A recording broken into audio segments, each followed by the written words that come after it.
Hello everyone. This is the sixth part of the story. She left Maine at the wedding because I had no money. If you missed the previous parts, don't worry, you'll find the links in the description and the pinned comment. If you want to see more episodes, please like the video and leave a comment. Your support is very important to me. Enjoy watching. You stubborn old man. Why do you always put on such a tough front? When our daughter wasn't here, you sighed every day holding Qi's photo. But now that she's back, you put up this facade. The old woman glared at Mr. Bai with discontent and said, "If our daughter leaves again because of your bad temper, you'll be left here alone to die." Seeing his wife getting angry, Mr. Bai quickly tried to placate her with a smile. Don't be mad, don't be mad. Isn't it great that Qiur is back? If she needs anything, just let me know. I'll do whatever it takes to make things right." Wow. Mr. Bai's change of attitude was really fast. Low EQ Mr. Bai? You're totally under your wife's thumb. High EQ Mr. Bai, you really love your wife. Who is this kid? Why does he look so familiar? Mr. Bai asked, looking at Song Yun sitting on a chair. Dad, this is my son Song Yun. Hello Grandpa. Good. This young man looks outstanding, must have inherited the Bai family genes. Excellent. Are you married? Mr. Bai motioned Song Yun to come closer to the bed. Yes, I'm married. This is my wife Yi King and she's carrying your great-grandchild. Song Yun smiled and helped Mr. Bai relax by massaging his arm. Hearing this, Mr. Bai looked at Yi King and nodded in approval. She's a good girl for bearing children. I just hope I can live to see my great-grandchild born. His words brought a silence to the room. As everyone knew, even Mr. Qi couldn't do much about Mr. Bai's condition. Beep, detected host in Yuquan nursing home in the capital city. Do you want to check in? The system's voice rang out, and Song Yun, delighted, quickly checked in. Beep, congratulations on successfully checking in. Reward mastery in Gu techniques. Gu techniques? What's the use of that, secretly harming others? While everyone was at a loss for how to change the subject, Qi Shan walked in with a steaming bowl of herbal medicine. Brother Qi, I'm going to have to trouble you again, Mr. Bai said sincerely, taking the white porcelain bowl. If this illness can't be cured, it's not your fault. After all, at my age, birth, aging, sickness and death are normal. Don't take it to heart. Qi Shan blinked, looked at Song Yun, then at Mr. Bai, and said lightly, "Isn't my master here to treat you?" Mr. Bai spat out the medicine, wiped his beard, and asked in confusion, "Your master? Who? Song Yun, didn't you know?" Mr. Bai gave a strange look at Song Yun, who was grinning. This young guy didn't look like an old Chinese medicine doctor at all, even though he was his grandson. That didn't mean he had any expertise in Chinese medicine. Brother Qi, you're joking again. Aren't you the most senior figure in Chinese medicine? Where would you get a master? Qi Shan's face changed. Song Yun had never wanted to return and take over the sect. If this old man made a few careless remarks, Song Yun might not even acknowledge him as a disciple. That was before. Now, Song Yun is my master and the head of our sect. Qi Shan quickly said, and my master's medical skills far surpass mine. Let him examine your condition. His serious tone and sincere expression made it hard to doubt him. Could Song Yun really be that skilled? Otherwise, why would someone of Qi Shan's stature call a young man master? No.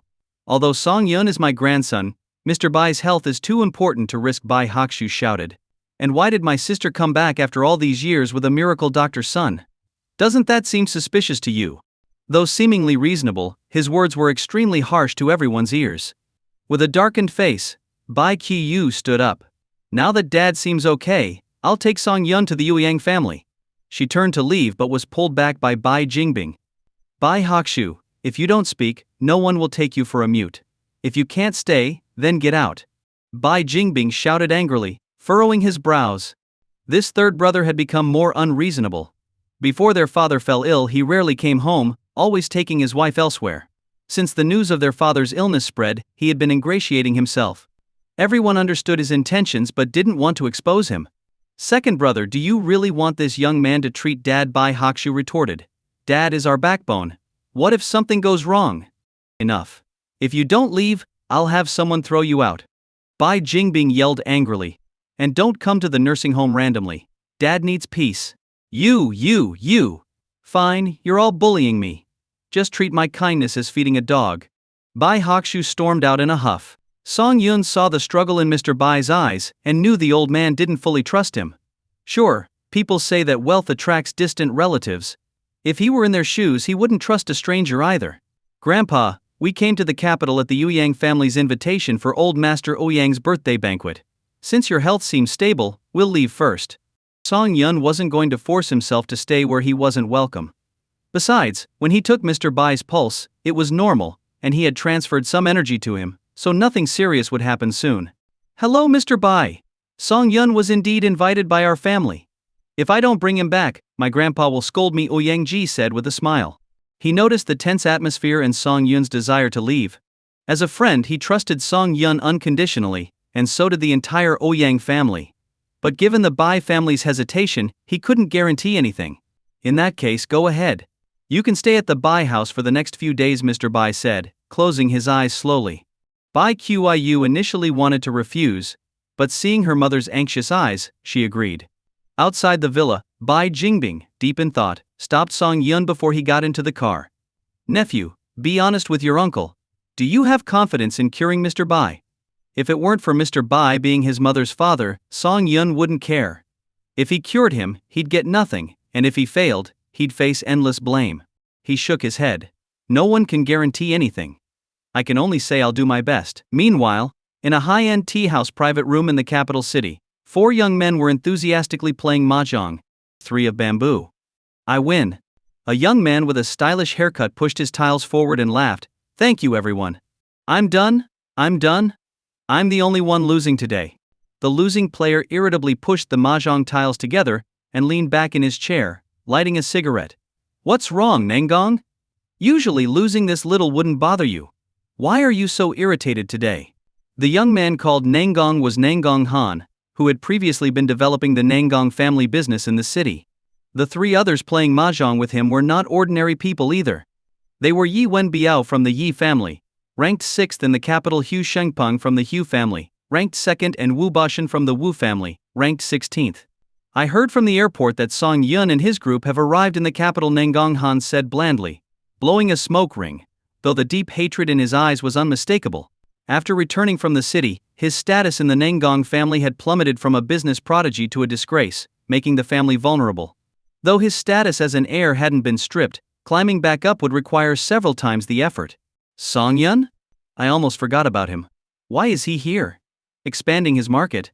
Yi Wenbiao had previously visited Nangong Han in the city, and had even been warned by Old Master Ouyang's secretary. It's for Old Master Ouyang's birthday celebration. Nangong Han sighed deeply. He couldn't deal with Song Yun before, and without outside help, he wouldn't stand a chance against Song Yun even on his home turf. Han, don't you want revenge? Hu Xingpeng asked with a smile. I heard the Ouyang family has been making waves lately. Even I'm a bit scared. Hearing this, Nangong Han's pupils shrank. The implications of Hu Shengpeng's words were vast. Everyone knew that the top 3 families in the capital were the Bai, Hu, and Ouyang families. If the Ouyang family suddenly made moves, the Hu family would be the first to feel threatened. Was this a sign that the Hu family was unhappy with the Ouyang family's recent actions? While the 3 talked, Wu Bashan remained silent. However, this did not mean he had no say. In fact, among the 4, Wu Bashan had the highest status. Though the Wu family was ranked 16th, Wu Bashan was their only heir. His parents had died in a car accident when he was very young, and his grandfather, the family's pillar, had passed away the same year due to overthinking. Now, only Wu Bashan and his grandmother had any say in the family. Spoiled from a young age, Wu Bashan had done everything that was considered taboo in other families. He handled these actions with ease, and with his grandmother, a meritorious figure from the founding of the country, protecting him, everyone gave him some face. Bashan, how has Nangong Han treated you? Yi Wenbiao lit a cigarette for Wu Bashan, and asked with a smile. Wu Bashan took a puff without any courtesy and blew out thick smoke, saying he's been great. Han, just tell me what you want to do. Sigh. It's good to leave some room for future encounters. I can bear some grievances, Nangong Han said, feigning reluctance. However, his words angered Wu Bashan, who slapped the table and stood up, saying, tomorrow, I'll bring some brothers to meet him and show him that in this city, even a dragon must lie down, and a tiger must crouch. Hold on, look at this message. Hu Shengpeng cleared the mahjong table and placed his phone on it, saying Song Yun and his group went to Yuquan nursing home. According to my information, they're at the Bai family's building. And now, word is spreading that the Bai family's matriarch has returned. The Bai family's matriarch. Who's that? Is she impressive? Wu Bushan scoffed. When he was born, Bai Qiu had been missing for years, so he was unfamiliar with the name. These are old stories. Yu Wenbiao waved his hand dismissively, and then asked, by the age, could Song Yun be Bai Qiu's son? Nangong Han felt a chill at these words. Dealing with Song Yun alone was hard enough, and adding the Bai family would be impossible. Have you forgotten who Bai Qiu ran off with? Hu Shengping said, narrowing his eyes. Bashan, there's no need to trouble Song Yun for now. The younger generation of the Bai family will give him plenty of trouble. Days that can't be. With Mr. Bai still around, Bai Qiu's return after so many years would make him spoil her. Not let the younger generation bully his grandson. Nangong Han cautiously inquired. Fool. Mr. Bai is on his last legs. Bai Qiu's return now is to claim her share of the inheritance. Those people won't let a stranger take their share. Hu Xingping's smile didn't reach his eyes. We'll watch the show for now. When Song Yun is worn down, we'll make our move. At the Ouyang family residence. Song Bo was in the study, chatting with Ouyang Shu and Ouyang Rong over tea. You just got back to the capital and didn't think to apologize to the Bai family. Aren't you afraid Mr. Bai will come after us? Song Bo shrugged. Hua Yar and Song Yun are checking things out for me. If my father-in-law lets go of his grudge, I'll go over. He has let go for sure. Ouyang Shu sighed. He doesn't have much time left, probably won't last the month. Song Bo spat out his tea, staring wide-eyed at the two. What do you mean? Your father-in-law has a strange illness. According to Qi Shan, he'll pass by the end of this month. The secretariat has already started drafting his obituary. Ouyang Shu looked melancholy. After all, they had fought together, and seeing his old comrades die one by one was deeply saddening. Damn. I need to go see him. Song Bo stood up to leave, but the study door opened. Ouyang Ji walked in, saying, Grandpa, Song Yun and the others have arrived. Ouyang Shu gave Song Bo a look of good luck and got up to greet them.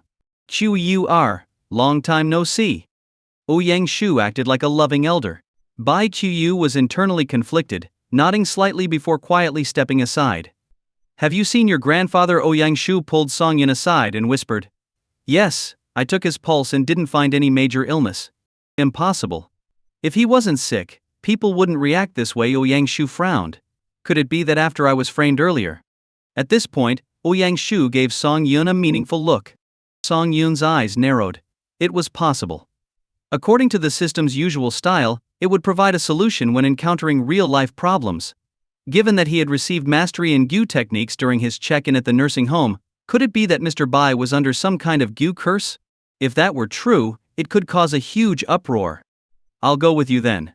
With my guarantee, that stubborn old man will believe you, Ouyang Shu said before starting to greet everyone. Since old Master Ouyang's birthday banquet was the next day, he had originally wanted Song Yun and his group to stay at his home. But upon hearing Bai Qiu's intention to return to the Bai family, Ouyang Shu's expression changed. Given the current turmoil within the Bai family, would people think Bai Qiu had returned just for the inheritance? Seeing that Bai Qiu had made up her mind, he had no choice but to arrange a car to send them back to the Bai family. The Bai family was a large and prosperous clan in the capital. Including the extended branches, there were more than 300 members. Although this prosperity brought about the family's flourishing, in recent years, internal power struggles had weakened their strength. The Bai family's ancestral home was vast, with two majestic stone lions standing at the entrance.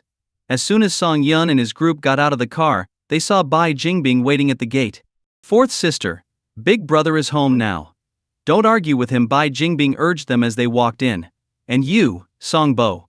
I know you have a bad temper. No matter what Big Brother says, just pretend you didn't hear it. Once he vents, things will settle down. Understood, second brother-in-law Song Bo replied, twitching slightly at the title. It reminded him of Ouyang Ji's similar way of addressing him, even the tone was the same. He finally understood his second brother-in-law's feelings. Many onlookers from the Bai family were watching as they walked, pointing and whispering, as if they were observing zoo animals, making Song Yun very uncomfortable. Now that Mr. Bai was in the nursing home, Bai Weguo, the head of the main branch, had the final say. If he could let go of this old grudge, everything would be fine. In the reception hall of the Bai family's ancestral home, a stern middle-aged man sat in the main seat.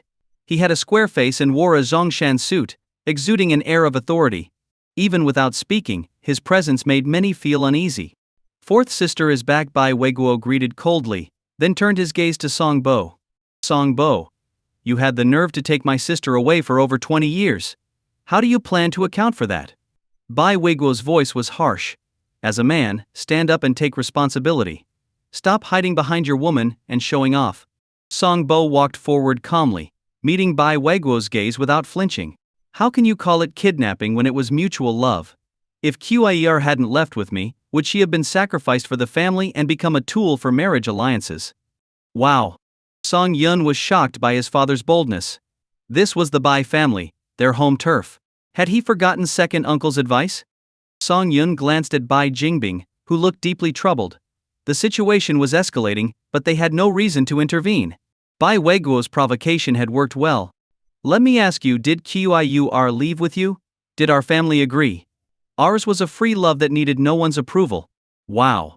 In truth, Song Yun had never seen his father so defiant before. Fine, fine. A cooked duck can still quack. Since that's the case, get out. From now on, Bai Qiu's household registration returns to the Bai family. Bai Weiguo slammed the table in anger. But Song Bo remained calm. He stepped forward, his eyes unwavering. Since Qir married me, she's my wife for life. Bai Weiguo, you may be powerful, but I fear no one. You just want to vent your anger and restore face for the Bai family. Bring it on, I'll take whatever you throw at me. Bai Jingbing sighed deeply, while Bai Weiguo stood up and clapped. No wonder you were so famous in the capital. I hereby declare that for the crime of abducting our family matriarch for over 20 years, we shall open the ancestral hall and enforce family law. The onlookers' eyes were filled with either pity or glee. It had been years since anyone had witnessed the enforcement of family law, and today promised a good show. Bai Qiu stepped forward, standing in front of Song Bo with determination. Big brother, I left with Song Bo willingly. If you want to punish someone, punish me first. Nonsense, Bai Weiguo pointed at Bai Qiu angrily. Haven't you shamed the Bai family enough over the years? Step aside. No. Since I married, I'm a member of the Song family in life and in death. Bai Weiguo was at a loss. Family law usually targeted male members, involving shirtless flogging against a wooden stake. But now, with his sister intervening, his years of accumulated authority in the clan might crumble. Song Bo, you have two options: accept family law, and I'll consider this matter settled, or leave and divorce Bai Qiu today. I can still handle the divorce papers. Song Bo held Bai Qiu's waist and smiled. Don't worry. It's time I paid for my debts without interest. Your husband won't die from this. Bai Qiu knew that the enforcer of family law, an old man, was a formidable character. He had once been the head instructor of the Imperial Guards, a man of unwavering principles. Especially with his whip skills, no matter how tough the recipient was, 3 lashes would make them beg for mercy. Open the ancestral hall. Enforce family law. Open the ancestral hall. Enforce family law. The Bai family's members echoed the call, spreading the message. Outside, the noise rose to a commotion. The crowd gathered in front of the ancestral hall, and Bai Weiguo shouted towards the small cabin next to it. Today we open the ancestral hall and enforce family law. Summon Elder Wei. Summon Elder Wei, the Bai family members echoed in unison. Under everyone's watchful eyes, the wooden door of the small cabin creaked open, revealing an elderly man with a hunched back and a head full of silver hair. This old man had drooping eyelids and lifeless eyes, looking almost like a walking corpse. He slowly made his way towards the crowd, causing some of the younger family members, who had been told stories of his fearsome reputation, to step back in fear. Song Yun was also curious about this old man. Despite his frail appearance and weak aura, Song Yun's enhanced perception from the system made him realize that this elder was no ordinary person. Who is to be punished? Elder Wei asked, slightly raising his eyelids as he reached Bai Weiguo. Bai Weiguo pointed at Song Bo, then personally fetched a whip from the ancestral hall. It was covered in barbs, making anyone who saw it shudder. I think I've seen you before, Elder Wei said to Song Bo, taking the whip and walking up to him. He's the one who took my sister away. Bai Weiguo gritted his teeth. Elder Wei nodded in understanding and asked, Are you ready? Ready, Song Bo replied, taking off his coat and walking up to the high platform where family law was enforced. In front of the platform was a wooden stake, stained with the blood of many who had been punished before. He sat on the ground, arms wrapped around the stake, and waited silently.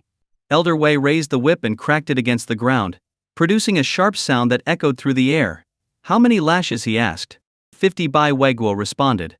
Elder Wei gave Bai Weiguo a deep look, Despite his high status, Bai Weiguo lowered his head, unable to meet the elder's gaze. 13 members of the Bai family had previously been subjected to the whip, the most severe being 20 lashes for assaulting a woman. That person had been rushed to the hospital and barely survived. Now, they wanted to give Song Bo 50 lashes, which was essentially a death sentence. Bai Qiuyu wanted to intervene but was held back by her brother. At this moment, Elder Wei was like a merciless executioner. Anyone who dared to interfere would also face his whip.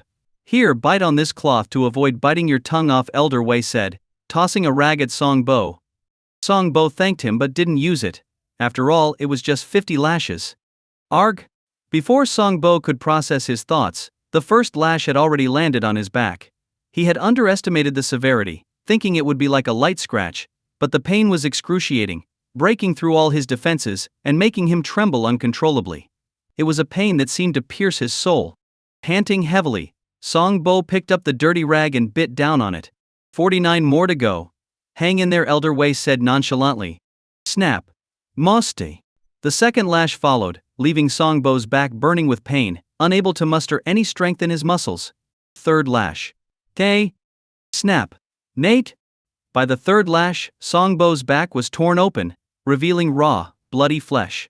Song Yun frowned, wanting to stop it but saw his father weakly shake his head, indicating him to stay put. Bai Qiuyu in tears cried out, "I shouldn't have come back. Please, big brother, stop Elder Wei. I know I was wrong. I'll never set foot in the Bai family again." Bai Weiguo was conflicted. He had intended to use this severe punishment to appease the family but had underestimated Elder Wei's ferocity. Elder Wei. Snap. A lash struck the ground near Bai Weiguo's feet. "Once started, there is no stopping," Elder Wei said coldly. Snap. The fourth lash. Song Bo's eyes rolled back. But with sheer willpower, he managed to remain conscious. "Not bad, withstand the first 10, and the rest won't hurt as much," Elder Wei said. Why? Because after 10 lashes the nerves would be overwhelmed, causing temporary numbness. Fifth lash. With the fifth lash, numerous small cuts appeared on Song Bo's back, looking like cracks on a shattered vase. Blood began to pour out, turning his back into a human fountain. Song Yun could no longer bear it. "I'll take the rest of the lashes for my father," he shouted. "What nonsense," Bai Jingbing hissed, pulling him back. "Your father's strong but you won't survive a single lash." But Song Yun's eyes were red with rage. "Please, Elder Wei, let me take the punishment." Elder Wei's eyes moved like a still pond, observing the young man shouting before him. Bai Weiguo tried to intervene, but a lash struck his arm. "Your power is to be used wisely, not abused. 50 lashes, no more, no less," Elder Wei rasped. "As for the young man's request, I will consider it." Elder Wei paused, looking at Song Yun. "If you take your father's punishment, everything starts anew. Are you willing?" "I am willing." Ignoring those around him trying to stop him, Song Yun climbed onto the platform. He first checked his father's condition and found that, although weak, his injuries were superficial and hadn't harmed his internal organs. He carried Song Bo over to his mother and then returned to the platform, taking off his shirt and gripping the wooden stake. "I'm ready," he said to Elder Wei. Elder Wei, who had shown no emotion until now, revealed a hint of admiration in his eyes and said, "You have a strong body." "Thank you for the compliment, sir. Let's get this over with quickly," Song Yun said, grinning. He had already activated all his defensive abilities and the protective energy granted by the system, ensuring he could endure the punishment unscathed. Confident young man. "I won't hold back then," Elder Wei said, smiling slightly for the first time. He raised the whip and shouted, "First strike." Clang. The barbed whip struck Song Yun's back, producing a metallic sound, as if hitting stone. Some spectators even thought they saw sparks fly. "Damn," Song Yun cursed under his breath, gritting his teeth. Despite all his defenses, he couldn't completely block out the pain. He felt an overwhelming force tearing through him at the point of contact with the whip. "Impressive, very impressive," Elder Wei exclaimed, surprised. He flicked the whip and added, 49 more to go. "Hang in there." Clang. Clang. Song Yun's back quickly turned red and swollen with bruises. For him, this was bearable, thanks to his accelerated healing ability, far superior to an ordinary person's. The spectators were amazed. It was the first time they'd seen someone endure over 10 lashes from Elder Wei without screaming in pain. 15 lashes. Elder Wei's eyes gleamed with intensity, and his movements became more mysterious. This time he used his true strength. Snap. This sound. D. This was the sound expected during a beating.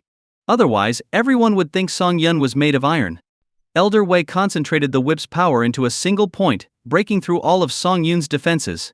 Song Yun felt a sharp pain that sent shivers through his entire body, making him break out in cold sweat. Too painful. This kind of power couldn't be human. This Elder Wei was a monster in human disguise. Gritting his teeth, Song Yun quickly worked to restore his strength, knowing he had to rebuild his defenses, or he wouldn't survive 3 more lashes. Your muscles are quite firm, young man. Keep holding on, it will benefit you. Elder Wei raised the whip again, striking the same spot, causing even more crimson to ooze from the already torn flesh. 17 lashes. 18 lashes. 19 lashes. Everyone held their breath as the count reached 24. Despite looking near death, Song Yun had already broken the family's punishment record. 24 lashes. Though he was breathing heavily, Song Yun's eyes grew brighter with each strike, and he never once cried out in pain. This made the Bai family members think of him as a wolf, a fierce beast that wouldn't howl but would attack silently. 25. Butter. 26. 27. Soon they reached 45 lashes. All eyes were on Song Yun, who seemed on the brink of death yet endured every strike. Will he make it through? This was the question on everyone's mind. Bai Jingbing clenched his fists, staring intently at Song Yun. Hang in there. Just 5 more lashes and those who doubted your parents would have to shut up forever. These last 5 lashes will be more painful than the previous 45 combined. Are you ready? Elder Wei asked, satisfied with Song Yun's resilience. Bring it on, Song Yun replied, his voice weak but resolute. You're a remarkable young man, Elder Wei said, raising the blood-stained whip. He aimed for an intact spot on Song Yun's back and struck hard. Ah! Song Yun clung tightly to the stake, his body convulsing as the whip's impact felt like having his skin flayed.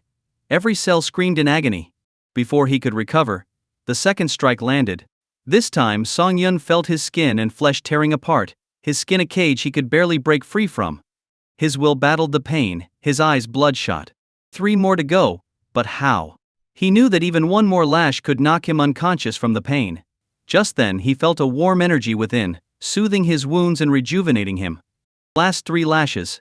Stay strong, Elder Wei said, coughing as he felt the toll of the day's effort. The whip embedded deeply, and as Elder Wei pulled back, it tore out chunks of flesh. Song Yun roared in pain, convulsing violently, his eyes rolling back. Just when everyone thought he'd pass out, he let out another cry. Snap! The penultimate lash seemed ordinary, but Song Yun felt it strike his very soul, causing a pain more intense than all the previous lashes combined. Good boy, just 1 more to go. Don't faint now.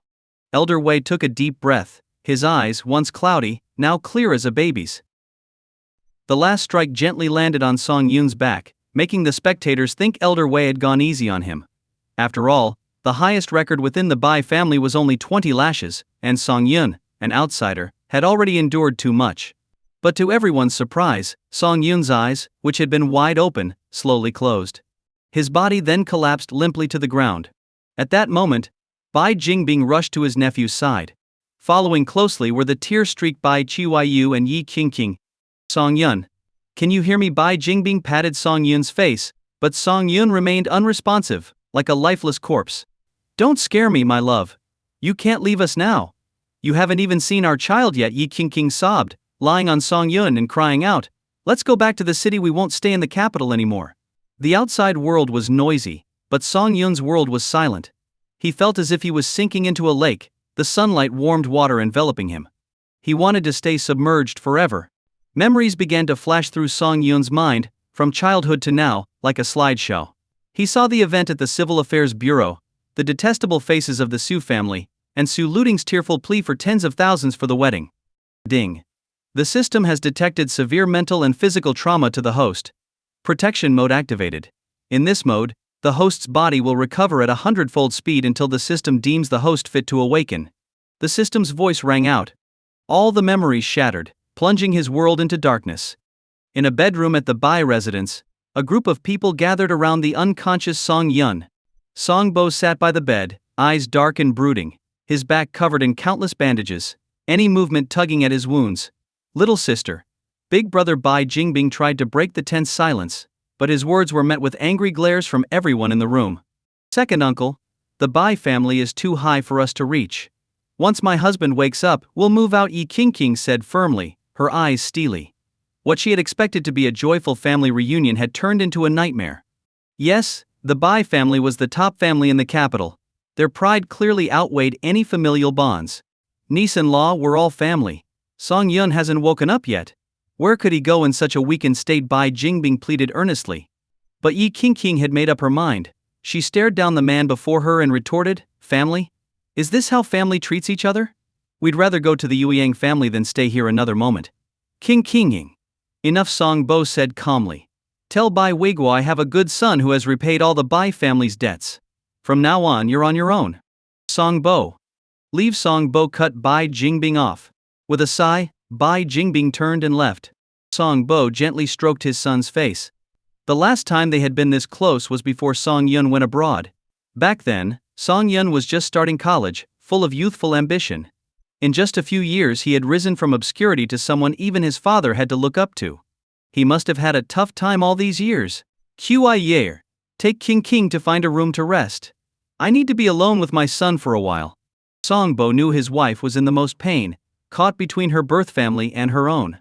Once everyone left, Song Bo took out a small vial from his pocket. The vial was less than 4 centimeters long, containing a few milliliters of golden liquid. This was Song Bo's most successful restoration serum, capable of rapid recovery. He uncapped the vial and injected it into Song Yun's heart. Immediately, Song Yun's weak heartbeat grew strong, echoing like a drum in the room. Thump, thump, thump. The powerful heartbeat resonated throughout the room. In the study, Bai Weiguo sat restlessly. He hadn't expected Song Yun to take the punishment for his father, nor had he anticipated that no one but his father could stop Elder Wei. Once his father passed, Elder Wei might leave as well, or withdraw from the world. He felt a deep sense of powerlessness, touching the arm Elder Wei had whipped. Ever since the news of his father's impending death spread, all their enemies had been lurking, ready to pounce and tear the Bai family apart once the old man was gone. As the head of the Bai family, Bai Weiguo had to use drastic measures to deter those with ambitions. He had to show them that he would enforce family law even against his own kin. Although this tactic would earn him many enemies, the Bai family was at a critical juncture, and he couldn't afford to be lenient. The study door creaked open, and Bai Jingbing stormed in, slamming the desk with his fist. Bai Weiguo, our sister's family wants nothing to do with us anymore, and you're still here drinking tea. Do you know what our niece-in-law said? Once Song Yun wakes up, they're moving to the Ouyang family. Since when do our own family members have to live elsewhere? Explain to me why you dared to order 50 lashes for Elder Wei. Calm down and have some water, Bai Weiguo said calmly. Calm down. Our sister just came back and you enforced family law. Do you think our family's face is more important than its members? Bai Jingbing. Bai Weiguo scolded, I have my reasons for what I do. Just mind your own business. Big brother. Shut up. Bai Jingbing pointed angrily at Bai Weiguo. Fine. You hold all the power now. I can't challenge you. I'm going to the nursing home to see our mother and see what she has to say about all this. With that, Bai Jingbing stormed out, leaving Bai Weiguo sighing deeply. Troubled times indeed. The system has detected that the host body has recovered sufficiently to awaken. In 3 seconds the host's bodily functions will resume autonomously. In the darkness, Song Yun heard the system's voice, followed by a countdown. 3, 2, 1. Ding. The host's bodily functions have successfully resumed. Protection mode is now deactivated. Song Yun felt pain all over his body as he slowly opened his eyes, seeing his father's anxious face. He tried to sit up but winced as his muscles pulled at his wounds. Where am I? He asked, his voice hoarse. The Bai family, Song Bo replied, then excitedly called out, Wife, our son is awake. The door burst open, and Bai Qiyu and Yi King rushed to the bedside. Yi King threw herself onto Song Yun crying, You scared me to death. I thought you wouldn't wake up. Ow, it hurts. Let me get my bearings first, Song Yun said. He asked Yi King to prop a pillow behind him so he could half sit. How long has it been since I finished the punishment? In that space, time had dragged on endlessly, and though he couldn't move his body in the darkness, his mind had been fully aware, making the experience torturous. It's the morning of the second day, Yi King said, wiping her tears. Let's move out of the Bai family and go to the Ouyang family. You're awake, nephew, Bai Jingbing exclaimed, bursting into the room with joy. Finally, you're awake. I owe you for this. Your eldest uncle had his reasons, please try to understand. His words were blunt, making Yi Qingqing frown, ready to retort, but Song Yun, despite the pain, held her hand and softly said, "This whole ordeal has worn out my goodwill towards the Bai family. From now on we're just distant relatives, nothing more." "It's enough, second uncle. If the Bai family doesn't consider us part of them, we won't force it." Song Yun slowly pushed himself up, wincing from the pain but finding it manageable. Supported by Yi Qingqing, he stood up and smiled at Bai Jingbing. "At least I still acknowledge you as my second uncle." What a mess!" Bai Jingbing stomped in frustration. "You're all so smart, and I'm the fool trying to please everyone. Do whatever you want, I can't deal with this anymore. Ouyang's birthday banquet starts at noon. Let's get ready to leave," Song Yun said. Yi Qingqing objected. "You should stay here and rest. Let your parents go on your behalf." "She's right," Song Bo added. "You don't want to reopen your wounds. I'll be fine. I feel good enough to do everything but fight," Song Yun said, touching his bandaged back. Though it felt hard, he trusted the system's protection mode had healed him significantly. Seeing that Song Yun was determined, everyone began to prepare. Bai family members will also be going to the Ouyang's banquet.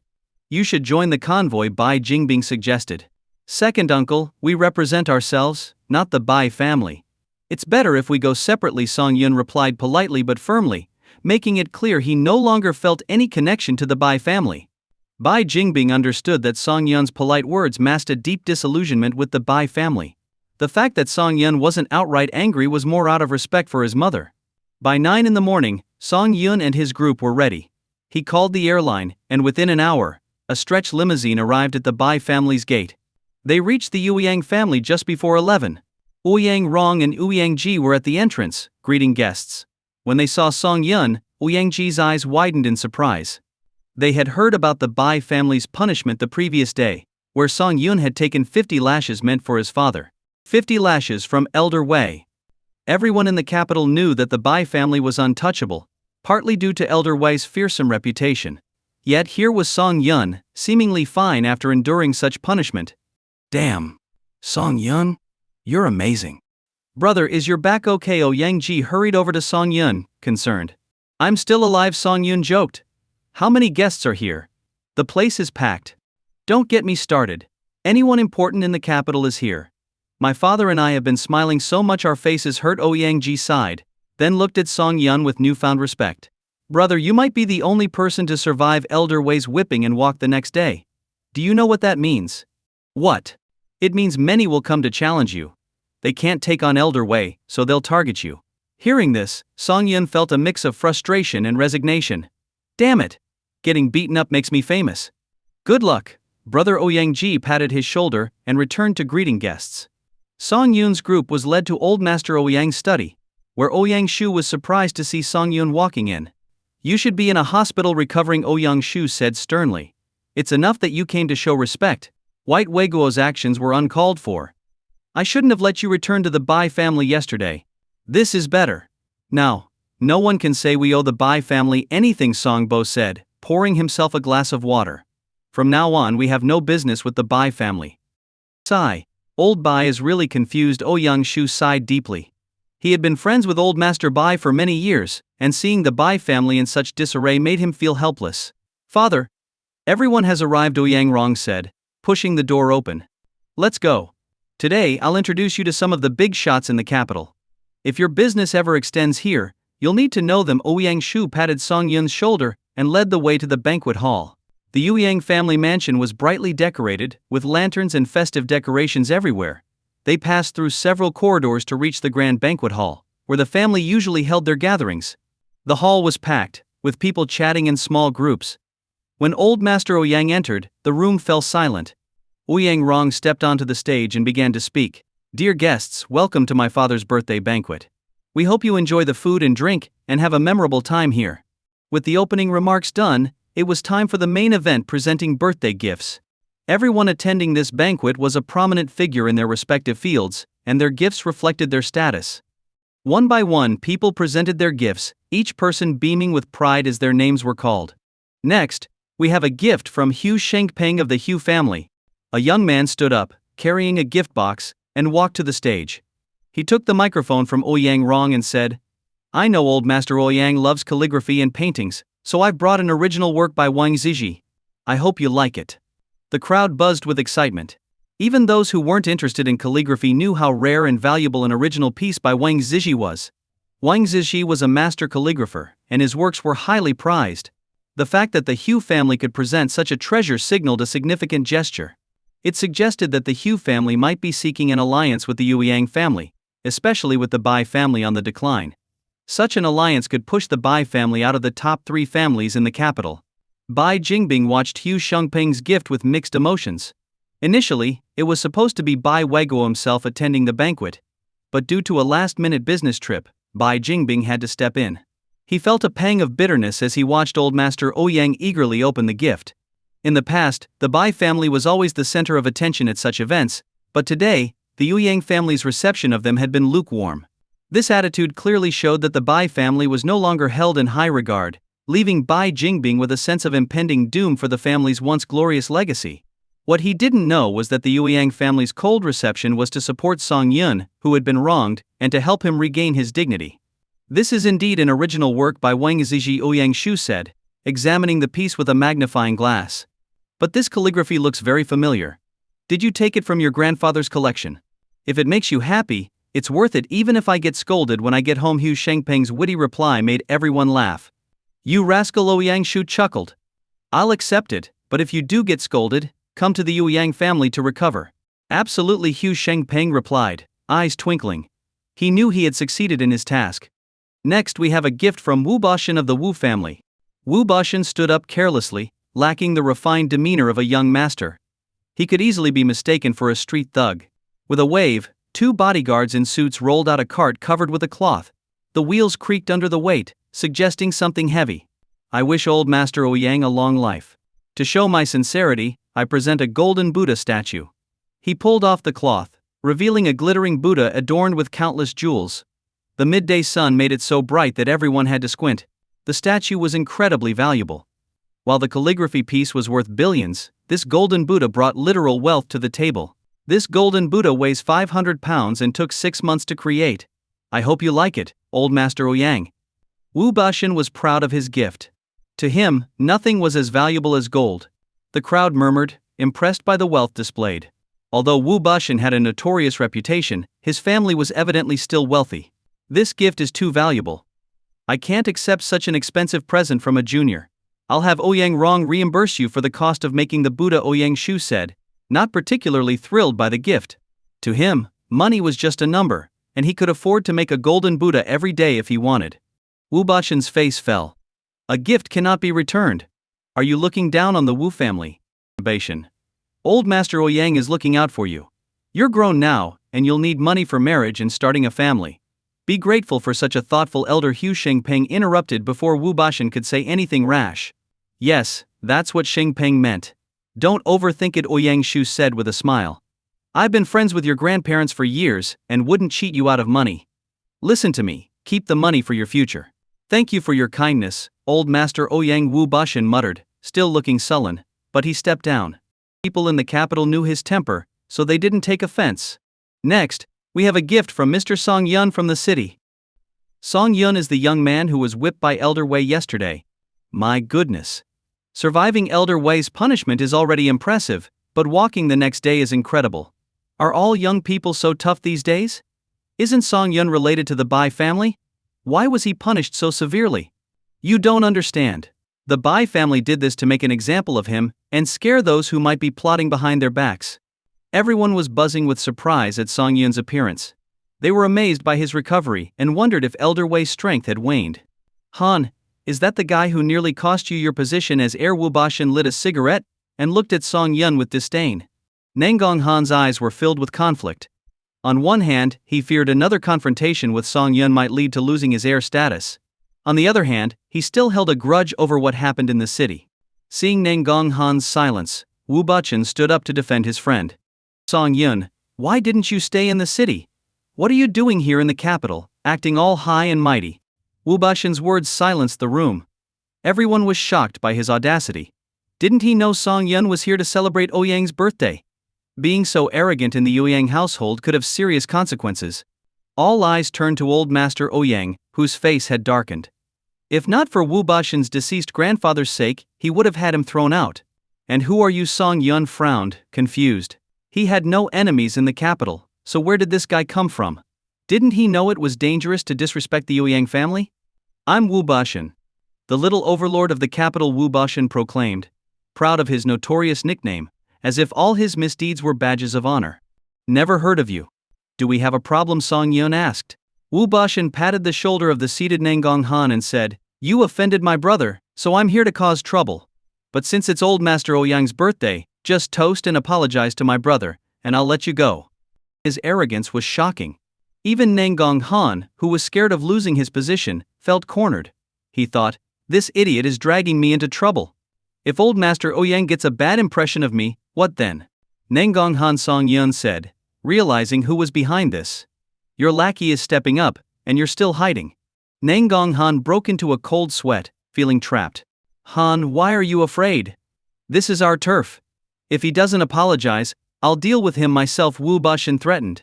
Bashan Hu Shengpeng quickly intervened before things got out of hand. Today is old Master Ouyang's birthday. What are you doing? Sit down and shut up. Wu Bashan, despite his reputation, valued brotherhood. Since Hu Shengpeng had spoken, he reluctantly sat down, drinking sulkily. My brother is still young and impulsive. I'll have him toast to you later, Hu Shengpeng said with a smile. Mr. Song, please present your gift so we don't keep old Master Ouyang waiting.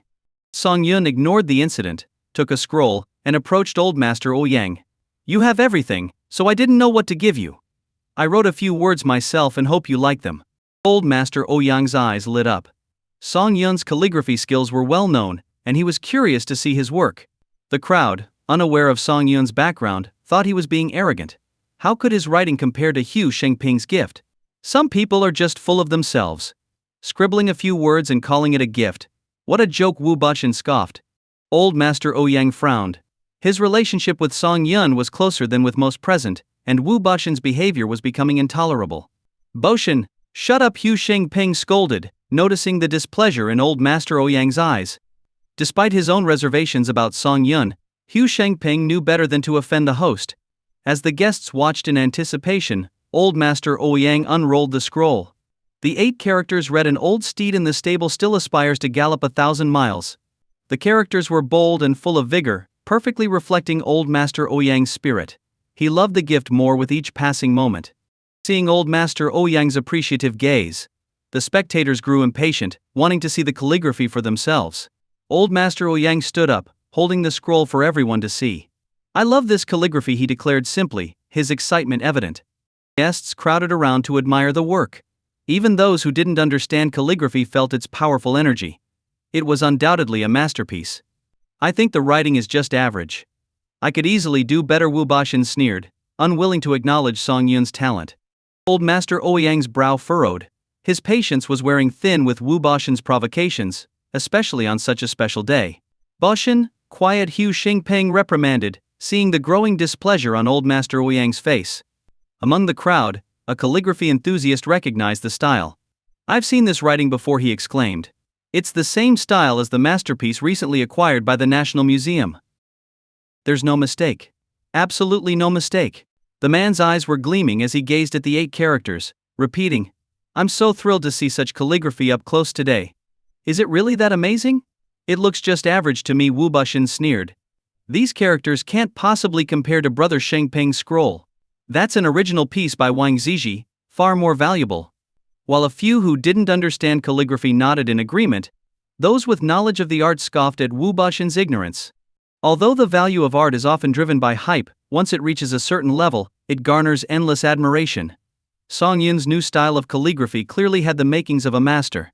If he were to establish his own school, many scholars and enthusiasts would eagerly follow him. Why are you all looking at me like that? Did I say something wrong? Wu Bashan was unsettled by the disdainful glances and shoved a middle-aged man nearby. The crowd quickly looked away, wary of provoking the notorious troublemaker. Bashan, tone it down, Hu Shengpeng said reluctantly. He had thought he had the perfect gift to impress old Master Ouyang, but Song Yun's unexpected appearance had overshadowed him. Watching old Master Ouyang's fondness for Song Yun's calligraphy made him feel humiliated. All right everyone, that's enough. I'll keep this scroll for myself to admire later, old Master Ouyang said, carefully rolling up the scroll and handing it to Ouyang Rong to take to his study. The crowd, who had been keenly studying the calligraphy, was disappointed to see it put away so soon. They glared but quickly remembered where they were and returned to their seats. The remaining gifts were mostly expensive items, aimed more at flaunting wealth than sincerity. Old Master Ouyang accepted those he liked, and returned the ones he didn't with checks equivalent to their value. The Ouyang family wasn't hosting the banquet to accumulate wealth, and they didn't want to be indebted to anyone. Next, we have a gift from Nangong Han of the Nangong family. Nangong Han approached with a tray covered in red cloth, bowing to Old Master Ouyang. In celebration of your birthday, the Nangong family presents this jade guanyin statue. I hope you like it. He unveiled the statue. A beautifully carved 50-centimeter tall jade guanyin, which immediately brought a sense of peace to the room. This is a wonderful gift, Old Master Ouyang said kindly. Young man, remember not to be too hasty. Consider things from all angles and stay humble. Nangong Han glanced at Song Yun, who was now seated with Old Master Ouyang, realizing that the elder was subtly admonishing him while supporting Song Yun. I will remember your advice, Nangong Han said, bowing and stepping back. Only the Bai family remained to present their gift. Despite everything, Old Master Ouyang decided to give them some face by saving them for last. Now, the top-ranked Bai family will present their gift. Bai Jingbing stood up and clapped as two Bai family members carried a large chest into the room, showcasing the Bai family's dedication to this occasion. This chest contains antique treasures collected by the Bai family. We hope you'll enjoy them, Bai Jingbing said, as the chest was opened, revealing a variety of precious items. Old Master Ouyang couldn't help but feel nostalgic. Last year, Old Master Bai had attended in person, and a simple cup of wine sufficed as a gift. But times had changed. All right, old friend. This will be the last time I help you out, he thought to himself. Old Master Ouyang closed the chest and said, I'm very pleased with the Bai family's gift. Jingbing, stay and drink with me. Bai Jingbing was taken aback, almost unable to believe it. He had expected the worst, given the Bai family's current decline. Thank you, Old Master Ouyang, he said, sitting down with gratitude. The gift-giving segment is over. Let the feast begin, Ouyang Rong announced. As everyone began eating and toasting, the atmosphere grew lively. Guests mingled, hoping to forge new alliances or strengthen existing ones. Old Master Ouyang, I toast to you, Bai Jingbing said emotionally. I'm not good with words, so I'll let the wine speak for me. He downed a full glass in one gulp. Old Master Ouyang sighed. How is your father's health? Bai Jingbing looked worried. He seems fine sometimes, but when he has an episode. Ah, your Bai family, Old Master Ouyang muttered, taking a sip of wine with a somber expression. If only the Bai family had allowed Song Yun to be the primary physician, Old Master Bai's illness might have been identified earlier.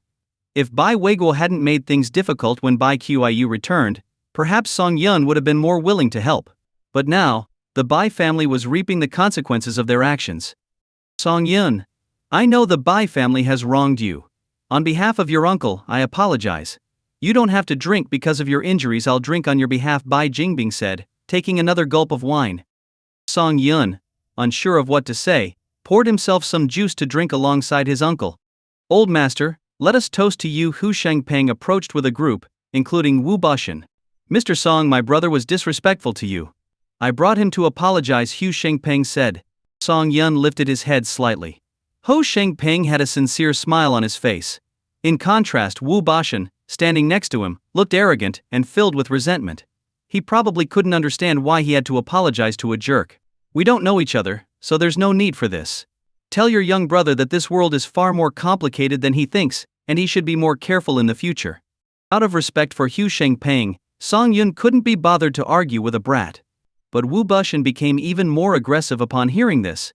He slapped the back of Song Yun's chair and said, Who do you think you are to lecture me? Song Yun finally understood why no one dared to provoke this kid before.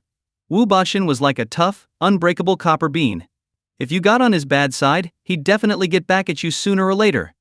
Song Yun didn't want to say more and ignored Wu Bashan, who knew Wu Bashan would drag over a chair and sit right next to Song Yun, glaring at him fiercely. What? Are you mute? Speak up.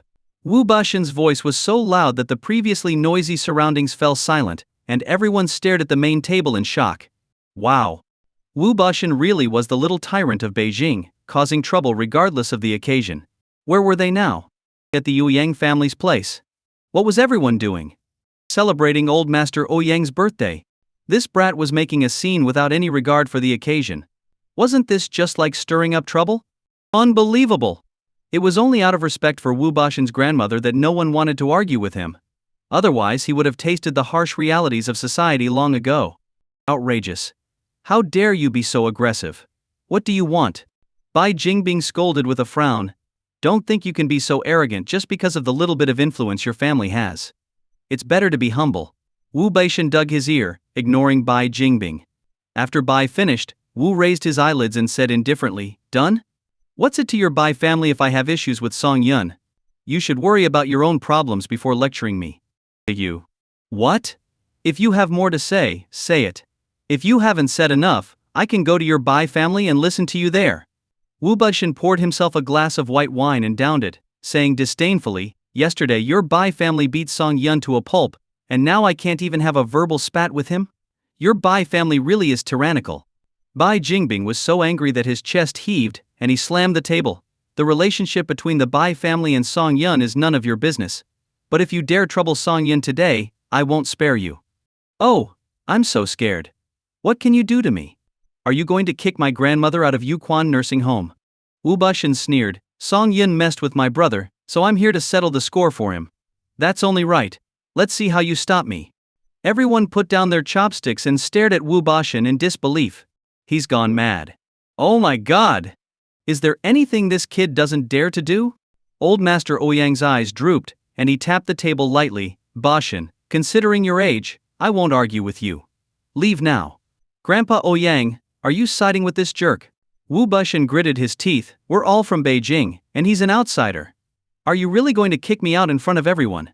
You've had too much to drink." Old Master Ouyang said slowly, "Shengpeng, why aren't you taking your brother away? He Bashan's legs are his own. Even if I pull him, he might not follow." Ha Shengpeng forced a smile. "Old Master, why don't we take a small room in the Ouyang house and sort this out privately? What do you think? What if I say no?" Just as the tension peaked, Ouyang swaggered in. Noticing the strange atmosphere, he rolled up his sleeves and approached the main table. "What are you all doing here?" Wu Bashan's eyes lit up when he saw Ouyang. He used to follow Ouyang around, but they parted ways after Ouyang took on family responsibilities. Seeing him again, Wu Bashan believed Brother Ouyang would surely side with him. "Brother Ouyang." Wu Bashan greeted him familiarly. Ouyang turned around, frowning even more. Why was it this kid? He knew Wu Bashan's violent nature. If anyone upset him, he'd think of a million ways to get back at them. Because of this, Ouyang never considered Wu Bashan a friend. "Bashan, today is my grandfather's birthday banquet. Don't cause trouble," Ouyang warned. Wu Bashan laughed awkwardly. "How could I? Grandpa Ouyang has always been my most respected elder. I'm here to offer a toast and ask Song Yun a few questions. What grudge do you have with Song Yun? Every time he comes to Beijing I host him, and I've never seen you around. Let me tell you, Song Yun is my brother. If you mess with him, you're messing with me." Wu Bashan's smile froze at these words. "I'm tired. Yu Xiaoji, you take care of our guests." Old Master Ouyang left after speaking. "Grandpa, take care." After seeing him off, Ouyang turned to Wu Bashan. "If you go back to your seat and drink, I'll pretend nothing happened. If you keep this up, we'll settle this outside." "Hey, Xiaoji, that's a bit much." Hu Shengpeng, with a good guy face, tried to mediate. "Too much? You caused trouble at my grandfather's birthday banquet, and I haven't thrown you out yet." Ouyang slammed the table angrily. "And you, Hu Shengpeng. Wu Bashan has no brains, but you. Did you just let him cause trouble? I bet you've been stirring things up too." "No way. You've misunderstood me." Hu Shengpeng quickly distanced himself. Nangong had some conflicts with Brother Song when expanding the market in Shanghai. Bashan heard about it and wanted to speak up for his brother, that's all. In his seat, Nangong Han cursed Hu Shengpeng silently. "I had no intention of causing more trouble. You two idiots are dragging me into this. Do you want me dead sooner?" "Nangong Han, are you still hiding at this point?" Old Master Ouyang had left, and Ouyang Rong went to another private room to entertain guests. Now, Ouyang was the highest-ranking member of the Ouyang family at the banquet. He tapped the table, glaring at the hesitant Nangong Han. Nangong Han was genuinely scared. On one hand, even the brainless Wu Bashan had stood up for him. If he didn't follow suit, he would definitely be looked down upon. On the other hand, he really didn't want to get involved in so many matters. His position as heir was precarious, with his brothers eyeing it greedily. If he failed today, he could imagine how miserable his future would be. What? Do I need to invite you personally? Ouyang shouted impatiently. Nangong Han gritted his teeth and stood up. Rather than being mocked for cowardice, he decided to take a risk and ally with the Hu family. Ouyang, you know Baoshan's temper. He's just drunk today. Don't hold it against a younger brother, Nangong Han said, as he slowly approached. Ouyang glanced at him, sneering, you're full of schemes. Without your instigation, would Wu Baoshan dare cause trouble at such an event? Nangong Han felt wronged. This whole thing was Hu Shengping's idea. What did it have to do with him? He just wanted to drink and chat, but now he was being dragged into the mess. Baoshan, apologize to your brother Ji. Nangong Han pushed Wu Baoshan, saying urgently, you did go too far today. Apologizing to Song Yun was something Wu Baoshan would never do willingly, but apologizing to Ouyang was different. Ouyang was far above him in status, and he genuinely admired him. I'm sorry, brother Ji. I shouldn't have caused trouble for Song Yun at the old master's birthday banquet. Even if we let this slide, you can't trouble Song Yun anymore. He's my brother. If anyone bothers him in Beijing, they're bothering me. Ouyang said seriously, making Wu Baoshan's face change. He had given Ouyang face. Yet Ouyang didn't even give him a way out. Did he have to be so exacting? At this moment, Wu Baoshan's admiration for Ouyang vanished. Fine, you're the big shot here. Of course, whatever you say goes. Wu Baoshan said sarcastically, today, I was out of line. I'll get out of here and not be an eyesore. With that, Wu Baoshan stormed out, leaving everyone looking at each other in disbelief. Was Wu Baoshan really that shallow? He left, but what did he mean by those words? Wasn't he deliberately trying to embarrass the Ouyang family? Hu Shengping, Nangong Han, are you two leaving as well? Ouyang asked coldly, looking at the two. Hu Shengping naturally wouldn't leave, he had to save face. Nangong Han didn't dare leave, as that would confirm he was behind the trouble. If you're staying, drink up. Our Ouyang family is always friendly to friends. The situation calmed down, and Ouyang poured a glass of wine, smiling. Some people are stubborn mules, only moving forward when hit. If anyone causes you trouble, let them come to me. With a friend like you, I'm reassured about Song Yun, Bai Jingbing said gratefully. But as he finished speaking, his phone rang. It was from the nursing home. What's going on? Bai Jingbing's heart tightened. Old Master Bai has collapsed again, and even the doctors are helpless. The subordinate stammered. Bai Jingbing turned pale. It was happening, this day had finally come. What happened? Song Yun noticed Bai Jingbing's sudden change in expression, and asked with a frown. Your grandfather is not doing well. Impossible. Song Yun knew old Master Bai's health condition. He had even helped him, so how could things go wrong so quickly? You should go quickly. Ouyang understood the potential turmoil old Master Bai's death could bring to Beijing. He sighed deeply, knowing that turbulent days were ahead. Song Yun, come with me. Bai Jingbing's mind was filled with Qi Shan's words. He had no choice but to treat a dead horse as if it were still alive. Song Yun didn't have much fondness for the Bai family, but he knew this was a matter of life and death. Let's go. The two hurriedly got into a car and sped towards Yuquan nursing home. When they arrived at the villa where old Master Bai stayed, it was surrounded by people. With Bai Weiguo out of Beijing, Bai Jingbing had become the backbone. Seeing him, everyone made way. In old Master Bai's room, Bai Hakshu was sitting inside with a sly look, plotting something. Mom, how is Dad? Bai Jingbing approached the bed and saw his father lying there peacefully. He couldn't believe it and took a few steps back. Was he too late? Song Yun quickly took old Master Bai's pulse. The pulse was complex, showing no sign of life. But among the various pulses, there was a faint heartbeat. Although weak, Song Yun pinpointed its location, the heart. Heart-eating Gu. The thought crossed Song Yun's mind. This was bad. Heart-eating Gu was usually a life-bound Gu of the Gu master, entering the host through food or drink.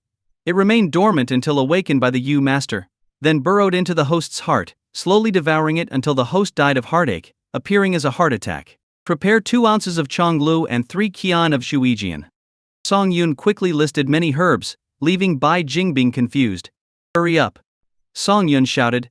If we're any later, the old master won't make it. Bai Jingbing nodded and personally fetched the herbs. Luckily, this was a nursing home equipped with both Chinese and Western medicine for the leader's health. Within minutes, Bai Jingbing returned with the herbs. Song Yun ground the herbs into powder, blew it into the old master's nose, causing him to sneeze several times before falling unconscious again. That was it? The Bai family members inside and outside the room glared at Song Yun. Second brother, do you really think this kid has any real skill? Bai Hakshu said sarcastically, the old master is already like this. Let's not torture him any further. Exactly. Second brother, look at dad's condition. Honestly, even Master Qi Shan is powerless. Do you think this young man can work miracles? Beside Bai Hakshu stood a flamboyantly dressed woman. Though she looked decent, Song Yun detected a foul odor emanating from her. Third brother, don't you understand what dad's death would mean for the Bai family? Bai Jingbing tried to remain patient. The Bai family's overall strength would diminish significantly, maybe even splinter. Second brother, you and big brother are the family's pillars. I'm just a minor figure and can't help much. If that day comes, then everyone will. Bai Hakshu didn't finish his thought. Since the day their father was hospitalized, he had been contemplating splitting the family. If it weren't for fear of big brother's punishment, he would have already acted. Now, with their father in a coma and big brother out of town, wasn't this the perfect opportunity? Bai Jingbing's expression darkened. He grabbed Bai Hakshu's shoulder, glaring fiercely. Even if you are useless, you are still part of the Bai family. You've enjoyed the prosperity, you'll also share the hardships. Well, Bai Hakshu enjoyed a flashy lifestyle, known as the Bai family's third young master, but everyone looked down on him. He was in his 40s, still idle, always asking the family for money. Such a person was considered worthless by any faction. Song Yun, go ahead with the treatment. Bai Jingbing slammed the door shut, leaving the rest of the Bai family anxiously waiting outside. Thump. Old Master Bai's heart suddenly beat strongly, causing everyone in the room to be startled. Then Old Master Bai frowned, looking very pained. Bai Hakshu pushed Song Yun aside, crying out like a filial son, Dad, open your eyes. Second brother let a youngster treat you, and you must be in pain now. Dad, my heart aches for you. Get the hell out of here. Bai Jingbing kicked his brother aside, pointing at him and cursing, if you take another step forward, I'll break your legs. Second brother, my husband is right. Don't you feel bad seeing Dad like this? You all just want the Bai family to continue its glory. You are the most selfish.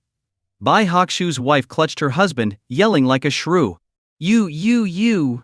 Bai Jingbing could beat his brother because they were blood relatives, but dealing with this sister-in-law was different. She was a woman of low birth, small-minded and extremely unreasonable. If things got out of hand, she might rip her clothes and cry publicly. I'm just a housewife who wants her family to be healthy, but Dad can't hold on any longer. Let him go peacefully. No. As long as there was a glimmer of hope, Bai Jingbing wouldn't give up. He signaled Song Yun to continue. Song Yun placed his fingers on Old Master Bai's wrist, carefully feeling the tiny heartbeat of the Gu worm in his heart.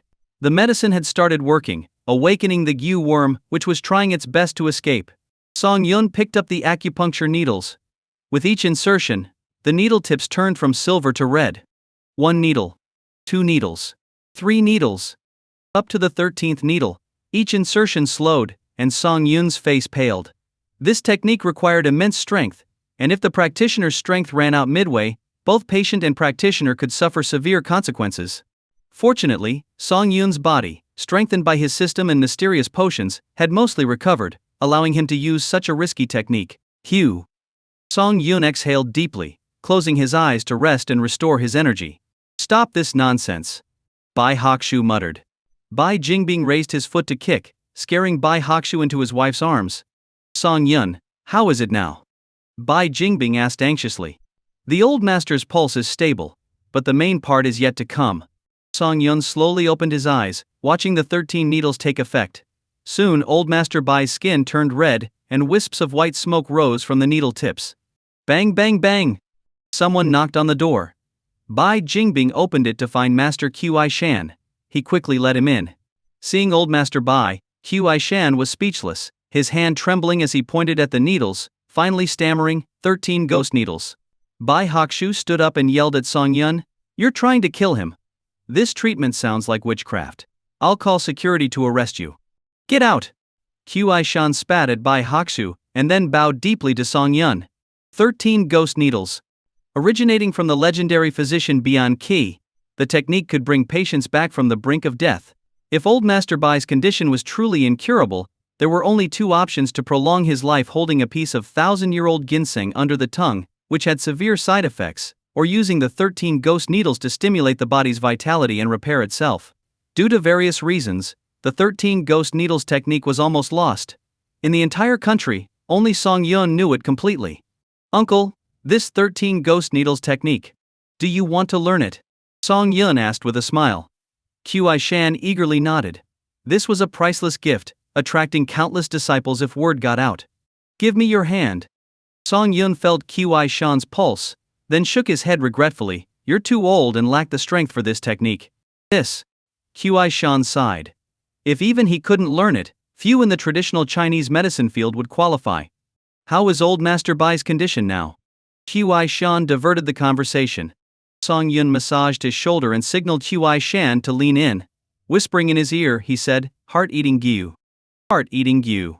Qi Shan almost shouted, covering his mouth in disbelief.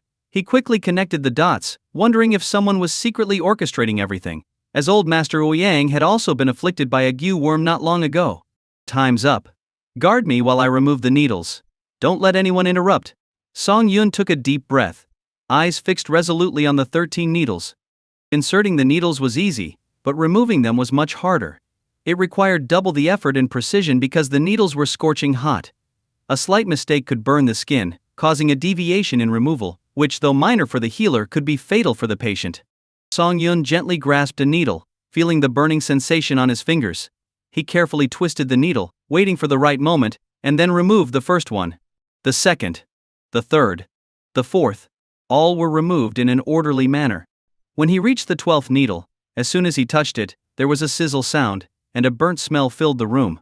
Song Yun endured the pain, trying to steady his hand, but as he attempted to pull the needle out, he felt a force within old Master Bai's body gripping the needle, preventing its removal. Huff, huff. Song Yun exhaled sharply, adjusting his body to its optimal state. When the moment was right, he used brute force to yank it out.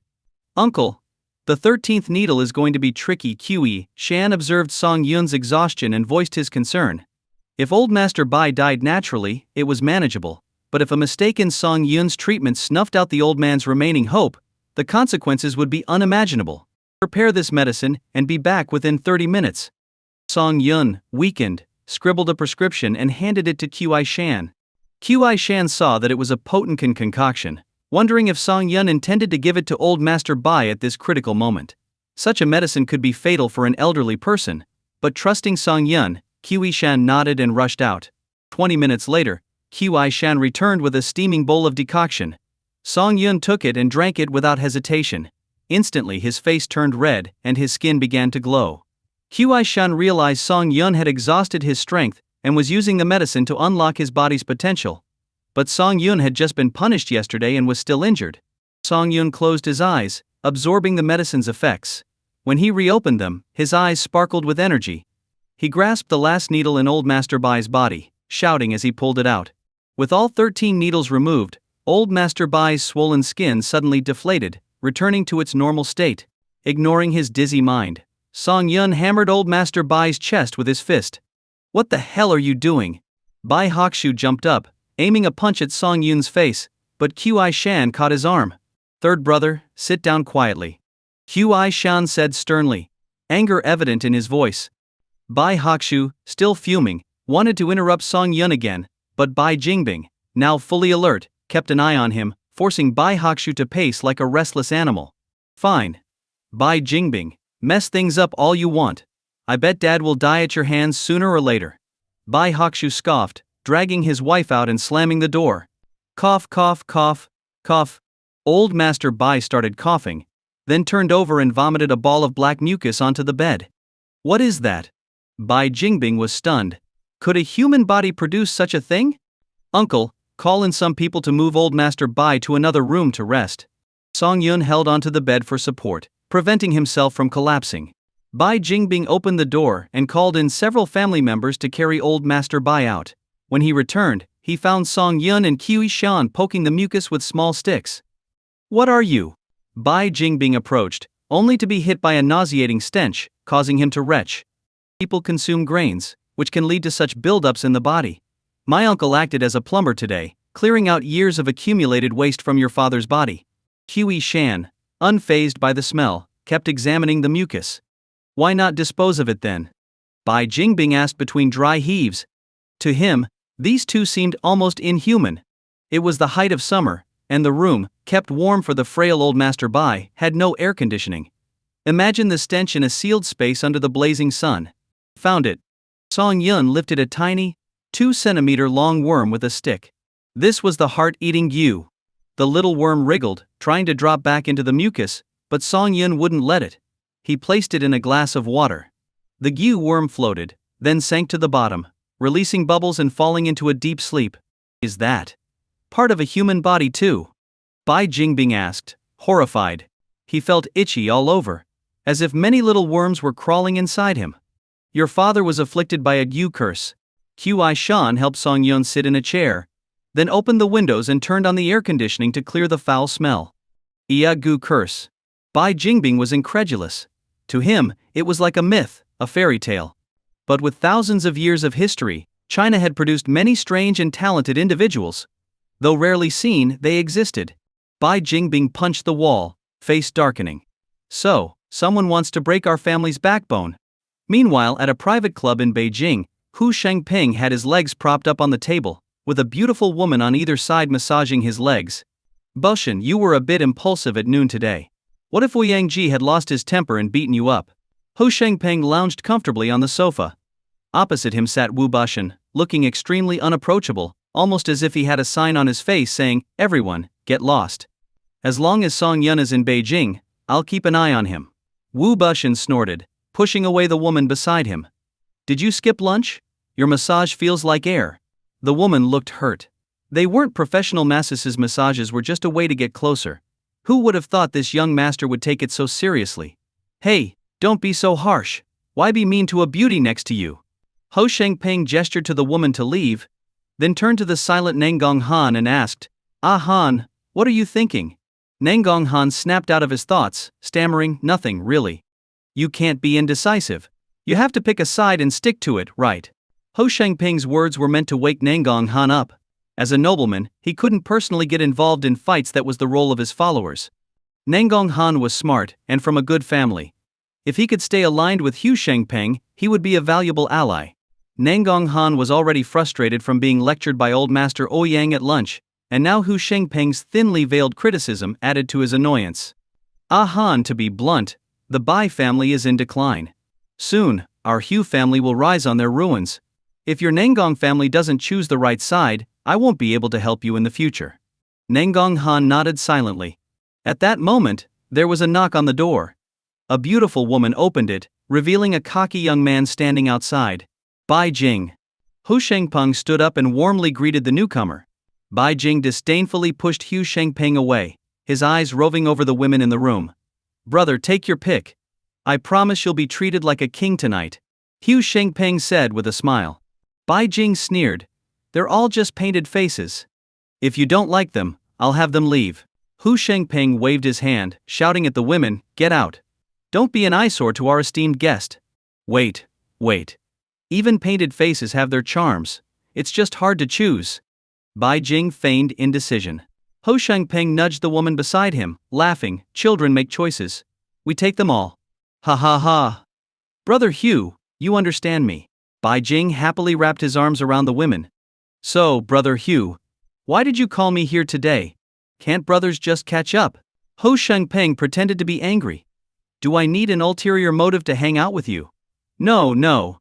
It's just that my grandfather's health hasn't been good lately. People I used to hang out with are avoiding me. It's disheartening to see how fickle people can be. Bravo. Ho Shengping clapped, flattering him. For someone so young to understand this, I'm impressed. It's nothing much, Brother Hu. Bai Jing scratched his head, smiling sheepishly. As your brother, I have to say something. I don't want you to suffer. Ho Shengping put on a worried face, his acting good enough to fool anyone who didn't know him well. Nangong Han watched, cursing him silently, old fox. Go ahead, brother. You know your grandfather's health best. Let me explain the pros and cons. If you think I'm right, keep it in mind. If not, just consider it a joke. Your grandfather is the pillar of your family. Next in line are your uncles and your father. But your uncles have no sons, so you're the only male heir in your generation. If a new head of the family has to be chosen, it will be you, brother. Bai Jing's face lit up. But I have my older sisters. They could find husbands to join the family. It's not the same. Ho Shengping interrupted. You know that big families prefer male heirs. I've never heard of a woman leading a family in Beijing, and even if your sisters marry, the elders might not accept their children as true Bai family members. You have a point. Right. Now listen carefully. Have you heard about your aunt returning? Yes, but I've been busy with some projects and haven't been home. I heard my uncle was furious and whipped her son 50 times. Bai Jing winced at the memory. Those 50 lashes, personally executed by Wei Lao, were brutal, yet his cousin had endured them. Your aunt's son Song Yun is the current richest man in Shanghai. What? Bai Jing was stunned. His cousin was that wealthy?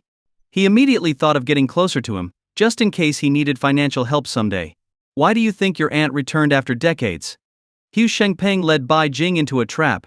Bai Jing, feeling a bit dizzy from all the information, asked, why? Because your grandfather is dying, and she's here for the inheritance. Ho Shengpeng's raised voice startled Bai Jing. That's impossible. My cousin is the richest man in Shanghai. Why would he care about our family's wealth? You're too naive. Ho Shengpeng sighed honestly. Do your uncles really value you? Well, maybe. Naive. Brother, you are just too naive. Ask Nangong Han and Wu Bashan what they usually do. Are they managing their family businesses? Ho Shengpeng spoke with a mix of pity and frustration. Nangong Han took over more than 10 family companies when he turned 18, earning billions every year. Wu Bashan may play around all day, but he's also the chairman of 7 or 8 companies. And what about you? What has the Bai family given you? Bai Jing was stunned. Even the beautiful women beside him no longer seemed appealing. Now that you mention it, that makes sense. A hint of doubt appeared in Bai Jing's mind. He only received a few million in pocket money each month from the family, but if the Bai family entrusted him with some companies, he would gain both respect and power. Why hadn't they ever mentioned this over the years? Hu Shengpeng seized the opportunity. This shows that the Bai family has always treated you as a puppet. Even if you become the head of the family, countless people will be there to drag you down. And the most important thing is, your aunt is back with Song Yun, who is both talented and capable. Do you think they might consider making him the family head? Impossible. Absolutely impossible. Bai Jing firmly declared. The head of the Bai family has always been a Bai. No matter how amazing Song Yun is, he's still a Song. Don't get upset. I was just speculating. Hu Shengpeng smiled. If you say it's impossible, then it's impossible. But think about it, could Song Yun become a threat to you? Having said this, Hu Shengpeng poured himself a glass of red wine and sipped it, saying no more. Nangong Han, listening on the side, was terrified. This couldn't be described as mere cunning anymore. Ho Shengpeng was like a worm in your stomach, knowing your thoughts and actions before you did, and then using the perfect words to ensnare you. I have some matters to attend to. I'll take my leave. Bai Jing frowned and walked out from among the women. Ho Shengpeng watched his retreating figure, a faint smile on his lips. At Yuquan nursing home. In old Master Bai's ward, Bai Jingbing stared at the cup containing the Gu worm, his face dark with anger. This was a blatant challenge to the family. Can you find out who planted the Gu? Bai Jingbing asked quietly. I don't know, but typically such Gu worms are the life Gu of the Gu masters. They need to be within a certain range to activate them. Moreover, if the life Gu is injured or killed, the Gu master will also be harmed. Song Yun said calmly, wiping his hands. His duty today was done, and he wasn't interested in tracking down the Gu master. So, you mean the Gu master might be within this nursing home? Bai Jingbing was stunned. He couldn't believe it. This nursing home housed high-ranking officials. If anything happened, as the person in charge, he'd be held responsible. No, we must find them quickly. Bai Jingbing paced anxiously. He grabbed Song Yun's shoulders and pleaded, Nephew, help your uncle. I know you must have a way. Song Yun was about to refuse, but then the system's voice sounded. Medium difficulty task released. Capture the Gu master and uncover their identity. Once accepted, this task cannot be cancelled. What the hell? System, you always have such impeccable timing. If you had been a second later, I would have turned this down. For these rare tasks, Song Yun was happy to accept. After all, they came with rewards. Accept. Song Yun mentally activated the system. Task accepted. Find the Gu master within 48 hours. rewards will be based on performance. System, you've changed. Now you're grading me too. You're no longer the doting system I once knew. Uncle, bring me the food and medicine that grandfather had at noon. Bai Jingbing, overjoyed, hurriedly prepared everything. In less than 10 minutes, the leftovers and medicines were in front of Song Yun. Song Yun first emptied the cup with the Gu worm, then pierced the worm with a silver needle. The worm, being in a dormant state, didn't resist at all. Seeing the drop of red on the needle tip, Song Yun mixed it into a cup of water, stirring it vigorously. Though only a tiny amount of blood, it spread rapidly, turning the whole cup of water crimson. What is this? Bai Jingbing was puzzled. Shouldn't they be finding the Gu master? In his view, they should gather everyone in the nursing home and crush the Gu worm in front of them. Whoever showed pain would be the culprit. But he didn't realize that the life Gu shared its life with the Gu master. If the Gu worm died, the Yu master would die within 10 minutes. Song Yun poured the red water over the leftover food and medicines. Half an hour later, as Bai Jingbing was nearly going crazy from waiting, a bowl of soup suddenly emitted a wisp of blue smoke. This is it! Song Yun pressed Bai Jingbing's shoulder. Don't alert the enemy. Bai Jingbing took a deep breath to calm himself. Is this food made by the Bai family? Qi Shan asked, puzzled. Bai Jingbing shook his head awkwardly. Although there is a small kitchen here, my mother stays by my father's side every day. They don't like the maids cooking, so I have the chef from the dining hall prepare and deliver their meals daily. Let's start with the chef. Song Yun stretched and headed out. Bai Jingbing led them to a small restaurant. As they entered, the manager greeted them obsequiously. Officer Bai, what brings you here? For a meal. For a meal. Bai Jingbing replied casually. By the way, where is the chef who cooks for my parents? They rave about his cooking. Call him over for a drink. Ah, what a coincidence. Chef Q went out to buy ingredients and will be back later. The manager said apologetically. Why don't you three wait in a private room? I'll have him come as soon as he returns. I only want to eat his cooking. This made the manager a bit uneasy. Bai Jingbing sat comfortably in the lobby, while the manager nervously refilled his tea, anxious not to upset him. As the manager fretted, the door swung open, and a middle-aged man in his 50s walked in. Upon seeing Bai Jingbing, he appeared momentarily surprised but quickly masked it. Chef Qin. You're finally back with the ingredients. Let me introduce you.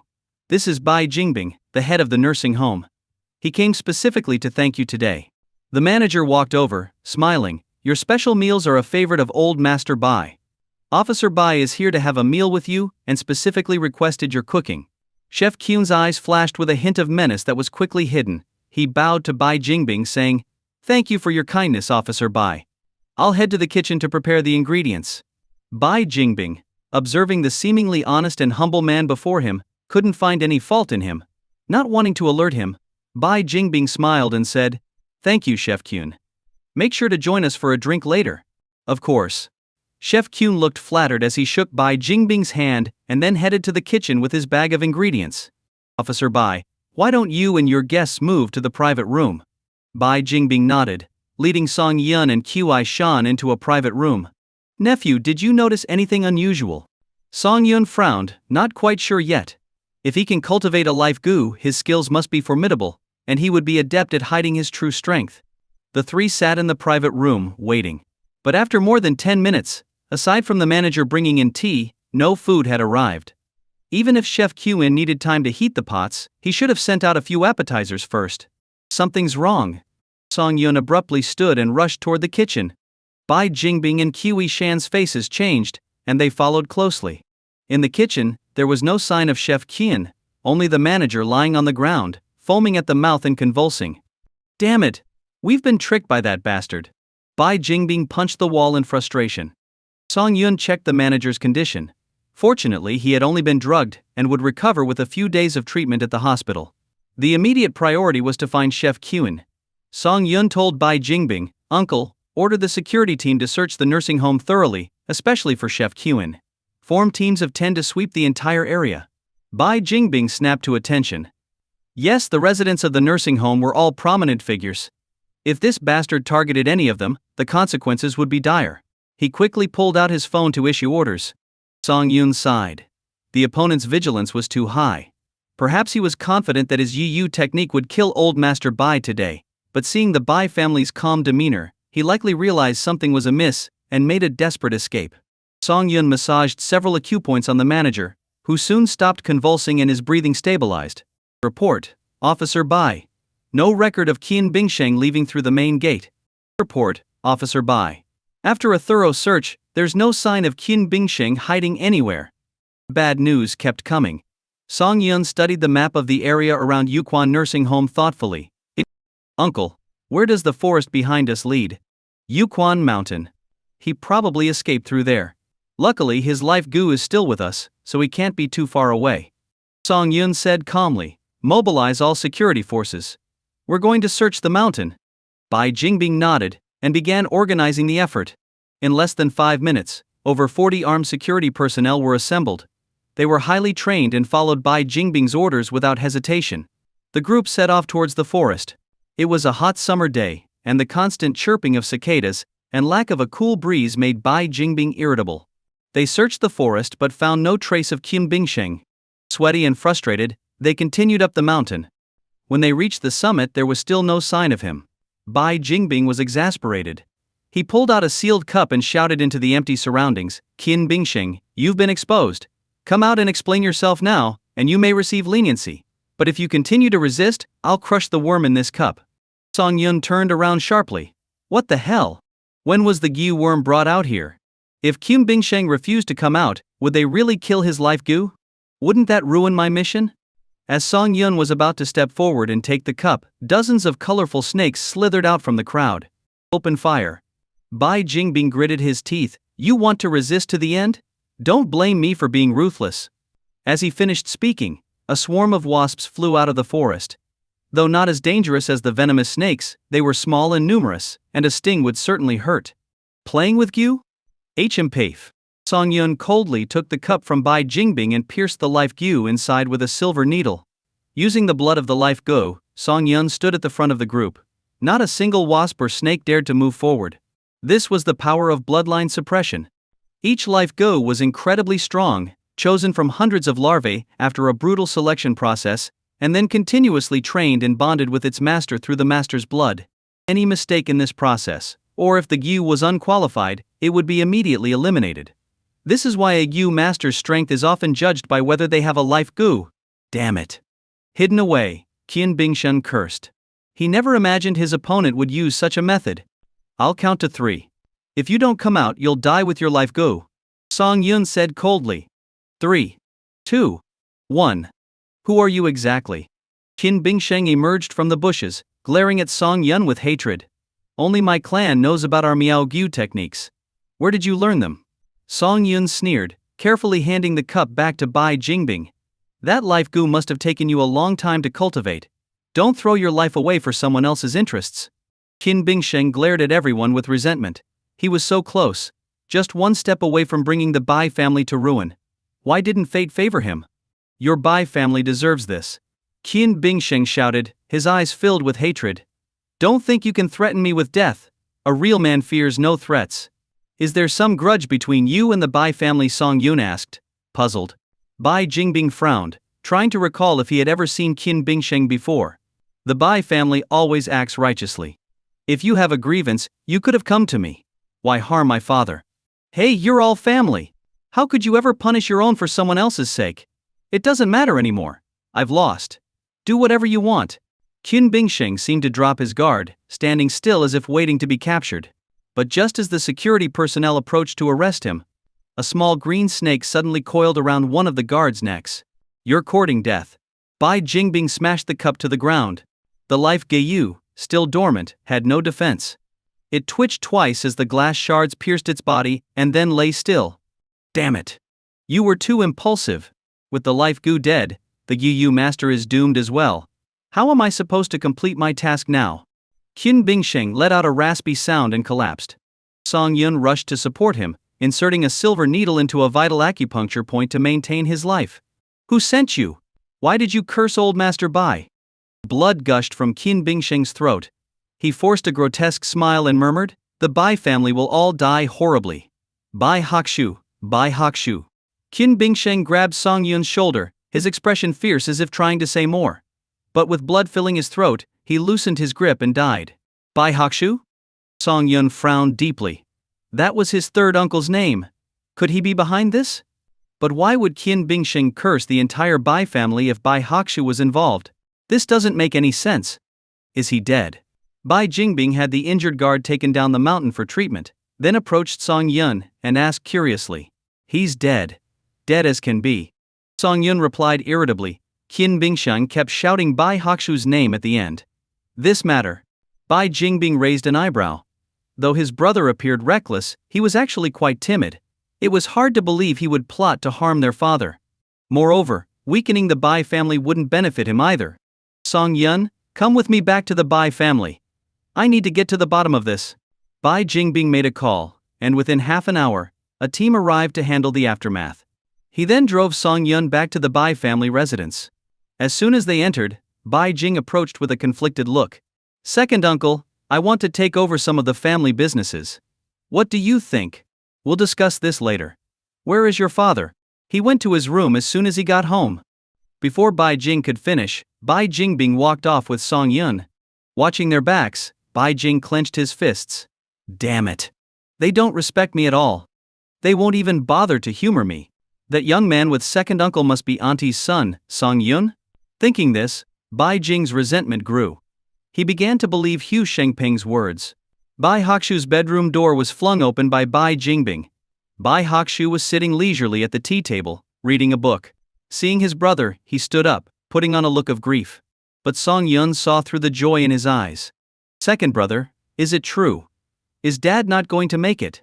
Bai Hakshu forced out a few tears, trying to sound sorrowful. Bai Jingbing, furious, slapped his brother hard. What's your relationship with Qin Bingxing? What? Bai Hakshu was stunned, unable to process what was happening. Who the hell was Qin Bingxing? Stop pretending. Bai Jingbing slapped him again, grabbing his collar. I'm asking you, what's your relationship with Qin Bingxing? If you don't speak, I'll invoke the family law and beat you until you do. I swear, I don't know anyone named Qin Bingxing. Even if you beat me to death, I still wouldn't know. Bai Hakshu cried out, what does this have to do with me? I don't remember offending anyone named Qin. Fine.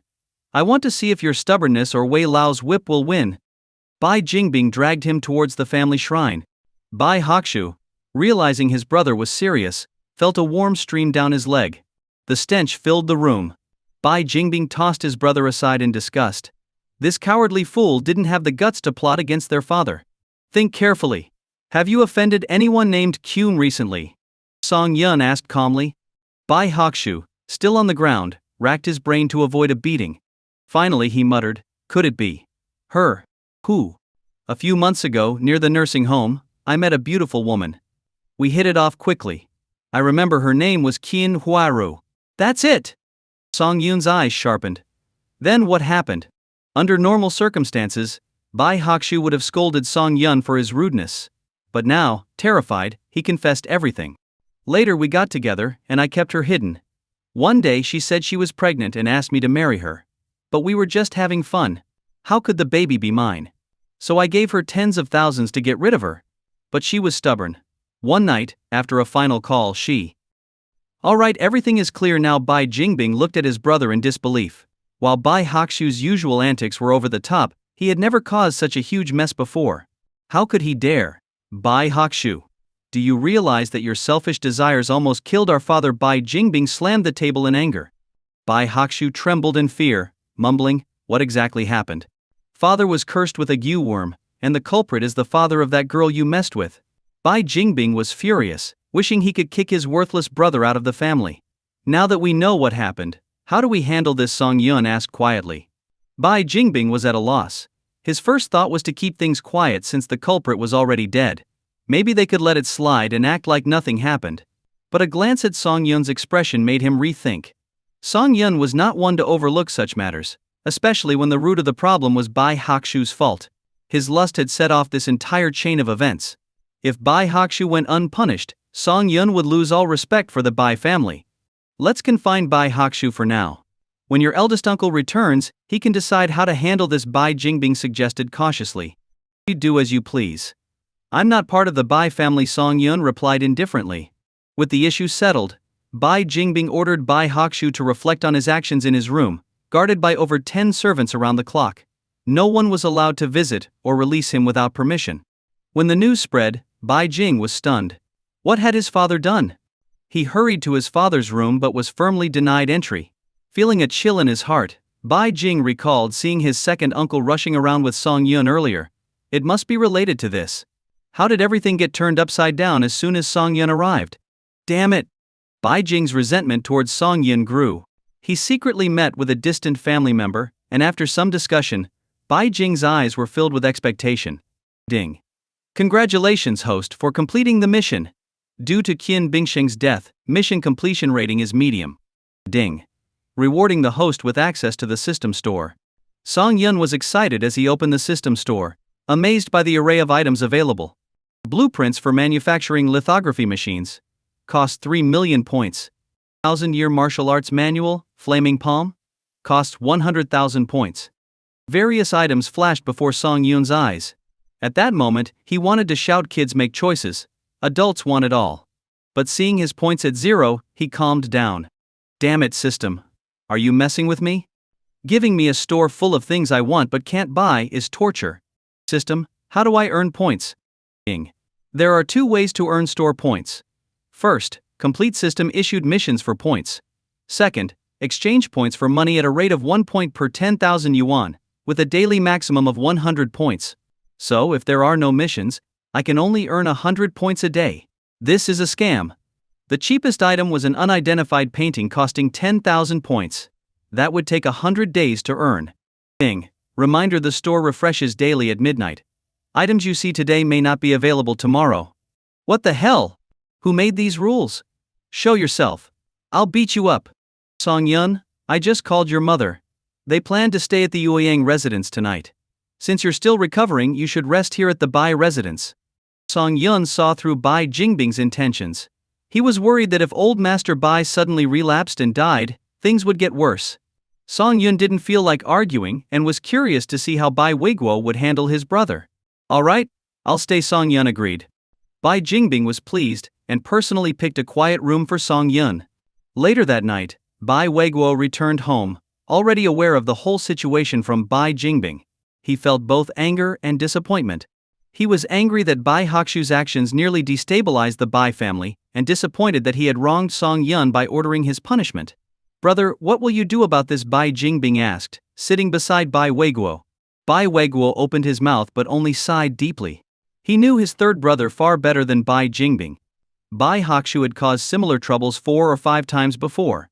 In the past, the women had accepted the compensation and left quietly, but this time something went wrong.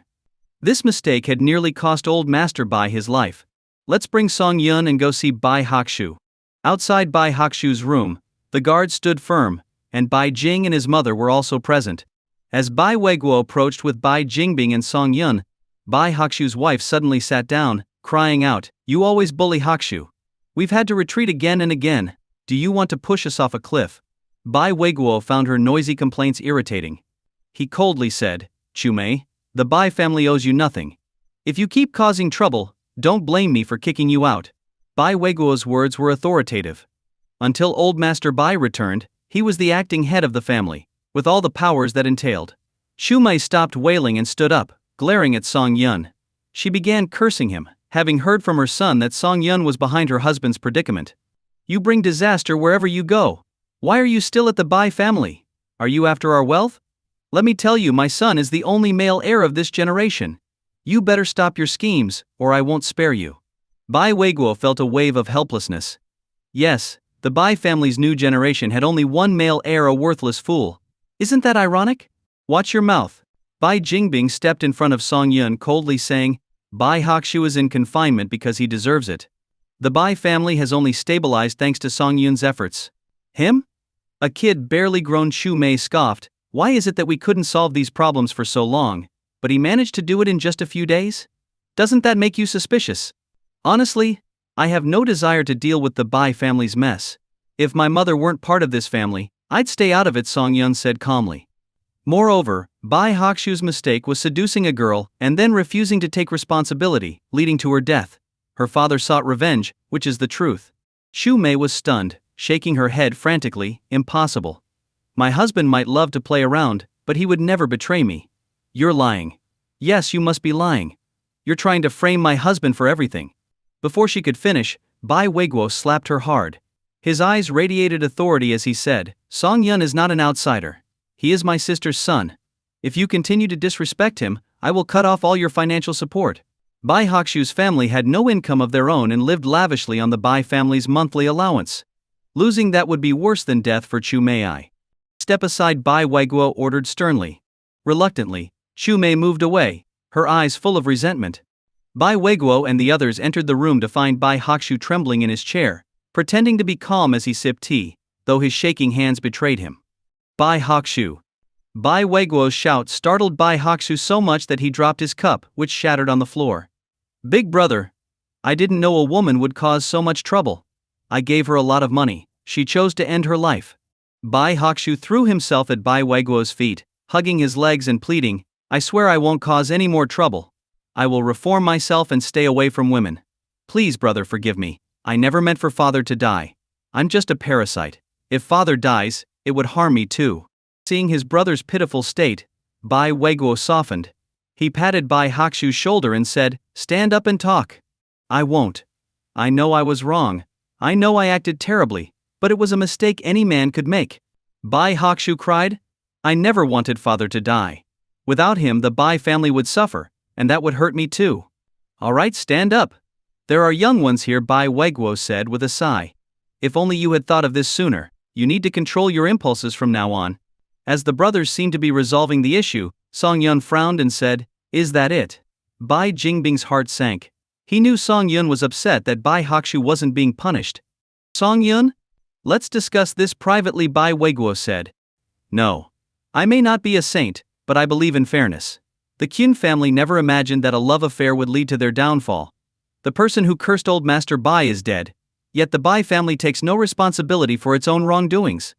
I'm not satisfied. Song Yun felt a wave of relief wash over him as he voiced his grievances.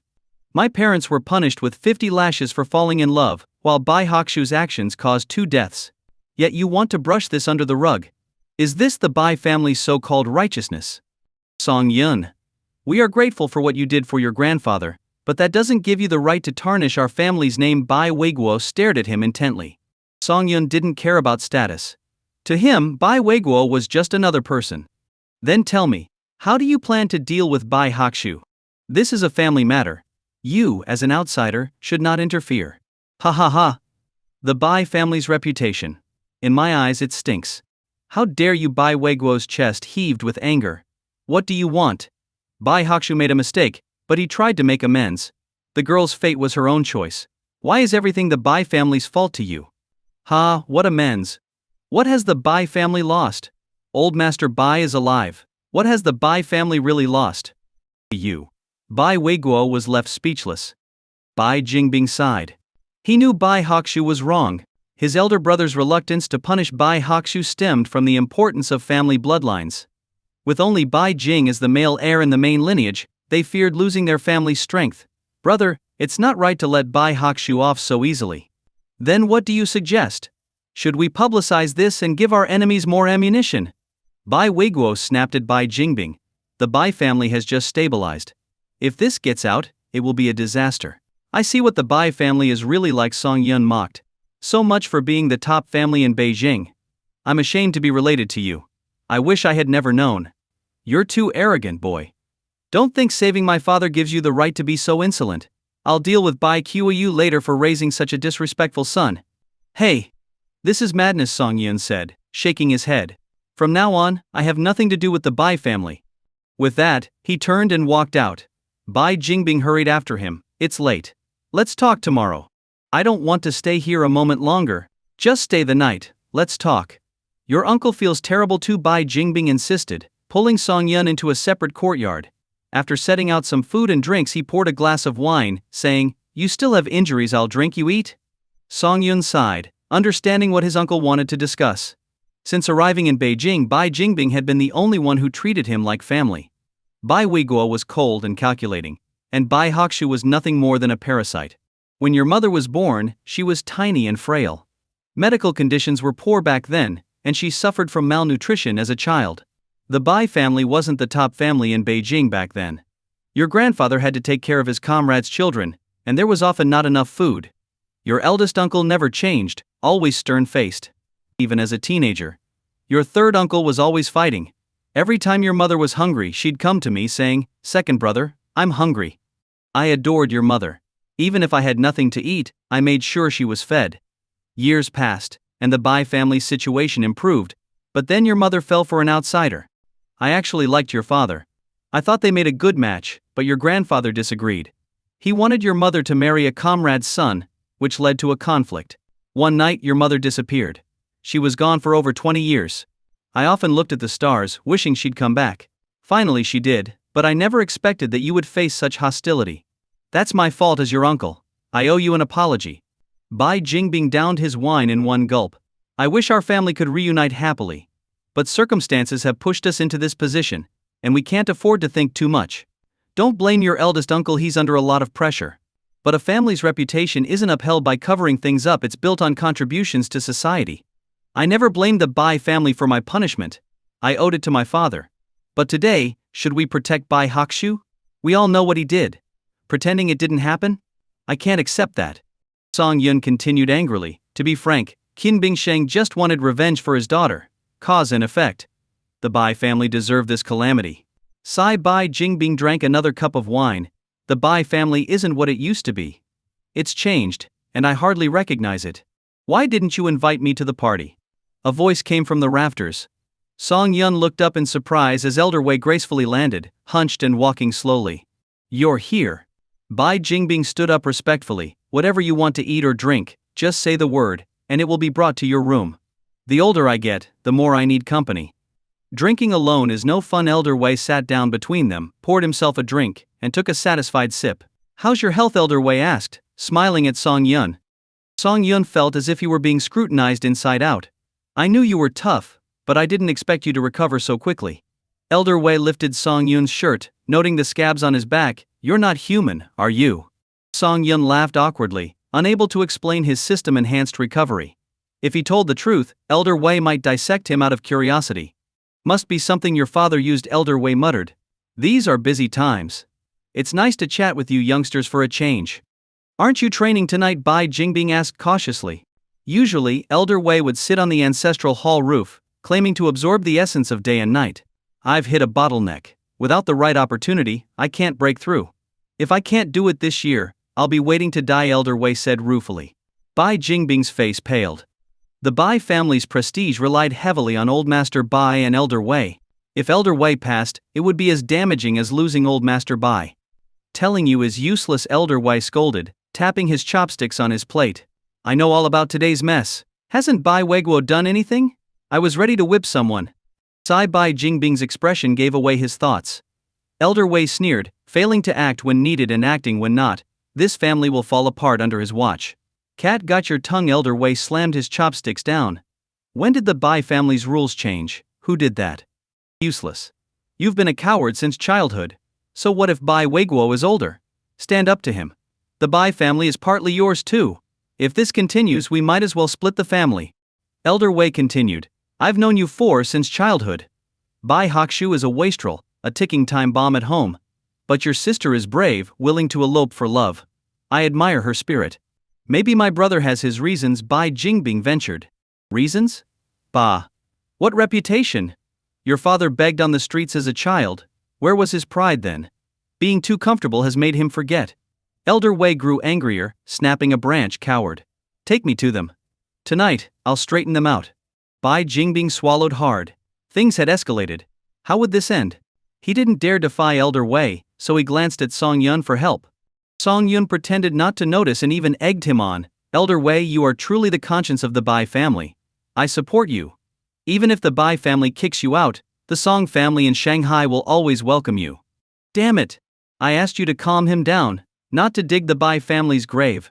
You've got guts, kid. More than Bai Jingbing. Lead the way. Let me show you how justice is served. Wei Lao, shouldn't you reconsider this? Bai Jingbing pleaded, following closely behind and not daring to obstruct. If this escalates, won't it just become a spectacle for the younger generation? If he did something disgusting, why be afraid of people talking about it? Wei Lao gave Bai Jingbing a sideways glance. If you keep yammering, you'll be the first one I hit. Seeing Wei Lao's anger, Bai Jingbing shut his mouth tightly.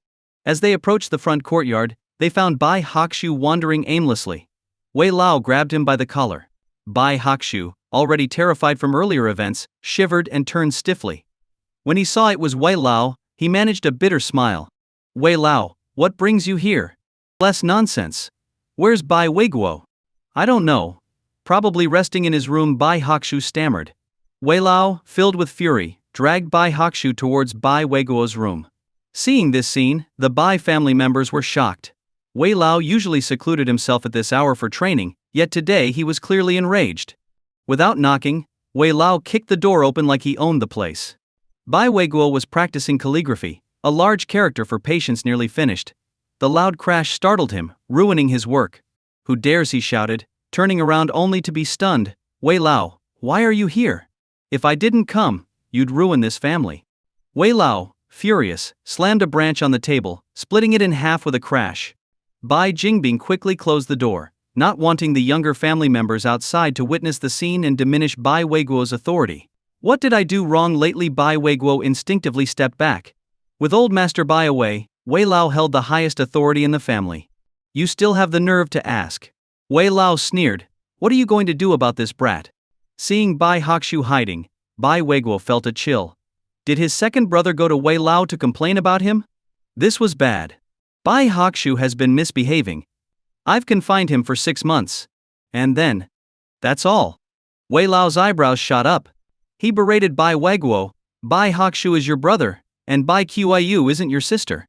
Why did Qiu get punished when she came back, but this scoundrel gets off lightly for causing such a big mess? I have my reasons. Bullshit. Your heart's as twisted as it can get. Wei Lao raised the branch and whipped Bai Weiguo's back. This is for abusing your authority as family head. Bai Weiguo felt searing pain but didn't dare to dodge. Running or fighting back would lead to harsher punishment from old Master Bai. Wei Lao held special privileges in the Bai family. The second lash is for being blind and unjust. I understand. I'll leave Bai Hakshu's punishment to you, without complaint. Bai Weiguo begged, but Wei Lao struck him a third time. The third is for being indecisive. As head of the family, even if faced with a chasm, you must forge ahead.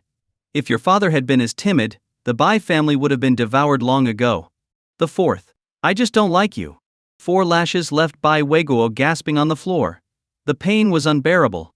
He began to admire Song Yun, who had endured 50 lashes from Wei Lao and was up and about the next day. Bai Hakshu. Wei Lao's shout made Bai Hakshu kneel, trembling. I know I was wrong. You've been a parasite, contributing nothing, but the Bai family could tolerate one idler. Yet you caused such trouble. How could you be so heartless? Wei Lao's eyes blazed as he whipped Bai Hakshu without mercy. Bai Hakshu writhed in pain, screaming continuously. After countless lashes, the branch broke. Wei Lao tossed it aside. Once you've healed, you're confined for a year and must copy the 4 books and 5 classics 100 times. If you repeat any mistakes, you'll be expelled. Any objections? No, no objections. Barely conscious, Bai Hakshu mumbled his reply. Humph, Bai Weiguo, don't think being acting head lets you act recklessly. Keep this up, and I'll come whip you daily. I understand. Wei Lao dusted off his hands and pushed the door open. Outside, the Bai family members scattered. Take Bai Hakshu to the hospital. Bai Jingbing called out, and soon several strong family members carried Bai Hakshu away, carefully closing the door behind them.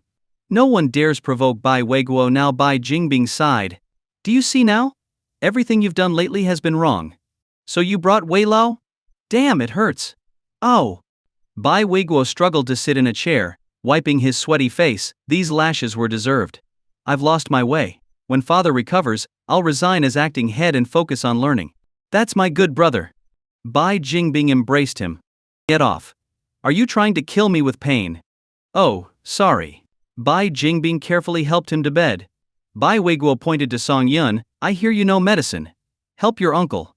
Song Yun crossed his arms, showing no intention of helping. Still holding a grudge, huh? Fine, I was wrong. I'm sorry. Yeah, he admitted his mistake. Help him out. Bai Jingbing tried to mediate.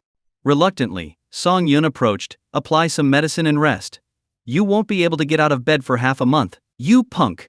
Outside Bai Weiguo's room, Bai Jingbing gave a bitter smile. It seemed changing Song Yun's attitude towards the Bai family was going to be difficult. It's late. Let's go to bed. Bai Jingbing walked Song Yun to his door and said, "Tomorrow, let's visit the nursing home again.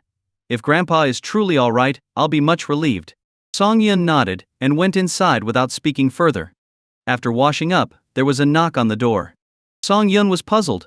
Who would come at this hour? He didn't have much of a relationship with anyone in the Bai family except Bai Jingbing. He opened the door, and a charming girl stood there, wearing a JK uniform. Her eyes crinkled into crescent moons as she smiled, dimples making her look even cuter. "Your cousin Song Yun, right?" "I'm Bai Egshu," the daughter of Big Aunt's cousin Bai Shu said with a smile. She then pointed at the door hesitantly. "Is it okay if I come in? It's quite late." "Can't we talk tomorrow?" Song Yun said nonchalantly. "Besides, I can't verify your identity. What if you're an assassin sent to the Bai family?" "Oh, come on," Bai Egshu pouted, stomping her foot lightly. "I'm not an assassin. I have something important to discuss with you." Song Yun observed the harmless-looking girl. If she wasn't afraid of him, why should he be afraid of her? He stepped aside, and Bai Zhu bounced into the room. "What do you want to discuss?" Song Yun sat on the sofa, deliberately keeping his distance and turning on his phone's recording feature, just in case. But Bai Egshu sat across from him, smiling. "Actually, I lied. I saw you take 50 lashes at the ancestral hall and endure it. I wanted to be friends with you. Won't you be my friend, Song Yun? If that's all, you can leave now." Song Yun issued a cold dismissal. This girl seemed off, coming to a stranger's room late at night just to make friends. She must be very bored. "Oh, don't be so cold." Bai Shu scooted closer, resting her chin in her hands and blinking her large eyes. "I heard your wife is pregnant. Must be tough for you, right?" A double entendre. Song Yun frowned, scrutinizing the girl. What was she after? "It's none of your business. If you don't leave, I'll call someone." Bai Egshu pouted, so unromantic. "Can I at least use your bathroom?" "Go ahead." Bai Shu grabbed her small bag and went into the bathroom, locking the door. She took out a small bag of unknown substance and quietly placed it in the toilet's tank. Bai Shu sighed in relief. This was easier than she thought. She exited the bathroom with her bag. "Good night, Song Yun. Hope you have a pleasant night." After she left, Song Yun inspected the bathroom but found nothing unusual. Maybe he was overthinking things. He lay in bed, video calling Yi King. Suddenly there was frantic knocking on the door. Annoyed, Song Yun opened the door to see a middle-aged man surrounded by several Bai family members. "I'm Bai Yingkai, your uncle by relation and the current Bai family enforcer," the man announced. "I handle all infractions by Bai family members." "And what's that got to do with me?" "I'm a Song, not a Bai." Already in a foul mood, Song Yun's patience snapped. "Stop bothering me, or I might do something reckless." The Bai family members, remembering Song Yun's toughness, hesitated. They didn't want trouble but had to investigate a report. "Let me explain. We received a report of illegal activities in your room. We need to investigate," Bai Yingkai said, softening his tone. "If we find nothing, I'll apologize publicly." "Come in, then." Song Yun sat on the sofa, smoking and watching as they searched his room. "Uncle Yingkai, nothing unusual here." "Uncle Yingkai, I found something odd in the bathroom." Song Yun's eyes narrowed. This was a setup.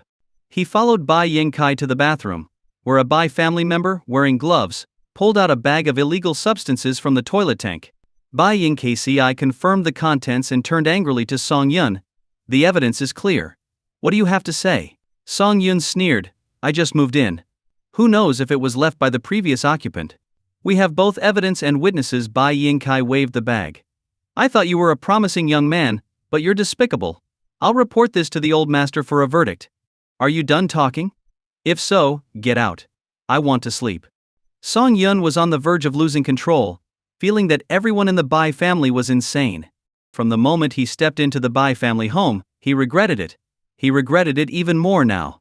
Not only had he endured 50 lashes from Wei Lao, but now he was also being framed by these people. He was fed up. Seeing Song Yun on the brink of an outburst, Bai Yingkai instinctively took a few steps back and said seriously, "Song Yun, please take a few deep breaths and calm down. I know it's upsetting to be found out like this, but since it's been discovered, we need to get to the bottom of it. I've said it before. That stuff isn't mine. How many times do I have to repeat myself?" Song Yun slammed his hand on the sink, shattering the porcelain into pieces. Bai Yingkai swallowed hard. "We're just doing our job. We hope you'll cooperate." Who reported me? Song Yun asked, his eyes narrowing with anger. Feeling uncomfortable under Song Yun's intense gaze, Bai Yingkai replied, "It was Third Master Bai's son, Bai Jing." What? Song Yun was puzzled. He had only met Bai Jing once. Why would he target him? Could it be because he had exposed Bai Jing's father's misdeeds? And now Bai Jing wanted to ruin his reputation? Song Yun coldly surveyed the people around him and said, "If you don't believe me, gather everyone at the ancestral hall." "Wait, are you planning to make a big scene out of this?" Bai Yingkai asked, confused. In such situations, wouldn't the person involved usually try to cover it up and avoid making a fuss? Enough talk. Do as I say. Song Yun changed his clothes and headed towards the ancestral hall. There he saw Wei Lao sitting cross-legged on the rooftop, practicing his breathing exercises. Under Song Yun's sharp gaze, he noticed white mist swirling with each breath Wei Lao took. "Why aren't you sleeping?" "What brings you here?" Wei Lao asked, opening his eyes. "Someone has framed me. I'm here to clear my name," Song Yun replied. "Oh? Someone dares to mess with you?" Wei Lao chuckled. "That's interesting. Tell me what happened." Song Yun explained the situation to Wei Lao, who snorted in response. "Such outdated tricks for framing. Really? What can I do? People love to see others fall from grace. If I don't make a big scene, rumors will spread, and my reputation will be ruined by tomorrow," Song Yun said with a bitter smile. 10 minutes later, the Bai family ancestral hall was brightly lit, with countless Bai family members gathered, all puzzled about what was happening. "Song Yun, what's the meaning of this commotion?" Bai Jingbing asked. He had been woken from his sleep and wasn't happy about it. "Bai Jing, I want to ask you how you knew there were illegal items in my room," Song Yun shouted. "You've never been in my room. Do you have X-ray vision?" "What?" Bai Jingbing was now half awake. Possession of illegal items was a serious offense in the Bai family, leading to severe punishment. "I heard from Bai Yigshu. She went to your room today to get to know you better. But when she used the bathroom, she found something suspicious in the tank. Afraid you'd retaliate, she told me everything," Bai Jing said righteously. "But I didn't expect you to be so shameless, making this a big issue. Do you think you can get away with it by causing a scene?" "Fine," Song Yun said coldly. "Bai Yigshu, how did you know what was in the bag was illegal?" Bai Yigshu couldn't meet Song Yun's gaze, looking scared. "I just thought it wasn't something good, so I told Bai Jing," she stammered. "Song Yun, bullying a little girl is beneath you." Bai Jing stepped in front of Bai Shu. "The evidence is clear. What more do you have to say?" "But how can you prove it's mine?" Song Yun scoffed. "I can say you planted it to frame me." "That's nonsense. It was found in your room. It must be yours. You probably don't know, but every guest room is cleaned daily, so there's no way it was left there beforehand." "Fine. Bai Shu, you were the only one in my room today. I want to search your bag and room." "Are you trying to frame her now?" Bai Jing shouted. "Since you arrived, you've caused endless trouble. Now you're caught with this stuff, and you still want to deny it." Song Yun's eyes lit up. "If you've done nothing wrong, you have nothing to hide. Let me check your belongings." "Yeah, it's only fair. We can't just accuse Song Yun without evidence," Bai Jingbing said, holding his aching head. Song Yun jumped down from the platform and walked towards Bai Yigshu. She looked tiny and frightened, clutching her bag. "Do you really want to check?" she asked, her voice trembling. "How else can you prove your innocence?" Song Yun reached out, and after a moment's hesitation, Bai Yigshu handed over her bag. As she did, a sly look flashed in her eyes. She had already cleared out anything incriminating. There was no way Song Yun would find anything. But she didn't know that Song Yun had an extraordinary tool: the system. Since the beginning, Song Yun had been thinking of a solution. Simply denying ownership wouldn't clear his name. He needed solid proof. He remembered the system's store and found a perfect item: the space switcher. It cost 88 points, and had two limitations: the target must be within 10 meters, and the item couldn't exceed 10 units. These were minor obstacles for Song Yun. He could easily transfer something into Bai Yigshu's bag and turn the situation around. Song Yun took out a small, candy-like object from the corner of the bag and exclaimed, "This looks exactly like the stuff found in my room." Bai Yigshu's face turned pale. No way. She was sure she had sealed everything perfectly when she took it out, and she even checked afterward to make sure nothing was missing. How could it end up in her bag? "Bai Yigshu, what do you think this is? Is it candy for children?" Song Yun asked with a sly smile, his eyes gleaming with sharpness. Bai Yigshu felt a chill run down her spine and couldn't stop trembling. "It should be candy, I guess? I don't know," Bai Yigshu stammered. "I hang out with friends every day, who knows what might have ended up in my bag." Liar Song Yun's aura intensified as he coldly snorted, "You came to my room tonight with this bag, then you made an excuse to use my bathroom. Since we're relatives, I allowed it. But I never expected you to be so devious as to frame me. I didn't. I really didn't. Everyone, please believe me. I could never do such a thing," Bai Yigshu cried, tears streaming down her face. She was terrified of being cast out of the Bai family and losing her privileged life. "Everyone can see the truth clearly. If you dare to frame me, you better be ready for the consequences. When I checked your bag, I didn't have anything in my hand," Song Yun said calmly. "I'm being framed. Brother Bai Jing, say something for me," Bai Yigshu pleaded, stomping her foot and crying. She looked so pitiful that anyone not thinking clearly might believe her. Bai Jing didn't expect things to turn around like this. Internally, he cursed Bai Yigshu for being unreliable. If he defended her now, he would only bring trouble upon himself. "Bai Jing, speak up." Bai Yigshu's eyes locked onto him, but he avoided her gaze, slipping into the crowd. He even made a throat-slitting gesture, indicating that if she exposed him, her life would be over. Indeed, as the only male heir of the main branch, he had the power. No matter how beautiful she was, Bai Yigshu was just an insignificant branch member. If she dared to resist, her whole family could be expelled. With the evidence in hand, "What do you have to say?" Song Yun held the candy in his palm for everyone to see, proving his words were true. "Bai Yigshu, have you forgotten the Bai family rules?" Bai Jingbing shouted, his eyes blazing with anger. "No, I haven't forgotten." Bai Yigshu trembled, a mix of fear and rage from being betrayed by someone close to her. "In that case, there's nothing more to say. Bai Yigshu, for framing someone and possessing illegal items, you'll be punished for both crimes. Take her away," Bai Jingbing ordered. Bai Yingkai and his men quickly restrained Bai Zhu and dragged her away. "Song Yun, you're framing me!" Bai Yigshu screamed as she was taken away, her hair disheveled. "Framing you? You should be punished for your own mistakes," Song Yun said coldly. "Bai Jing! Bai Jing!" Bai Yigshu cried out, looking at him as if he were a stranger. He was the one who asked her to frame Song Yun. If she hadn't foolishly believed him, she wouldn't be in this situation now. "All right everyone, go back to sleep," Bai Jingbing said, dispersing the crowd. He pulled Bai Jing aside and whispered, "You stay here." Once everyone had left, Bai Jingbing approached Bai Jing with a stern expression and slapped him hard. "You've really disappointed me." Bai Jing, holding his cheek in disbelief, looked at his uncle. Although Bai Jingbing and the family elders had always been strict, they had indulged him. But now, he was being hit for an outsider. He couldn't accept it. "Uncle, I swear I had nothing to do with this.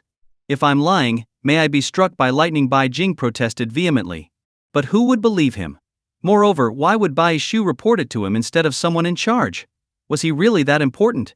Seeing his cunning nephew, Bai Jingbing felt pained. With Bai Jing as the sole male heir, the family faced a bleak future. Just like his father, Bai Jing was a constant source of worry.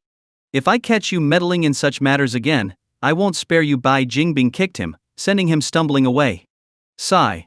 I'm sorry you had to see that," Bai Jingbing said to Song Yun. Looking at the young prodigy before him, Bai Jingbing couldn't help but feel envious. If only Song Yun were a Bai family member, they would thrive for generations. "It's fine. I've seen plenty of drama since I came here," Song Yun said, exasperated. "I'll leave first thing in the morning. I can't stay here any longer, or you'll blame me for every little problem." Bai Jingbing felt embarrassed. Since Song Yun's arrival, the Bai family had faced endless turmoil. Meanwhile, Bai Jing, furious, drove to his usual bar. He sat at the bar, downing drink after drink. Just as his vision blurred, a pair of delicate hands rested on his shoulders. "Hey handsome, drinking alone is no fun. Let me join you," a woman's voice whispered seductively in his ear. The warm breath sent shivers down his spine, and Bai Jing's thoughts wandered. "Bartender, more drinks." Bai Jing's memory blurred, and when he opened his eyes the next day, he saw a man sitting on the sofa in his room. He quickly covered himself with a blanket. Bai Jing slept well. The familiar voice belonged to Yi Wenbiao, the heir of the Yi Wei family. "Why are you in my room?" "Where am I?" Bai Jing asked, trying to steady his nerves. Yi Wenbiao lit a cigarette and laughed. "It seems Bai Xiao has forgotten everything that happened last night. These photos might help jog your memory." Bai Jing's heart sank as Yi Wenbiao threw a folder onto the bed. Bai Jing opened it and his pupils contracted. Inside were photos of him sleeping next to a woman. Damn it. After getting drunk last night, he had no recollection of what happened. It was clear now that he had been set up. "Yi Wenbiao, we've never had any grudges. Why are you framing me?" Bai Jing angrily threw the photos away. Yi Wenbiao picked up one and sneered, "Bai Jing. Take a good look at these photos. The girl in them is my sister. If I wanted to frame you, would I need to go to such lengths?" Crap. In his rage, Bai Jing hadn't noticed it earlier. He picked up a photo and looked carefully indeed. It was Yi Wenbiao's sister. Everyone in the city knew Yi Wenbiao was overprotective of his sister. If you offended Yi Wenbiao, he might let it go if you apologized. But if you offended his sister, he would use every means to get back at you. Realizing this, Bai Jing felt a wave of panic. What he had thought was a pleasant encounter turned out to be a nightmare. "Yi Wenbiao, would you believe me if I said I don't remember anything from last night?" Bai Jing asked hesitantly. Yi Wenbiao extinguished his cigarette and coldly replied, "We're all men. We all lose control sometimes. But your biggest mistake was involving my sister." But Bai Jing started, but the evidence was right in front of him. He dressed quickly and stood before Yi Wenbiao, asking, "Where is your sister?" "How should I know? She had a fight with the family last night and disappeared. I searched the city and only found these pictures in my phone. By the time I got here, it was already too late," Yi Wenbiao said, looking frustrated. If his sister had been with a respectable man, he wouldn't have objected. But Bai Jing was known to be a good-for-nothing. "Maybe nothing happened between us. Maybe I'm just taking the fall," Bai Jing said with a forced smile. Yi Wenbiao pointed to the trash can, where used protection lay discarded. Bai Jing sighed deeply. There was no escaping the consequences now. "Just tell me what you want from me," Bai Jing shouted, resigned. Yi Wenbiao, looking conflicted, knew his sister was likely acting out against the family. "Bai Jing, since you had this encounter with my sister, you need to take responsibility. But your current standing in the Bai family isn't enough. You must become the head of the Bai family, or at least its heir." Bai Jing laughed bitterly and recounted the previous night's events. Yi Wenbiao stared at him as if he were an idiot. "Is something wrong with your brain? You did all that and still had to act on your own." Yi Wenbiao regretted his earlier words. He didn't want someone so foolish to be responsible for his sister. "What else could I do? Among the younger generation, only my voice carries any weight. If I didn't act, who else would frame Song Yun?" Bai Jing retorted. Yi Wenbiao sighed, realizing what a fool Bai Jing was. He motioned for Bai Jing to come closer and began instructing him on more subtle ways to handle such situations. At the Bai family residence, Song Yun woke up washed and without eating breakfast, called his company to send a car. Seeing Song Yun leave, Bai Jingbing felt troubled. He had hoped to foster a good relationship with Song Yun, to have an ally during tough times. But now it seemed Song Yun wanted nothing more than to stay far away from the Bai family. The car drove Song Yun to the Ouyang family residence. The people at the gate recognized him and warmly welcomed him inside. Everywhere he went, Ouyang family members greeted him with smiles, a stark contrast to his experience with the Bai family. Honey Yi King, who had been listlessly drinking porridge, jumped up and ran to him when she saw Song Yun. Song Yun caught her carefully. "Sweetheart, you're more important than I am right now. We can't afford for you to get hurt." "Husband, I couldn't sleep without you by my side last night," Yi King said, snuggling into his arms. Song Yun smiled, stroking her hair. When he looked up, he saw the Ouyang family elders and his parents watching them with amused expressions, and his face turned red. "Did the Bai family cause trouble again last night?" Song Bo slowly peeled an egg and asked. "Yes, there was a little incident," Song Yun replied, not wanting to worry his family by sharing the details. "As long as you're okay. We were just talking with old Master Ouyang about your sister," Song Bo said. Song Yun turned stiffly to look at Ouyang Ji, who was blushing and grinning foolishly. "Damn, this had to be about Xiao Wan. Song Yun, Xiao Ji here mentioned he has taken a liking to your sister. I've heard good things about Xiao Wan. What do you think?" old Master Ouyang asked. What could he say? Song Yun held Yi King close, thought for a moment, and said, "This isn't something we can decide. It's up to my sister. If she likes Ouyang Ji, then I won't object. But if she doesn't, I can't force her." Ouyang Ji, getting anxious, nudged his grandfather. The old man nonchalantly stepped on Ouyang Ji's foot, causing his face to turn red with pain. "Since we're already on the topic, and everyone is free today, why don't we visit the Yayao family?" old Master Ouyang suggested. Song Yun smiled wryly. "If you visit in person, I'm sure my uncle would be thrilled." "Good. It's been a long time since I've seen your aunt. It'll be nice to catch up," Song Bo added. And so, the visit to the Xiao family was unexpectedly decided. Ouyang Ji looked at his grandfather in admiration. Thinking truly a master tactician, he turned the situation around with a few words. Song Yun felt a wave of helplessness as he saw Ouyang Ji's excited expression. By the time the Ouyang family had prepared their gifts, it was nearly lunchtime. Song Yun drove ahead with Yi King and his parents, leading the way, while the 3 Ouyang family members followed in another car. Behind them was a vehicle loaded with gifts. Song Yun couldn't understand where Ouyang Ji got so much enthusiasm. He had even taken some valuable items meant for the old man's birthday. He wondered if his uncle would faint upon seeing such an abundance of treasures. When they arrived, the Ouyang family had brought over 40 bags of gifts. Song Yun, holding Yi King, gently knocked on the door. "Who is it?" came his aunt's voice from inside. Song Yun breathed a sigh of relief. His father had insisted on surprising her, so he hadn't called ahead. Luckily, someone was home, otherwise, the trip would have been in vain. "Auntie, King and I have come to visit you," Song Yun said cheerfully. There was a sound of hurried footsteps inside. The door opened, and his uncle poked his head out. Seeing so many people outside, he quickly pulled his head back in, startled. "You're still so timid," Song Bo teased. Zhao Qiang, hearing the familiar voice, froze for a moment. He then flung the door open and shouted, "Wan, look who's here." Song Wan wiped her hands on her apron, looking puzzled as she emerged from the kitchen. When she saw Song Bo, she covered her mouth, tears welling up in her eyes. "Second brother. You're still the same crybaby as always," Song Bo said with a laugh, hugging his sister and patting her back. "It's been so many years, but you haven't changed a bit." "Shut up," Song Wan rolled her eyes at her brother. He had always been this playful since they were kids, and he hadn't changed a bit. "Let me introduce you." This is Song Yun started, unsure how to introduce the 3 Ouyang family members. Ouyang Shu, the old man, stepped forward with a smile, first shaking hands with Xiao Qiang. "Hello, I am." You, Xiao Qiang stammered in disbelief. "You're Ouyang Shu." Song Yun was surprised. He hadn't even introduced him yet, and his uncle had already guessed it. He now had more respect for his uncle's discernment. "How did you know I'm Ouyang Shu?" the old man asked with a smile. "I work in the arts. There was a TV series about you, and I helped direct some scenes," Zhao Qiang said, his excitement palpable. Being a native of the capital, he was well aware of the Ouyang family's immense influence. "Please have a seat. I'll make some tea," Xiao Qiang said, rushing to the kitchen. When he returned with a tray, his hands were trembling slightly. "What brings you here today, sir?" Xiao Qiang asked, glancing at Song Yun for clues. Song Yun shook his head and sighed. "What's going on?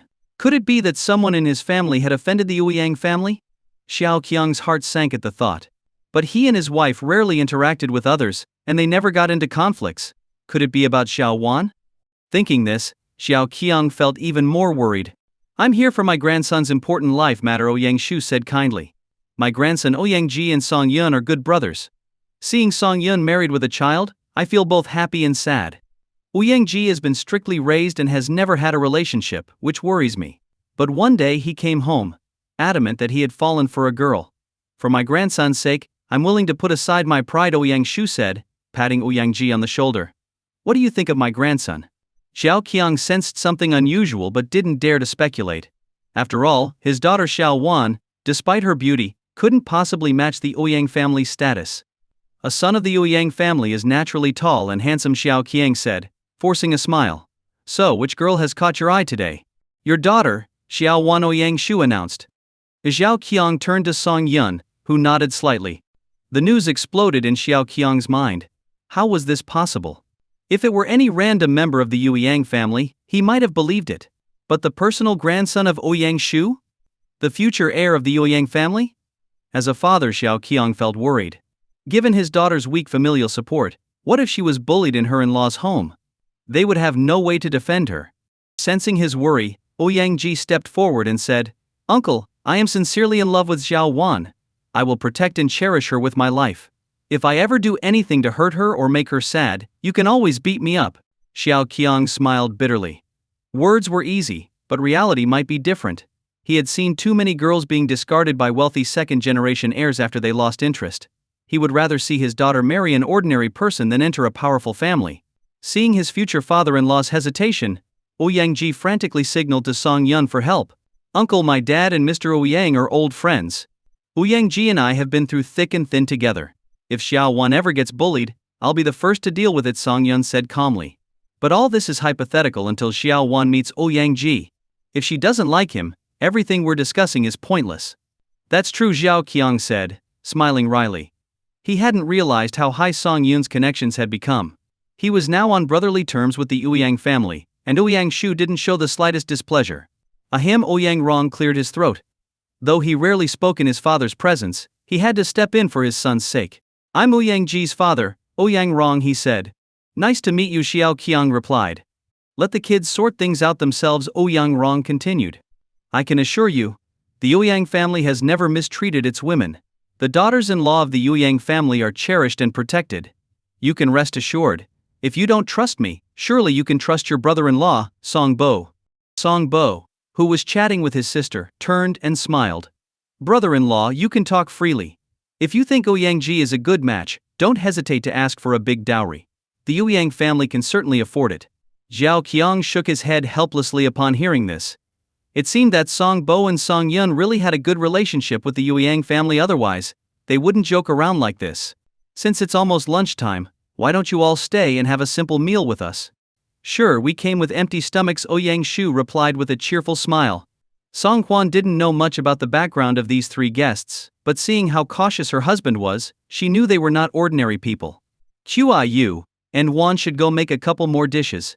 I'll have a few drinks with my brother-in-law this afternoon, Song Bo said. He then turned and put his arm around Xiao Qiang's shoulder, whispering in his ear, let the kids handle their own matters. Xiao Wan will definitely not be mistreated. Xiao Qiang finally felt at ease. He had a mysterious trust in his brother-in-law, believing everything he said. Come on. Let's all have a drink together since it's our first meeting as future-in-laws, Song Bo said with a laugh. Ouyang Ji, didn't you bring a bottle of that 60-year-old wine? Go get it, we'll drink that this afternoon.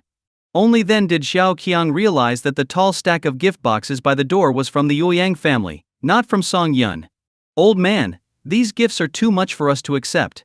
It's our first visit, and we weren't sure what to bring, so we brought a bit of everything. Please don't refuse. More than the gifts, we hope the kids can be happy together.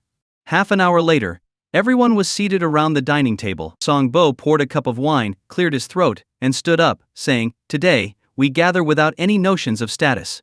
If Xiao Wan and Xiao Ji can be together, I'll be happy as her uncle. But if they aren't a good match, we won't force it. Let's just enjoy our meal and drinks. The men began drinking and chatting, quickly becoming more familiar with each other thanks to the wine. Xiao Qiang found that, despite their high status, the three Ouyang family members were very approachable, making the conversation easy and enjoyable. Just as Xiao Qiang was about to be overwhelmed by the drinks, the door opened, and Xiao Wan walked in with a bag on her back. Seeing Yi King, Xiao Wan joyfully ran over. Sister-in-law. I missed you so much. Wan. Yi King and his Xiao Wan chatted online every day, and had become very close. Xiao Wan carefully placed her ear on Yi King's belly and said, I want to hear if there's any movement. It's not time yet, Yi King said, smiling as she stroked Xiao Wan's hair. If you like babies so much, why don't you have one yourself? I'd love to. But no one treats me like my brother treats you. Just then, Ouyang Ji, his face flushed red, stood up straight and blurted out, I can. Only then did Xiao Wan notice there were others in the house. Wan, do you remember me? Song Bo asked. Second uncle. Second aunt? Xiao Wan exclaimed, rushing into Bai Qiu's arms. When she was young, her second aunt had doted on her, treating her like her own daughter. It had been years since they last met. Xiao Wan, you've become more and more beautiful, Bai Qiu said, touching Xiao Wan's delicate face. I heard your brother's been working you too hard. If you have any complaints, tell me, and I'll straighten him out. No, I owe everything to my brother, Xiao Wan said, snuggling into Bai Qiu's embrace. Ouyang Ji awkwardly interjected, Xiao Wan, do you remember me? You look familiar. Xiao Wan suddenly slapped her forehead. You were at the rap party for the drama a while ago, right?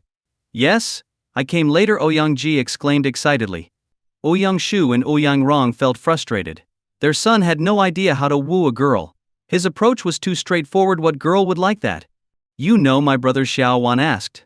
Song Yun and I are best friends, Ouyang Ji said nervously. Oh, don't drink too much with my brother. Your face is already red, Xiao Wan casually said. Ouyang Ji's heart soared. Was she concerned about him?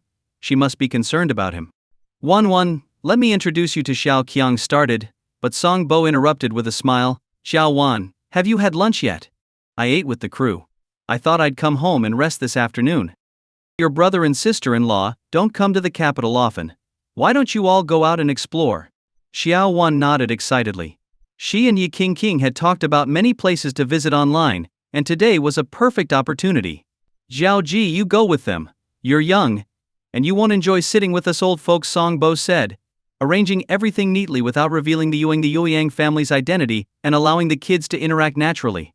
Go on, why are you just standing there, Song Yun said, giving Ouyang Ji a nudge on the head. Ouyang Ji, excited at the prospect of spending time with his crush, had forgotten how to walk. Take your time and enjoy yourselves, Song Bo called out as they left. We will, they replied in unison.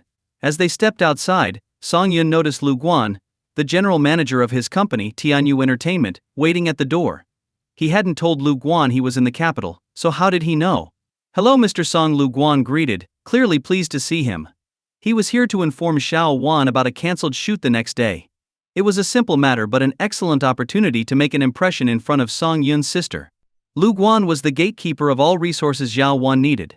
If anything was inappropriate or too revealing, he would reject it outright.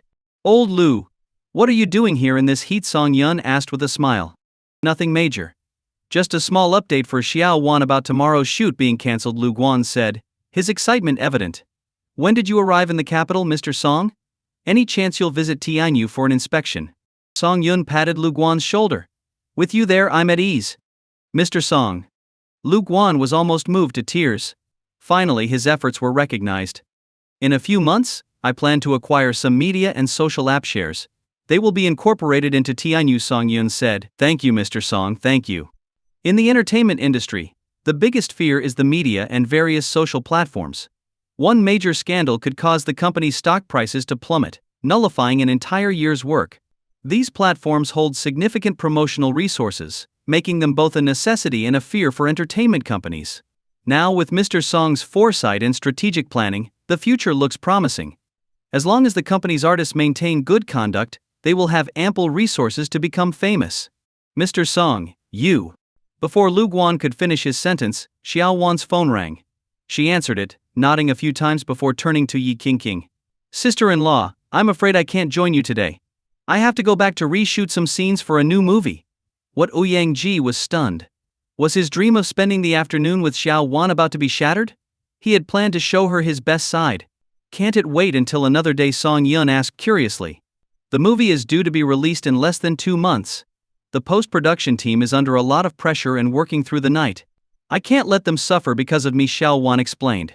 Song Yun nodded in approval, pleased that his sister hadn't let her sudden rise to fame change her. Well, work is work. We can always hang out tomorrow, Song Yun said. Ouyang Ji nudged him frantically. Bro, my vacation ends tomorrow. I have to go back, Ouyang Ji whispered desperately, causing Song Yun to sigh. Lu Guan had risen through the ranks by being observant and discerning. He noticed that Mr. Song's friend seemed very interested in Xiao Wan, and it looked like the boss was trying to set them up. Mr. Song, you've visited the capital several times but never toured the film studio, right? If you're free this afternoon, I can show you around and let you see Xiao Wan's work environment. Song Yun raised an eyebrow and smiled. Having a perceptive subordinate certainly made things easier. Dear, weren't you curious about what a film studio looks like? Let's go take a look, he said to Yi King. Seeing Song Yun's hint, Yi King quickly caught on. Sure, as long as it doesn't interfere with Xiao Wan's work. It won't. I'd be thrilled to have you all visit, Xiao Wan said, smiling as she linked arms with Yi King. Mr. Song, since you had some drinks earlier, let me drive you, Lu Guan offered. He drove a 7-seater SUV, ensuring a comfortable ride for everyone. On the way, Lu Guan kept glancing at the rearview mirror. Marrying Xiao Wan would make this young man's future limitless. But why did he look so familiar? When they arrived at the studio, Lu Guan suddenly had a flash of realization. Last year he had attended Ouyang Shu's birthday banquet and seen the main members of the Ouyang family. One of them was Ouyang Ji, the future heir. Holy moly! His boss had connections everywhere, even with the Ouyang family, and it seemed Ouyang Ji was pursuing Xiao Wan. This was bigger than any celebrity scandal. Calming himself, Lu Guan grabbed a water bottle, took a big swig, and composed himself. It was best to pretend he didn't know anything. Mr. Song, you don't need to fill out forms. This film studio partly belongs to us, Lu Guan said, leading them to the gate. I'm Lu Guan, the general manager of Tianyu Entertainment, and this is our chairman, Mr. Song. The security guard, who usually dealt with extras or heavily disguised celebrities, was shocked. Meeting an entertainment company's top brass was rare. I apologize for not recognizing you. Please come in. Song Yun generally avoided using his influence, but today he pulled out a pack of cigarettes he had taken from the Ouyang household and handed it to the guard. It's your job to be cautious. If you let anyone in, the scandals would be everywhere. The guard, moved by Song Yun's kindness, initially refused. Take it, these are special cigarettes, not commonly seen, Lu Guan chimed in, sounding a bit envious. The guard, realizing the rarity of the gift, accepted it gratefully. You're lucky today, Lu Guan quipped. You got some top-notch cigarettes for free. Song Yun laughed. Why envy him? I'll get you a pack if you want to show off. Really, Mr. Song? You're the best. With these, half my business deals would be sealed on the spot. Sure, just remind me later, Song Yun replied, smiling. As they arrived at the film set, a bearded man approached them hurriedly. Xiao Wan, you're finally here. We need you today. No problem, director. I'll go get changed and put on makeup, Xiao Wan said, waving goodbye to Song Yun and the others. The bearded director didn't acknowledge Lu Guan and walked off. He seems strict, Song Yun remarked. He's one of the leading directors of the fourth generation. We invested over 60 million yuan to get Xiao Wan this role. His movies are always hits, Lu Guan explained. Song Yun didn't mind the director's attitude. Talent and confidence were acceptable as long as there was real skill behind it. Anyone who excelled in their field deserved respect. While Xiao Wan went inside to change, Song Yun took the opportunity to look around the set. The surrounding buildings had a distinctive 1930s Shanghai style, very authentic and immersive. Just a street away, there was a stark contrast with a vast, grand palace complex used for filming historical dramas. Hey, Xiao Wan is out, Yi King suddenly tugged on Song Yun's sleeve, her voice filled with excitement. Song Yun turned to see Xiao Wan dressed in a cheongsam from the Republic of China era. Her slender waist looked as if it could be encircled with one hand, and the form-fitting cheongsam accentuated her feminine curves perfectly. Honey, I want to wear one of those too, Yi King whispered in Song Yun's ear. No way, honey, Song Yun replied softly. Look at how tight the cheongsam is around the belly. You've got our little one in there. I'll just wear it for you to see, she teased. Still no, Song Yun said firmly. If Mom and Yang Ying find out, they'll come after me again. As much as Song Yun wanted to see his wife in a cheongsam, the thought of his mom's feather duster gave him pause. Lately, Bai Qiu had been vigilant, ensuring Song Yun didn't get up to anything scandalous. Any noise from their room at night, and she'd be knocking on their door in 3 seconds flat. To avoid letting his thoughts wander further, Song Yun quickly shifted his gaze away from his wife. Just then, he noticed Ouyang practically drooling. How gross. Suppressing the urge to kick him, Song Yun said, Hey brother, I know my sister is beautiful, but could you tone it down a bit? You'll scare her off if you keep that up. Brother-in-law, I swear, I'll never marry anyone but Xiao Wan, Ouyang said earnestly, wiping the drool from his mouth. Their conversation caught Lu Guan's attention, and he listened with great interest. The reshoot didn't take long. Just as Xiao Wan was about to change out of her costume and remove her makeup, the male lead furrowed his brow and complained, Director, I think this scene lacks intensity. Oh? How would you change it? The bearded director, sitting by the camera, asked casually. This scene is where I rescue Xiao Wan from the enemy. Given her straightforward character in the script, I think we should add a scene where she initiates a kiss in the alley. It would make her character feel more real, the male lead suggested. The director nodded thoughtfully. The idea could indeed add depth to the scene. Plus, Xiao Wan had never filmed a kiss scene before, so this would be her on screen first, which could draw a lot of attention. I like it. Xiao Wan, get ready, we're adding this shot, the director ordered. Song Yun's expression darkened. He shot a displeased look at Lu Guan and said, I've said before, Xiao Wan isn't taking on roles with explicit scenes. No bed scenes, no kiss scenes. Lu Guan felt wronged. He had reviewed the script, and it was entirely appropriate. How did things change on set? Mr. Song. I'll handle it right away, Lu Guan, fuming, approached the director. Director Chen, this scene wasn't in the original script. Oh, it's you, Mr. Lu, Director Chen said, lighting a cigarette and speaking slowly. This is for the sake of art. I believe that once Xiao Wan breaks through this boundary, her future in the industry will shine even brighter. No matter what you say, we're not adding this scene, Lu Guan declared firmly. Director Chen didn't take kindly to this. He picked at his ear and said irritably, You're too invested in this little actress, Mr. Lu. Could it be that you? That's nonsense. Don't make baseless accusations, Lu Guan quickly denied, knowing full well that if Mr. Song misunderstood, it would cost him dearly. Look at you, getting all worked up, Director Chen said lazily.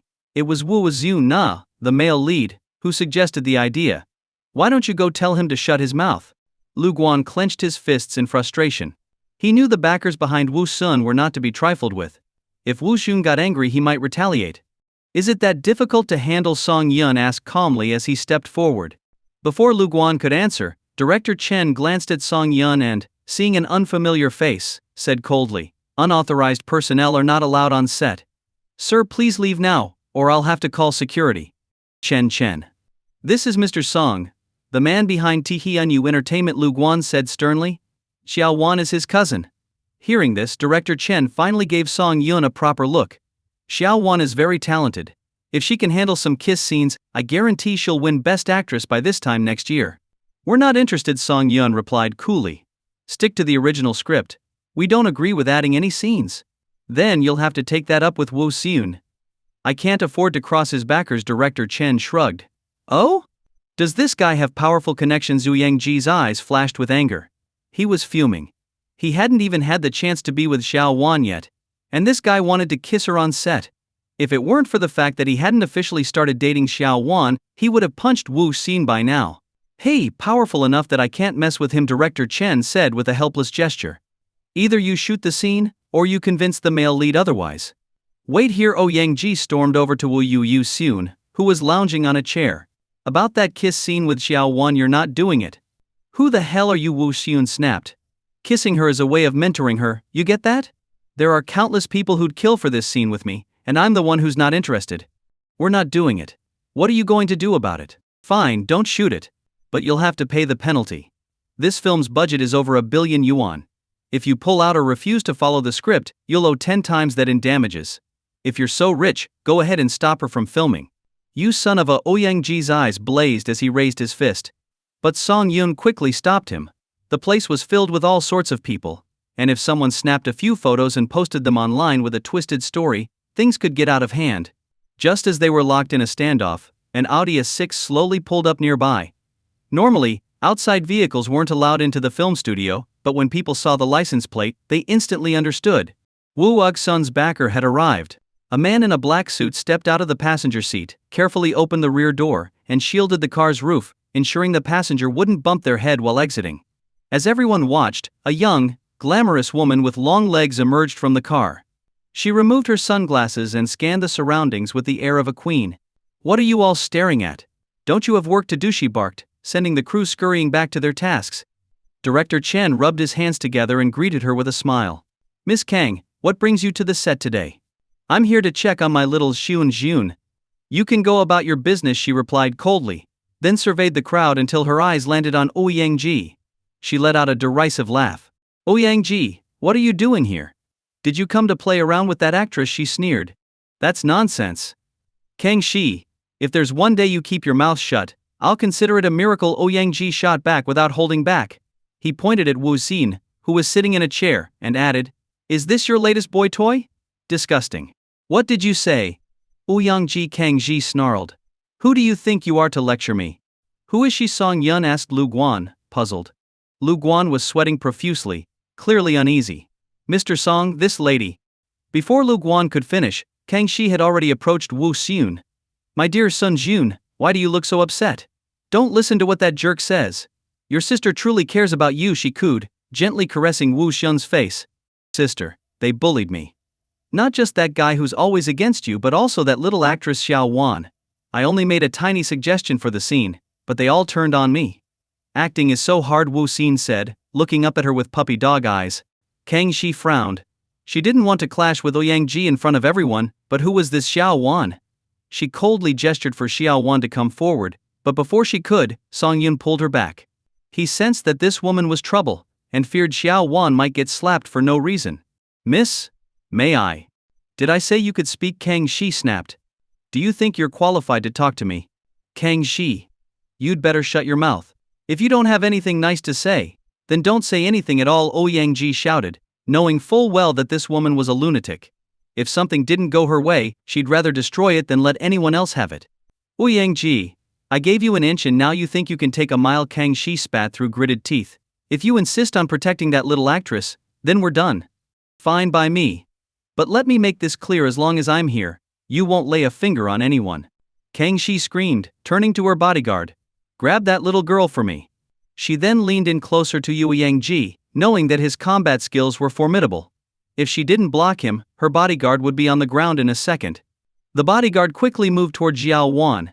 Seeing Song Yun standing in his way, he lashed out with a powerful kick, aiming to send Song Yun flying. Disgusted by the bodyguard's arrogance, Song Yun retaliated by raising his own foot. Despite being slower, Song Yun's kick landed first, striking the bodyguard squarely in the chest. Boom! The bodyguard flew back and crashed at Kang Shi's feet.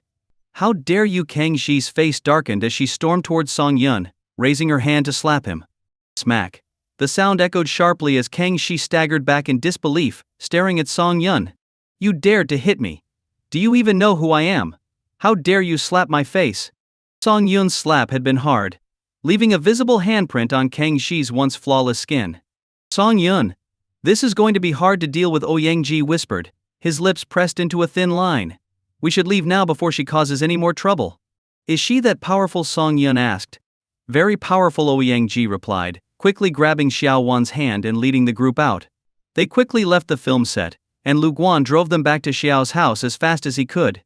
Meanwhile, Ouyang Shu was in high spirits, drinking with Song Bo, when his grandson suddenly burst in, looking upset.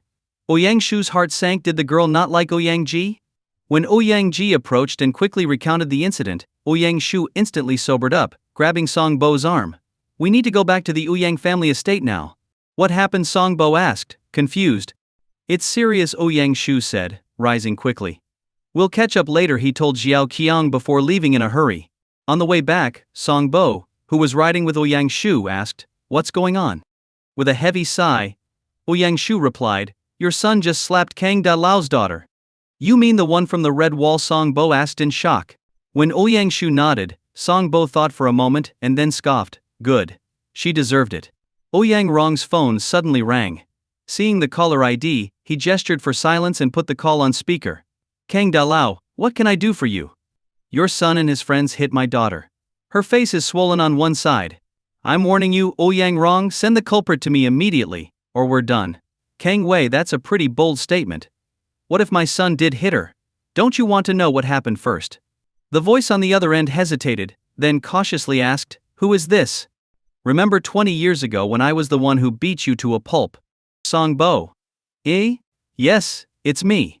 And it was my son who hit your daughter. If you're unhappy about it, come find me at the Ouyang family estate. With that, Song Bo hung up.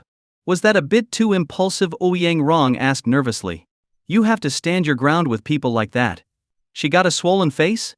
Well, I'm saying my son hurt his hand slapping her, Song Bo retorted.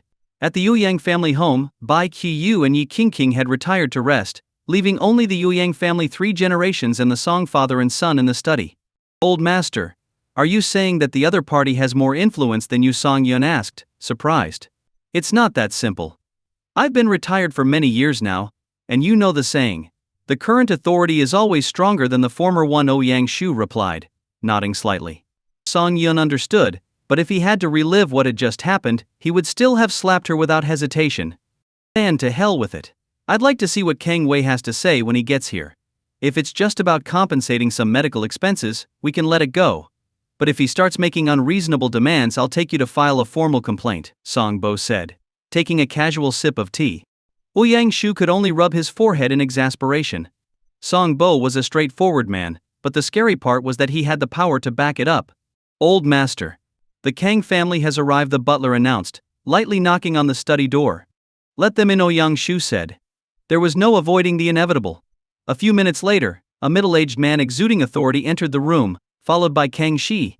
Kang Shi, still holding her swollen cheek, glared at Song Yun and cried, Dad. This is the man who hit me. Arrest him.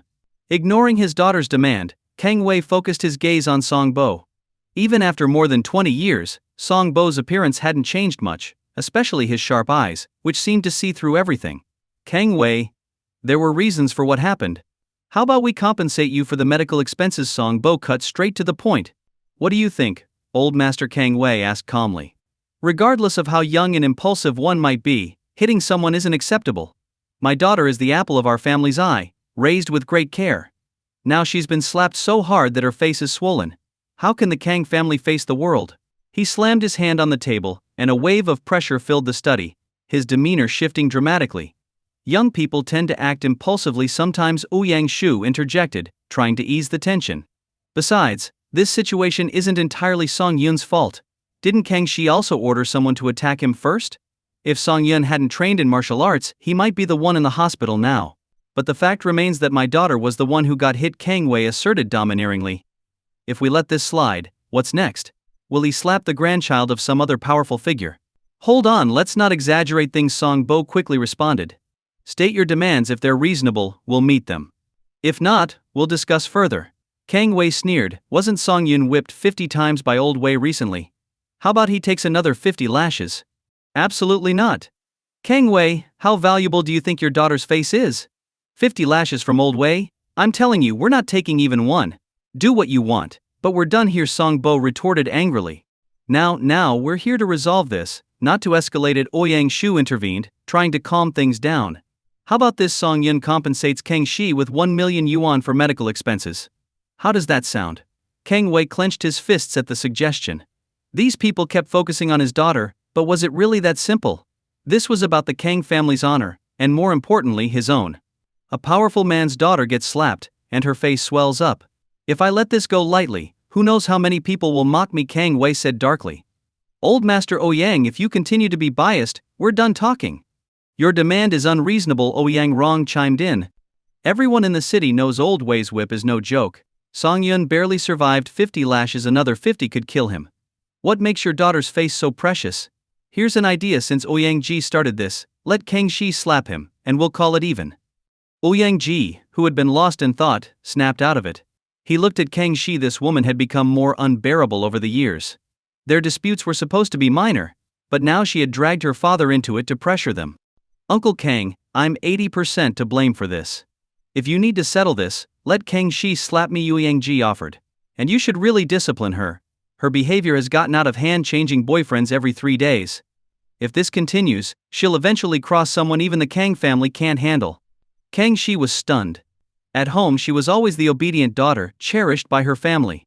Now, Ouyang Ji had exposed her true nature in front of her father, accusing her of having a chaotic personal life. What a bastard. Ouyang Ji didn't care. What's one slap? He was more than willing to take it just to expose her hypocrisy. Kang Wei furrowed his brows, unable to believe it.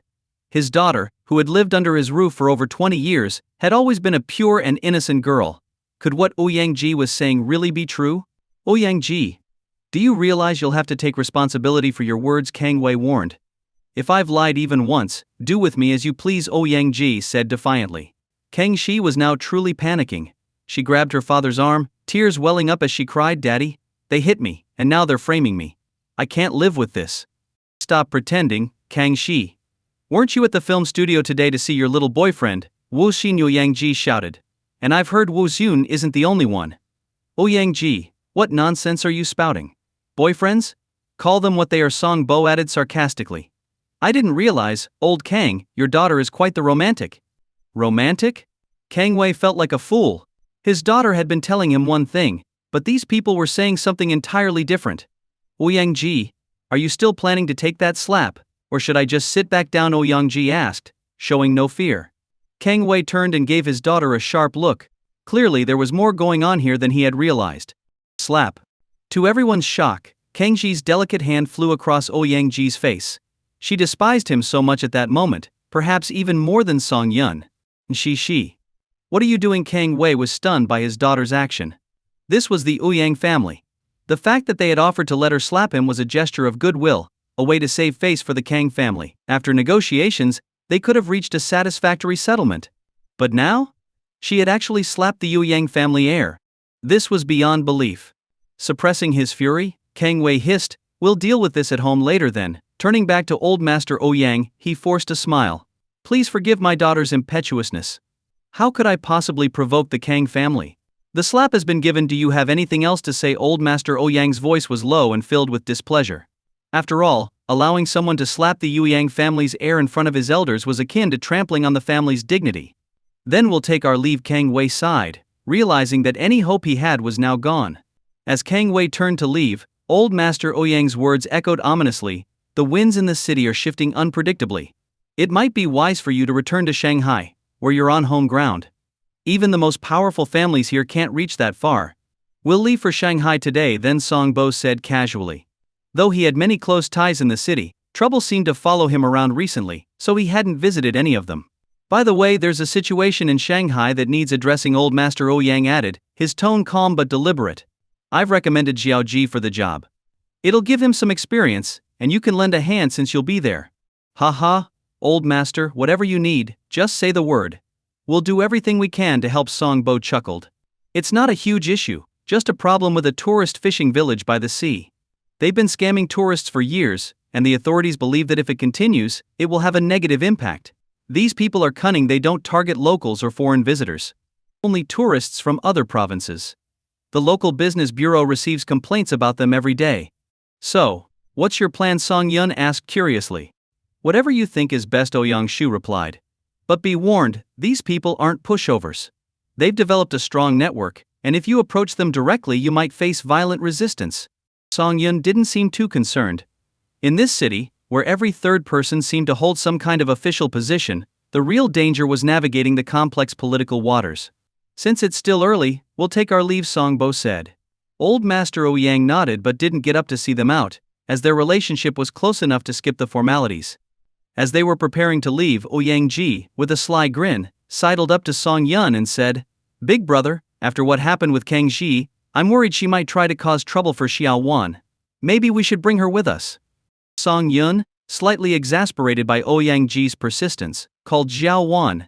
She was delighted at the idea of going to Shanghai, much to Song Yun's chagrin, as he cursed Ouyang Ji's luck.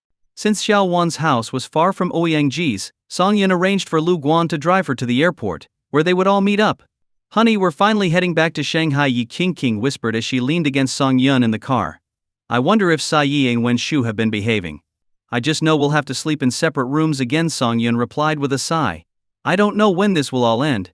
Yi Qingqing giggled. Well, at least you have Sai Yi. The couple laughed as they arrived at the airport. The Ouyang family had provided transportation both ways, a testament to the growing bond between them and Song Yun. Big brother, where's Xiao Wan? Ouyang Ji asked anxiously, fidgeting like a nervous monkey. Song Yun couldn't help but wonder what had enchanted Ouyang Ji so much about his sister. Tell me the truth, Ouyang Ji, why do you like my sister? Song Yun asked, throwing an arm around his shoulders.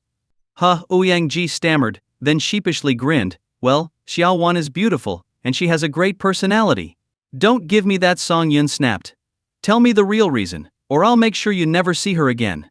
Don't do that. Ouyang Ji hesitated before finally confessing. Actually, I met Xiao Wan 5 years ago. Her academy came to perform at an arts festival.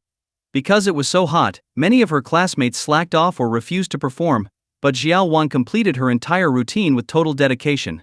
Later, I overheard her classmates saying that she had danced with her heels bleeding from rehearsing so much. I thought she was adorably silly, but because of who I am, I didn't approach her. It's always been a regret of mine. But when I found out she's your sister, I realized this was my chance to fulfill that dream. Really? Song Yun looked at him incredulously. This sounds like something straight out of a storybook. Ouyang Ji was the typical rich young master, more interested in women of lesser status who displayed certain endearing qualities. It made sense such women could evoke a deep protective instinct in men like him. Women of similar status and strength didn't need protecting. In fact, they might end up protecting him instead. Brother. Erno. In the distance, Xiao Wan ran toward them. Ouyang Ji quickly lowered his voice and whispered, Don't you dare tell her what I just told you. Wow. This guy really is something else, completely inexperienced with women. If he had a bit more finesse, he could have planned a romantic dinner and shared that story. No woman could resist knowing that a powerful man had waited for her for years. All right, Song Yun grumbled, agreeing to keep the secret. The group passed through a private gate at the airport and boarded the private jet back to Shanghai.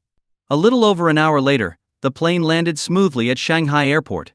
Song Yun inhaled deeply, the familiar scent of the sea breeze filling his lungs. Home at last.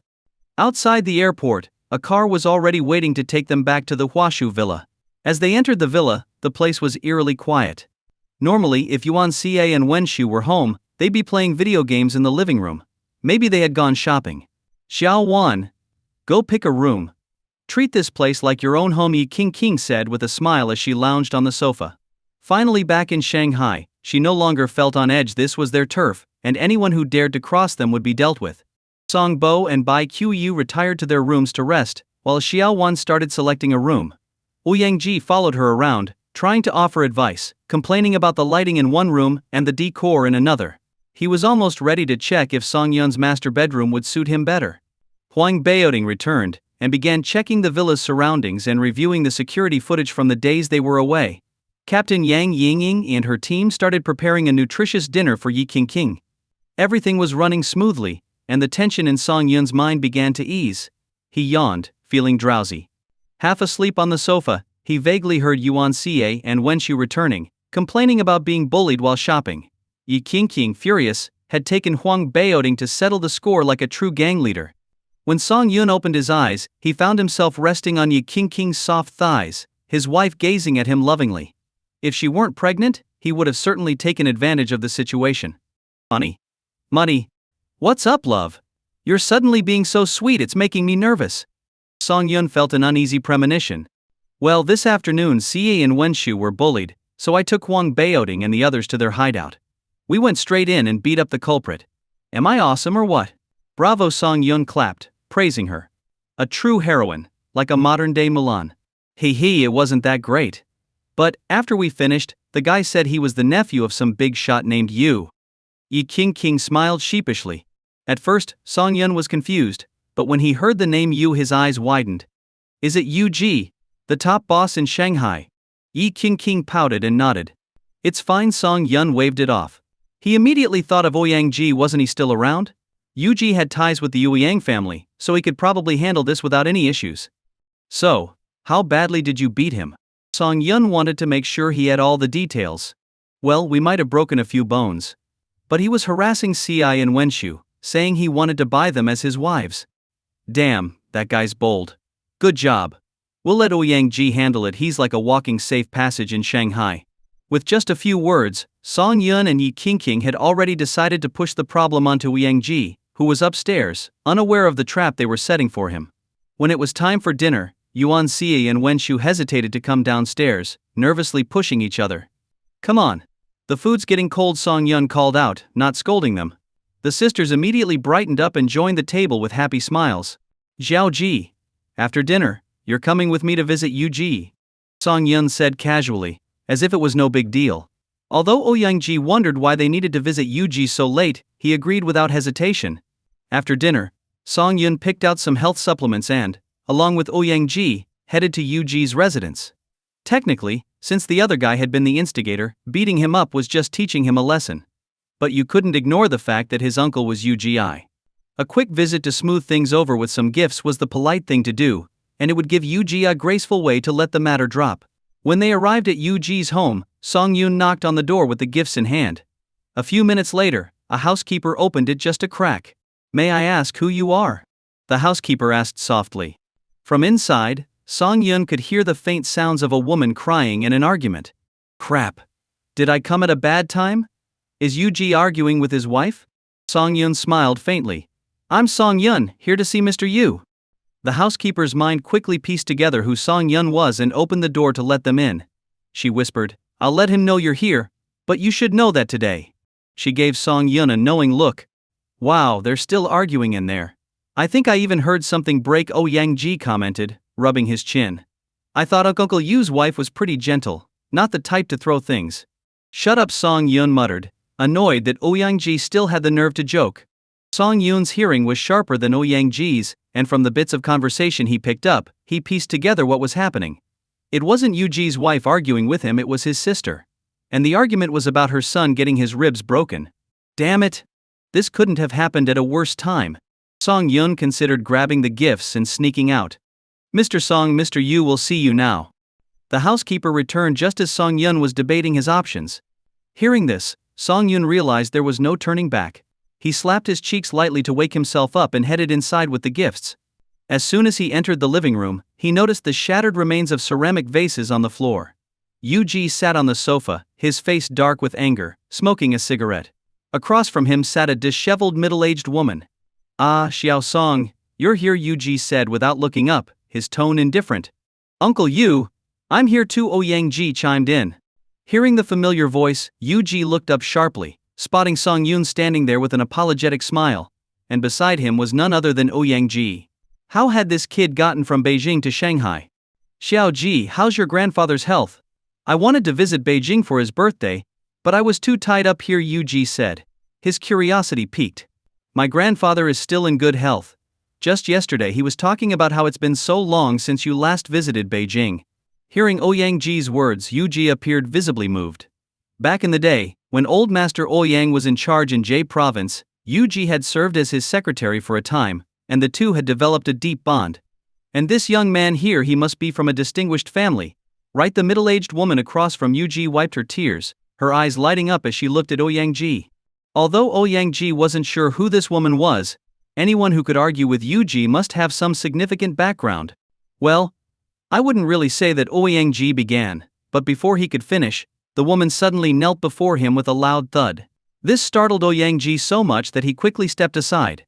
Yu-ji, looking rather frustrated, sighed and said, "Sister, let's talk about this some other time. It's getting late, you should head home." But the woman wouldn't let up. She cried out, "Am I wrong for doing this? Is there no justice left in this world? If even you, his uncle, won't help, what else can I do for my child? Yu-ji, how can you be so heartless? This isn't." Yu-ji found himself at a loss for words. He was worried that his sister's behavior might upset Ouyang Ji, especially since the person responsible for putting her son in the hospital was standing right there in front of her. The only reason this hadn't been revealed yet was because of the respect Song Yun had for him. Didn't she realize that? Did she really think he didn't know what had happened today? Did she really think he wasn't aware that her son had been going around causing trouble, relying on his name to get away with things? He hadn't wanted to make a big deal out of it because they were family, but now she was pushing her luck. "Auntie, please get up. I'm not worthy of such a gesture." Ouyang Ji quickly stepped forward to help her up, but the woman showed no intention of rising.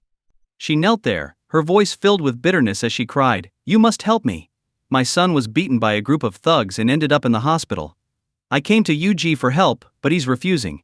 How can my life be so miserable?" Seeing that the woman was veering into hysteria, Ouyang Ji, feeling a headache coming on, tried to calm her down. "Why don't you sit down and tell us everything? I promise to listen to you fully. If it turns out that the other party was at fault, I'll help Uncle Yu resolve it. But you also need to understand Uncle Yu's position. He has a lot of responsibilities, and there are many people watching his every move. He has to be careful not to make any mistakes." Upon hearing this, the woman continued crying. "Back when our family was poor, my sisters and I gave up our chance to go to school so he could attend college. Yu-ji, your tuition was paid with my wedding money. Do you know how my in-laws treated me because I couldn't bring back that dowry? You don't know. Just stay in your position until you die." These words were like a dagger to the heart, leaving Yu-ji utterly speechless. Was it true? Yes. Back when he was young, his family had indeed struggled financially. It wasn't until the last decade that he began to climb the ranks. But during that time he had treated his three sisters very well.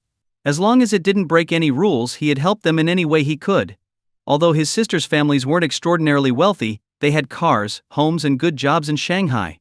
What more could they want? But his third sister had no sense of proportion. While his other two sisters never asked for anything unreasonable, this one was always complaining that he didn't get her some big contracts. But such things were not suitable for a modest middle-class family. "Auntie, just tell me what the problem is. I'll do whatever I can to help." Ouyang Ji, still unaware of what had really happened, declared earnestly. "See my friend here? He's got some influence in Shanghai. If Uncle Yu isn't able to step in, he can help you out." Song Yun thought to himself, how did this suddenly involve me? At this moment he regretted not explaining everything to Ouyang Ji. The villain this woman was talking about was him. Was he supposed to punish himself? "Auntie, thank you both so much. I don't know how to express my gratitude," the middle-aged woman said, wiping away her tears. "My son is such a good boy. He graduated from Shanghai University, even won a scholarship, and is excellent in every way." As the woman began to brag about her son, Yu-ji, frowning, tapped his fingers lightly on the table and said, "Sister, I'll take care of this. It's getting late, why don't you head home?" Yu-ji couldn't let her continue. If she did, how would he save face? How would Song Yun save face? If the truth came out, did she really think Ouyang Ji would go after his own friend? But the middle-aged woman ignored him and continued. "After graduating from college, my son started his own business. He opened a women's clothing store in a mall owned by the Yi Group. Today, two women came by and asked for his contact information. My son doesn't like forward women, so he didn't give it to them. But who would have thought those two women would hold a grudge and bring a gang of thugs to beat him up, sending him to the hospital? Please, young man, you must help me. I'll bow to you, I'll kneel to you. As she spoke, the woman tried to kneel again, but Ouyang quickly stopped her. Auntie, if what you're saying is true, I can help. You might not know this, but my friend here is a major shareholder in the Yi Group. I can get the surveillance footage and track down those people to make them apologize. How does that sound? This was, of course, the best solution. But the woman hesitated, then stammered, I already have photos of those people. I can give them to you directly, there's no need to go through all that trouble to get the footage. Something's off. Ouyang wasn't stupid, he immediately sensed that the woman wasn't telling the whole truth. At least half of what she said was exaggerated. But what he didn't know was that if the footage were actually reviewed, it would completely overturn her story.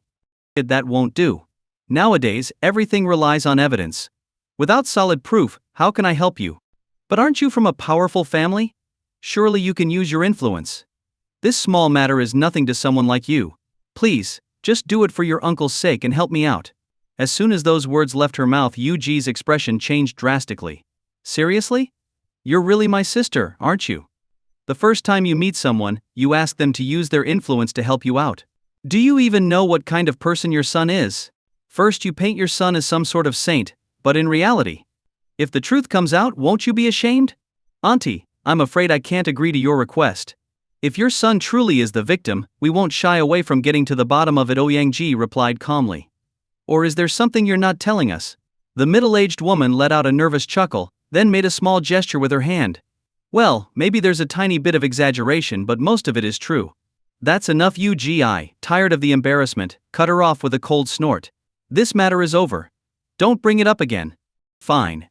You heartless man. You don't even care about your own nephew's well-being. The woman sat down on the floor, wailing. What did I do to deserve this? I worked so hard, hoping my brother would grow up to help the family, but I ended up raising an ungrateful wretch. Yuji, you're not even human. I might as well die, I can't live like this. Her cries echoed through the empty living room, and Yuji held his head in his hand, clearly in distress. Uncle Yu, it's getting late. Should we just call it a night? Ouyang, recognizing that this woman was nothing short of a troublemaker, suggested. She seemed like the kind of person who would do anything to get her way, no matter the cost. Yes, please go on. I'm sorry you had to witness this. Yuji sighed deeply. No, you can't leave. You promised to help me, you can't go back on your word. The middle-aged woman clung to Ouyang's sleeve, crying out, my son is still lying in a hospital bed, waiting for the medical bills to be paid. If you don't catch those thugs, we won't be able to afford his treatment. Auntie, just wait a moment, Song Yun interjected with a smile. I've already had my people pull the security footage from the mall. Once we review it, the truth will be clear. No, you can't do that. Just then, the doorbell rang. Yuji gave the housekeeper a nod, and she left to retrieve the package. When the videotape arrived, the middle-aged woman's fierce demeanor quickly faded. Song Yun, still smiling, said, why don't we play the tape? Let's see who had the audacity to commit such an act in broad daylight, all over a trivial matter like this. The housekeeper glanced at Yuji, who, realizing he was cornered, nodded reluctantly. No, you can't play it. The woman lunged to grab the tape, but Song Yun stopped her. The housekeeper inserted the tape into the player, and the television screen flickered to life, showing a clear image. On the screen, a man was seen blocking two female customers inside a store, grinning mischievously and saying something to them. Recognizing the two women, Ouyang was dumbfounded and turned to Song Yun in shock. Those women, aren't they Yuan Si and Wen Shu? At that moment, everything clicked in his mind. He finally understood why Song Yun had personally come to visit Yuji that night. I've been trying to fight my own people like a fool. The footage continued, showing the man getting angry when his advances were rejected. He called over two security guards from outside, and together they trapped the two women inside the store, refusing to let them leave. It wasn't until the crowd of onlookers grew too large that the man, seeing no other option, reluctantly let the women go. Seeing this, Song Yun narrowed his eyes, a sharp glint flashing in them. Auntie, is this what you meant by failed flirting? Tell me, was it your son who was out of line, or were these two young women at fault? The middle-aged woman fell silent, nervously glancing at Yuji.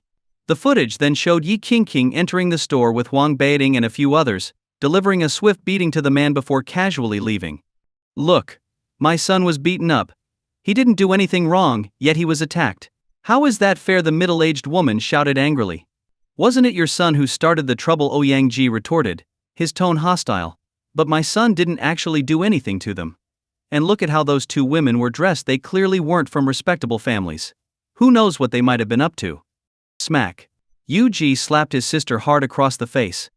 Earlier, she might have been able to claim ignorance, but now that the truth was out, she had the audacity to insult these women in front of everyone?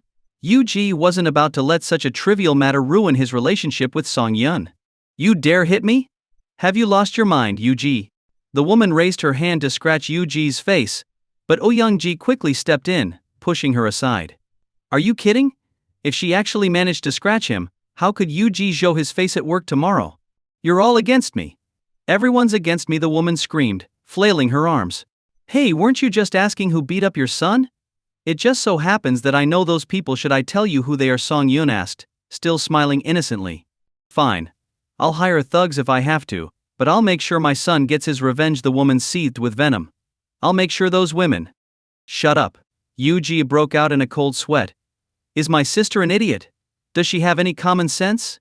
How could she say something like that in front of everyone? Pointing at the image of the woman on the screen, Song Yun smiled and said, Let me tell you something. That woman is Yi Qingqingi, the only daughter of the Yi Group's chairman, and she's my wife. As for your son getting beaten up, I approved it. I might have felt a little guilty before, but now all I can say is that he deserved it. The middle-aged woman was stunned. She had never imagined that the person behind all this was standing right in front of her, and had heard every one of her lies. And just so you know, my name is Song Yun. I'm not the biggest fish in Shanghai, but I have some influence. If you want to take me on, I'm ready whenever you are. Song Yun? The richest man in Shanghai. The woman stumbled backward, unable to believe what she was hearing. That's right. Feel free to come after me. The woman looked helplessly at her brother, but Yu only sighed and turned away. You brought this on yourself, don't blame anyone else. The woman began to tremble all over, trying to say something, but the shock was too much for her. Her eyes rolled back and she fainted on the spot. Song Yun watched her, expressionless. He saw right through her poor acting. She's only pretending to faint because she doesn't know how to handle this situation. Yu let out a helpless sigh. His sister really was something else. If you're going to pretend to faint, at least make it convincing. Does she really think just closing her eyes is enough? Uncle Yu? Maybe we should leave now, Ouyang asked cautiously. From his perspective, today had been chaotic, and it was clear Yu was probably feeling pretty stressed. My apologies for this mess, Yu said, looking years older, as if the whole situation had drained him. It was clear that dealing with this relative was giving him a serious headache. If this had happened in the workplace, no one would dare behave like this in front of him. But family ties complicate everything. The saying even a wise official can't settle family disputes rings true here. Song Yun Yu called out just as Song Yun and Ouyang were about to leave. Let's just forget today ever happened. We can call it even 50 lashes for each side. What do you think? Song Yun had come with Ouyang today, hoping to downplay the situation.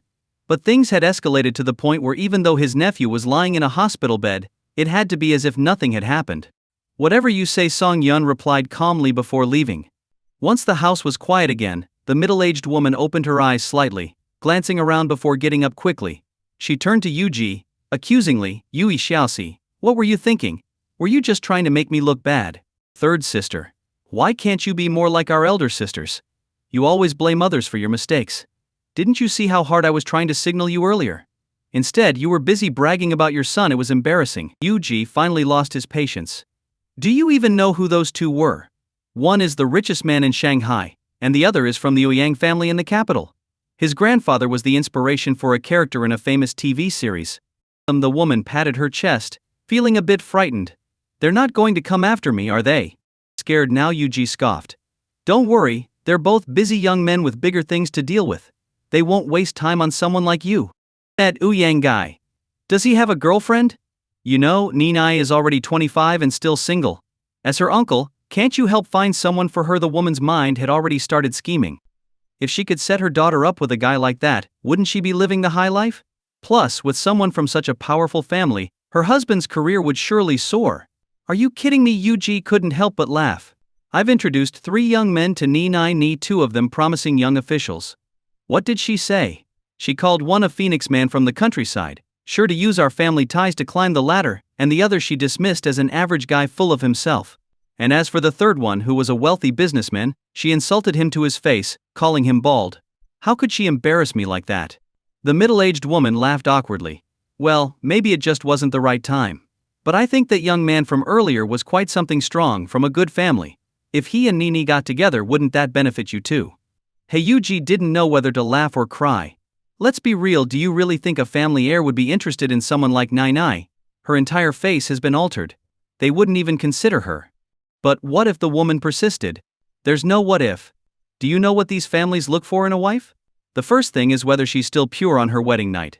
Nai has had over 30 boyfriends, she wouldn't even pass the first test. Yu Xiaoxi, how can you talk like that? Can't you just help Nai find a decent boyfriend? Fine, you're right. But it's getting late, you should head home. Yuji knew there was no waking someone who was determined to stay asleep. Whether it was her son or daughter, she always believed they were innocent, pure, the best in the world. But in reality, one of them was running a small store, losing thousands every month while pretending to be a successful entrepreneur. The other one didn't even bother working, spending her days online, brainwashed by motivational videos, convinced she was a princess who wouldn't consider a suitor without $1 million dowry. These two were completely useless. Seeing that Yuji was truly angry, the middle-aged woman left, grumbling. Meanwhile, back at home, Ouyang complained, "Brother, that was rough. You really threw me under the bus, I'm still so confused. What are you talking about? Today you were just there to keep me company, not to do anything. You were basically my lucky charm," Song Yun teased, patting his shoulder. "But seriously, Uncle Yu's family." Wow, Ouyang shook his head in disbelief. If he keeps getting dragged down by them, he'll never make it to the capital. Every family has its troubles, Song Yun remarked as they entered the house, noticing Yi Qingqing peeking over the edge of the sofa, her big eyes blinking at him. "It's late. Why aren't you in bed?" Song Yun asked, concerned. Yi Qingqing wrapped her arms around him, pouting, "I couldn't sleep without you here." "What did Uncle Yu say? Do we need to pay for medical expenses?" 100 million, Song Yun joked. At the mention of such a large sum, Yi Qingqing's eyes welled up with tears. "What? 100 million? I'm so sorry, I didn't mean to cause this. Please just hit me." "You silly girl, I'm just kidding," Song Yun quickly reassured her. "We didn't pay a single cent. In fact, Ouyang and I got to watch quite a show." Really, Yi Qingqing still couldn't believe it, knowing how powerful the other party was. "Really? Let me tell you what happened." Song Yun gently supported Yi Qingqing as they headed upstairs to their room. In the now quiet living room, Huang Baoting and Ouyang exchanged glances. "Why are you looking at me like that? I'm about to win over the girl I like, can you say the same?" Ouyang boasted. "Hey, I already have," Huang Baoting replied with a grin. Early the next morning, Song Yun got busy with preparations. Although the main purpose was to investigate the issue of tourists being overcharged at the fishing village, he was also looking forward to enjoying some time there. He had visited the fishing village during his college days when his entire class went on a group outing. Being a local, Song Yun acted as the guide, which not only got them discounts on lodging and food but also a pet turtle as a parting gift. Thinking back, he didn't recall the village being as problematic as Mr. Ouyang had suggested. "Xiao Ji, once we get there, you'll be leading the way." "I won't say much," Song Yun instructed. With his strong Beijing accent, Ouyang stood out as someone clearly from the capital. After packing up, the group set out in a convoy of 3 cars. It took them nearly 2 hours to reach their destination, and as they approached the endless ocean, Song Yun couldn't help but feel his spirits lift. "That's the fishing village Mr. Ouyang mentioned," Song Yun pointed out. "We'll be staying here for the next few days." Calling it a fishing village was an understatement. It was more like a small town with everything you could need, a true gem given its prime location. The group parked at a hotel, and Ouyang led them inside. What they didn't know was that their arrival hadn't gone unnoticed. Their presence was reported up the chain, and soon enough, they were being watched, with people waiting to trap the big fish. "Hello, we need 8 rooms," Ouyang said coolly at the front desk.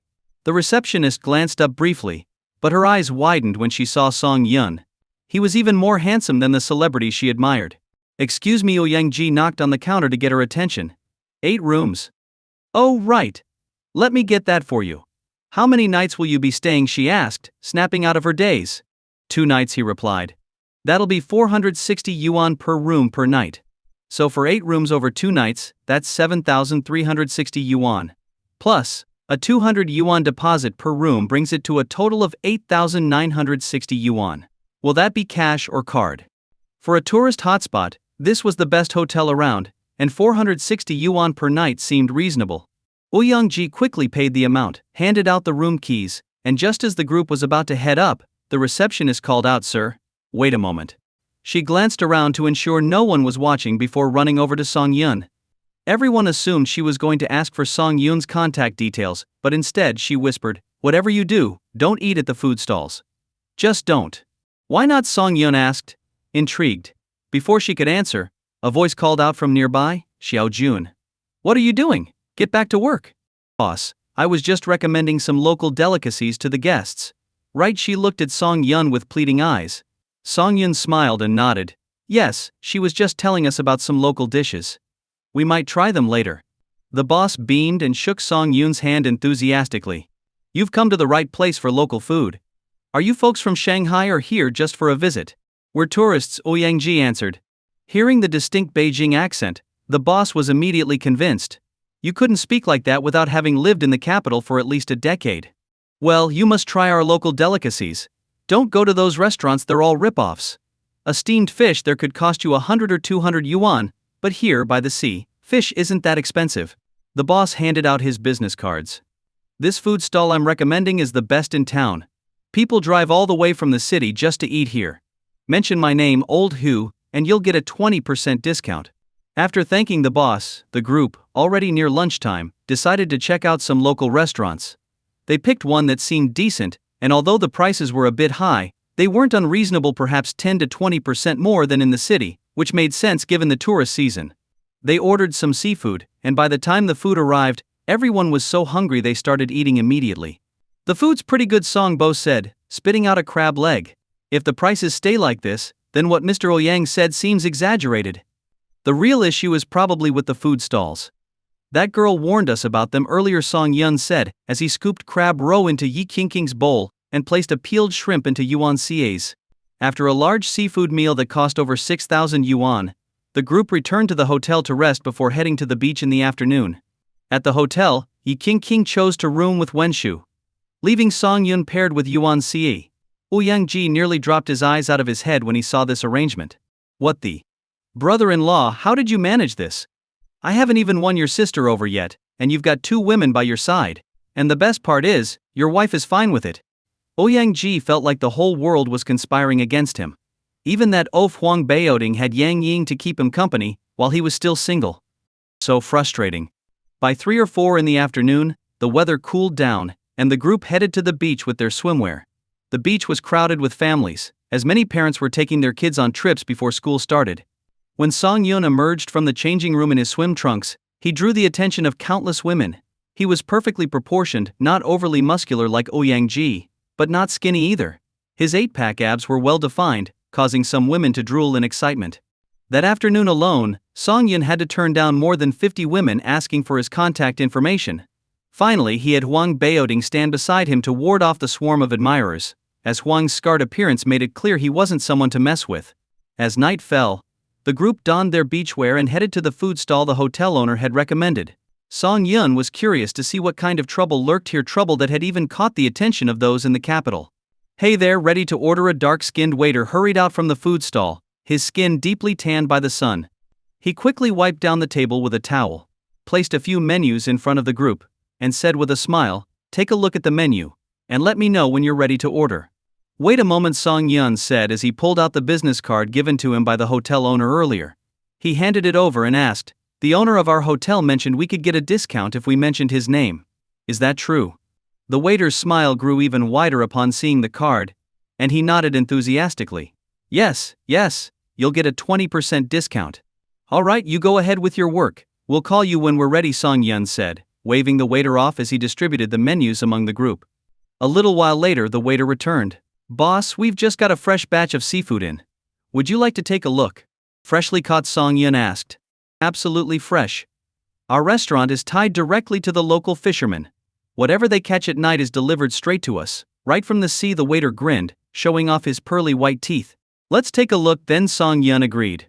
He followed the waiter to the kitchen, where numerous foam tanks were filled with various live seafood. all of it lively and fresh. He noticed a grouper in one of the tanks and was about to ask how much it weighed when the waiter swiftly scooped it up with a net and slammed it onto the ground. The grouper flopped around twice before lying still.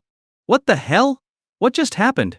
Before Song Yun could react, the waiter had already weighed the fish and said, 8 pounds and 8 ounces.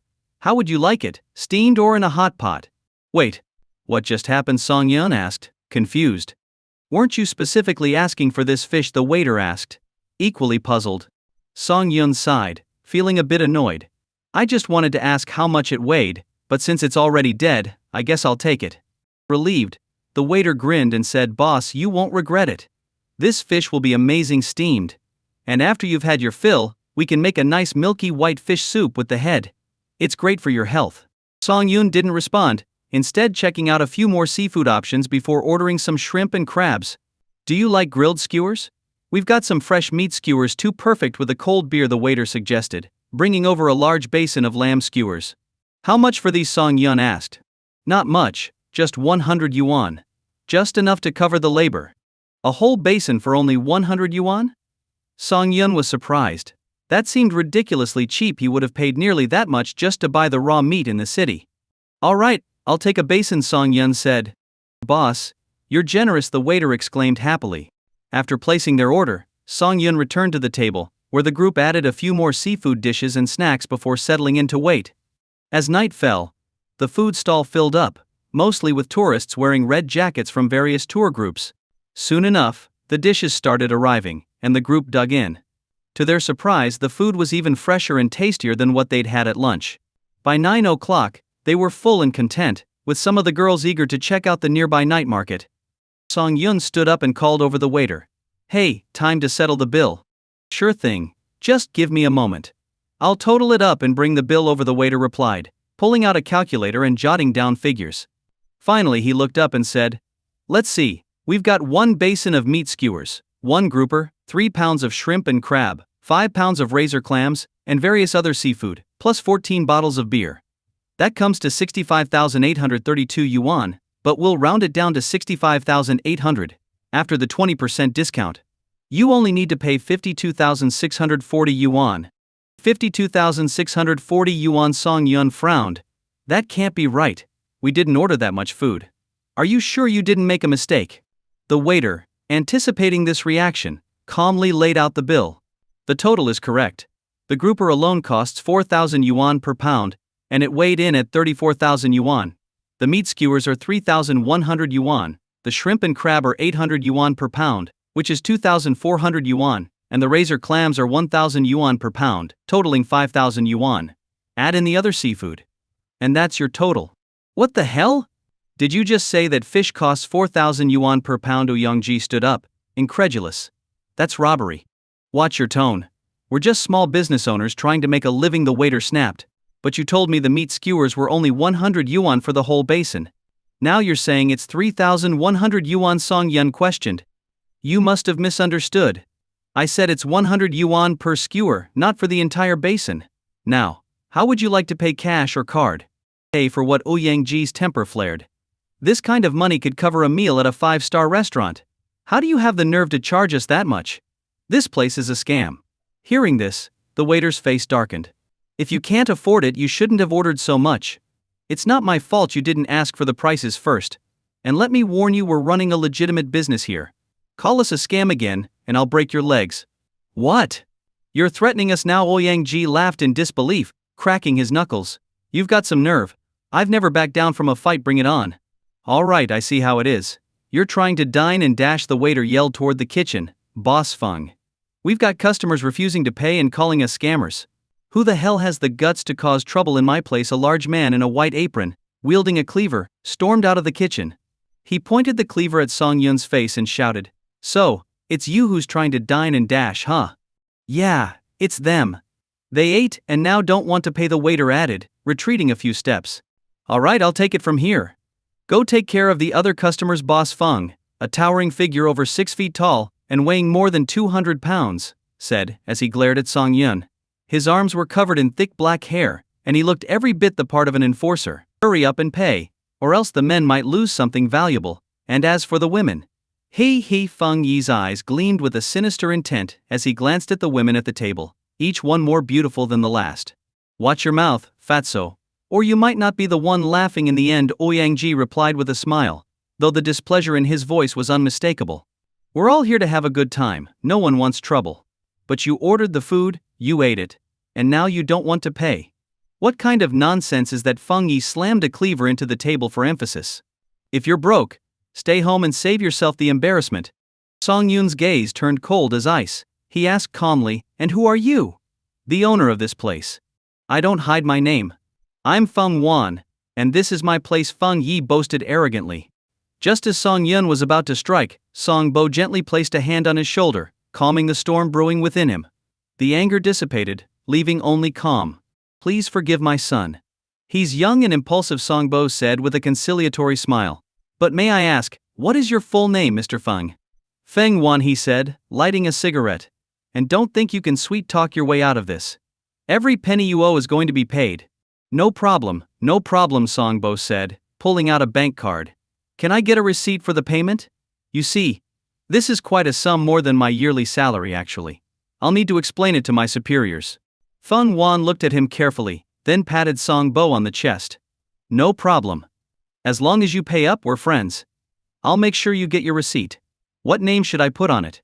Song Bo provided a random company name, took the receipt, and put it in his pocket. Feng Wan finished processing the payment and handed the bank card back to Song Bo with a grin. You old folks understand how things work. Otherwise, things could have gotten ugly today.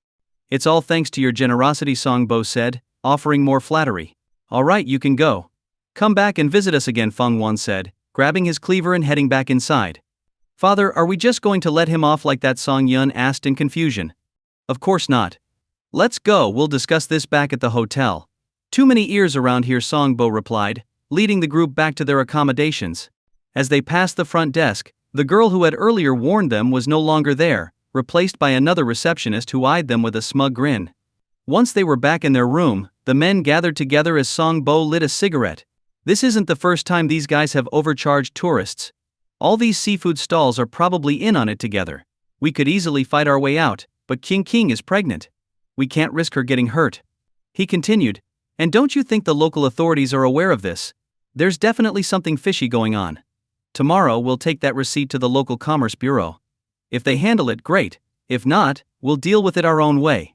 Song Yun nodded. But I doubt they'll do anything. If this has been going on for so long without any action, there's probably a lot more corruption involved. Alright everyone, go get some rest. We'll figure it out tomorrow, Song Bo said, waving everyone out of the room.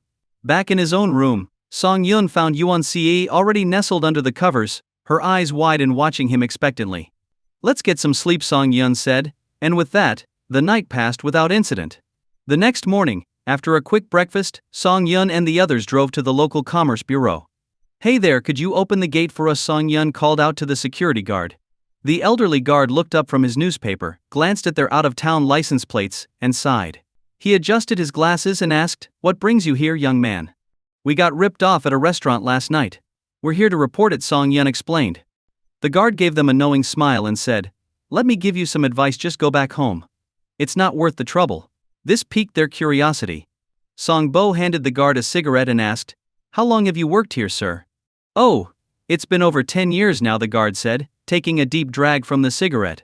I've seen this happen more times than I can count, and none of them ever got anywhere. That fishing village is like a fortress. You mess with one of them, you're messing with 100.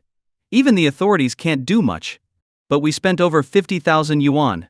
We can't just let that slide, Song Yun protested. The guard laughed bitterly. 50,000? There was a rich kid from out of town who got scammed out of over 400,000 yuan. And what happened? Nothing. If you go in there, they'll just drag things out until you give up. Damn it. No wonder the locals never get scammed. This place is a minefield. We can't just let it go without at least trying. Let us in, and we'll handle the rest ourselves, Song Yun insisted. The guard shook his head and sighed. Stubborn, huh? Alright, go on. But don't say I didn't warn you, you're up against a brick wall. The guard pressed a button, raising the gate, and they entered the empty reception area, where a bored clerk was playing Minesweeper on his computer. Hey, we need some assistance, Song Yun said, tapping on the desk. Without even looking up, the clerk grumbled, got scammed at a seafood stall. How did you know? 99 out of 100 people who come here got scammed at one of those places. My advice? Go home, the clerk said, still not looking up. Ouyang, his temper flaring, slammed his fist on the desk. So we're just supposed to let them get away with it? The clerk, irritated by Ouyang's outburst, gave him a disdainful glance before closing the game on his computer. Crossing his arms, he said coldly, if you're so tough, why did you chicken out and pay up in the first place? It's people like you, who get ripped off without putting up a fight, that let these businesses keep scamming more tourists. What's your problem? Instead of helping us resolve this issue, you're just mocking us. You're getting paid to do nothing, Ouyang shot back, glaring at the clerk. It's your job to deal with these scams. If you'd shut down just a few of these places, it wouldn't be such a big problem. Kid, you're thinking too simply, the clerk sighed. There are way more of them than there are of us. If it turned into a brawl, could you handle the consequences? The clerk asked. How much did they scam you for? Over 50,000. Not too bad. Do you have a receipt? Here, Songbo said, handing over the receipt. The clerk barely glanced at it before sliding it under his keyboard. All right, we've received your complaint. Go home and wait for a response. No one could believe they were being brushed off so easily. It was clear they were just stalling until they had no choice but to leave out of frustration. Ouyang began to protest, but Songbo interrupted him, leading everyone out of the office. The security guard outside chuckled as they walked out, looking at them with a mix of pity and amusement. Got nowhere, did you? Can you give us any advice? Songbo asked. There's nothing I can do. This is a deep-rooted issue. The only solution is to cut it out completely, the guard said, taking a satisfied drag on his cigarette. Take this as a lesson next time, stick to the reputable places. So we're just supposed to accept that we lost the money, Ouyang said angrily. Well, at least you got a meal out of it, the guard replied nonchalantly. What should we do next? Ouyang asked, frustration evident in his voice. Should we just call Uncle Yu and have these illegal businesses shut down? If it were that easy, do you think the old man would have sent us here? Songbo replied with a smile. Since the soft approach didn't work, it's time to get tough. Get tough? Songyun asked, not entirely understanding. Yeah. Don't you have a security company? Change into some uniforms and do what needs to be done, Songbo hinted. Songyun immediately caught on. If the authorities wouldn't handle it, they'd take matters into their own hands. Songyun made a call to the top management at Sanshui Group. Among all his businesses, only Sanshui Group had a fully operational security company that provided protection for his other ventures. After giving the necessary instructions, the security company in Shanghai quickly mobilized, sending over a dozen buses filled with men in black suits. About an hour later, the vehicles arrived, and the team leader of the security company stepped out, saluting Song Yun. Mr. Song, I'm Du Ming, the team leader for this mission. What are your orders? We were scammed out of over 50,000 yuan here, and no one's doing anything about it. You know what to do, Song Yun said calmly. Understood, Du Ming responded loudly. It was clear to everyone that Song Yun had had enough. If they were going to play dirty, he'd make sure they played by his rules. The large group made its way back to the seafood stall where they had been scammed the previous day. It was still daylight, and there weren't many customers. A few waiters were lazily sitting around, cooling themselves with electric fans. Well, if it isn't yesterday's customer. What's the matter? You were so impressed with our food that you brought your friends along today, the waiter said with a smirk, sipping his beer. We're not here to eat. We're here to settle the score. Ouyang cracked his knuckles and growled. A shady place like this shouldn't even be in business. Settle the score, the waiter laughed, as if he'd heard the best joke ever. You think bringing a few people here is enough to scare us? Let me tell you, our tables and chairs are expensive. Break one, and it'll cost you 500 for a chair, 3,000 for a table. You break it, you pay for it. Enough talking. Bring out your boss, Song Yun said calmly, ignoring the waiter's bluster. To him, all the tricks and threats were nothing compared to real power. Feng Ye. Someone's asking for you, the waiter shouted into the restaurant. Who the hell is making noise and disturbing my nap? Feng Ye grumbled as he staggered out, his hair disheveled, with a woman's undergarment still hanging from his belt. Clearly he had made some money the night before. Oh, it's you guys again. Feng Ye rubbed his eyes sleepily. What, back for revenge? What do you think? Song Yun sneered. You tried to scam me. Your business won't be running for much longer. Haha. Do you know how many people I've scammed over the years? Even rich kids have to pay up when they come here. And you think some punk like you can ruin my business? Feng Yi looked at Song Yun's group and pretended to count. 1, 2, 3. Wow, you actually brought around 100 people. I'm so scared. He turned to his waiter. Hi-P. Call for backup. Right away. Feng Yi the waiter, Hi-P, quickly pulled out his phone and started dialing, then smirked at Song Yun and his group. Don't run away now. We'll show you what it means to cross the local tough guys. In just a few minutes, the sound of heavy footsteps echoed down the street. Dozens of burly men in chef uniforms, armed with kitchen knives, came running over, positioning themselves behind Feng Yi and glaring at Song Yun's group. Dad. These are the ones causing trouble, Feng Yi said to an older man with graying hair. Where are they from? The old man asked. They're just some punks from out of town, trying to mess with our business, Feng Yi exaggerated. And they're complaining about paying over 50,000 yuan when they should consider themselves lucky. Now they're calling us a scam.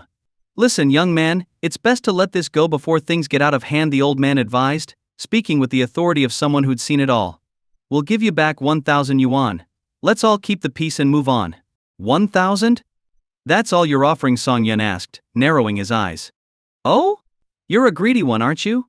So, how much do you want? The old man asked, his tone growing colder. 100 times what we paid, Song Yun replied calmly. Upon hearing Song Yun's demand, the old man was visibly stunned. He couldn't believe the audacity of this young man, who dared to ask for such an exorbitant amount, 100 times the original payment. If they had been scammed for over 50,000, this meant a demand for over 5 million in compensation, equivalent to an entire year's profit for a seafood stall. Kid, don't you think you're asking for a bit too much? The old man said, narrowing his eyes. You might end up biting off more than you can chew. Don't worry. Even if I bite off too much, it won't be me who chokes, Song Yun replied calmly. Song Yun had always been baffled by the outrageous overcharging that happened in some places. He had seen news reports of crabs being sold for hundreds of yuan each and found it hard to believe, especially since most well-known tourist spots maintained stable prices. Only a few suddenly popularized spots became notorious for exorbitant charges. As the standoff continued, the sound of police sirens echoed in the distance. For the local authorities, this small fishing village was a significant source of tax revenue comparable to that of an entire county. As a result, they often turned a blind eye to its questionable practices. However, today, they had received a call from a tourist, reporting that a fight was about to break out between two groups. This was a challenge they couldn't ignore. A group of uniformed officers stepped out of their vehicles, led by a middle-aged man who frowned at the crowd of people. He spoke into his radio, "We've arrived at the location. There are too many people here. Be prepared to send reinforcements if necessary." Understood, came the reply. The officer straightened his uniform and walked toward the crowd with an air of authority. What's going on here? Why are so many people gathered in broad daylight? Are you trying to start a riot? Seeing the officer arrive, the old man suddenly adopted a pitiful expression and said, "Officer Zhou, we didn't want any trouble, but these people came here to smash up our shop. We're just defending ourselves." Officer Zhou wasn't fooled by the old man's act. He knew this man's history as a notorious thug who had spent over a decade in prison before turning his life around by partnering with the village to run these seafood stalls, amassing a fortune in the process. "What's your side of the story?" Officer Zhou asked, turning to Song Yun. As soon as he looked at Song Yun, the officer felt something was off. The young man's face looked familiar, but he couldn't quite place it. However, Song Yun's striking features and commanding presence immediately told him that this was no ordinary person. "We were overcharged for a meal more than 50,000 yuan, and we're here to get an explanation," Song Yun said calmly. "And these people behind you?" Officer Zhou asked. "They're here for sightseeing. Is that a problem?"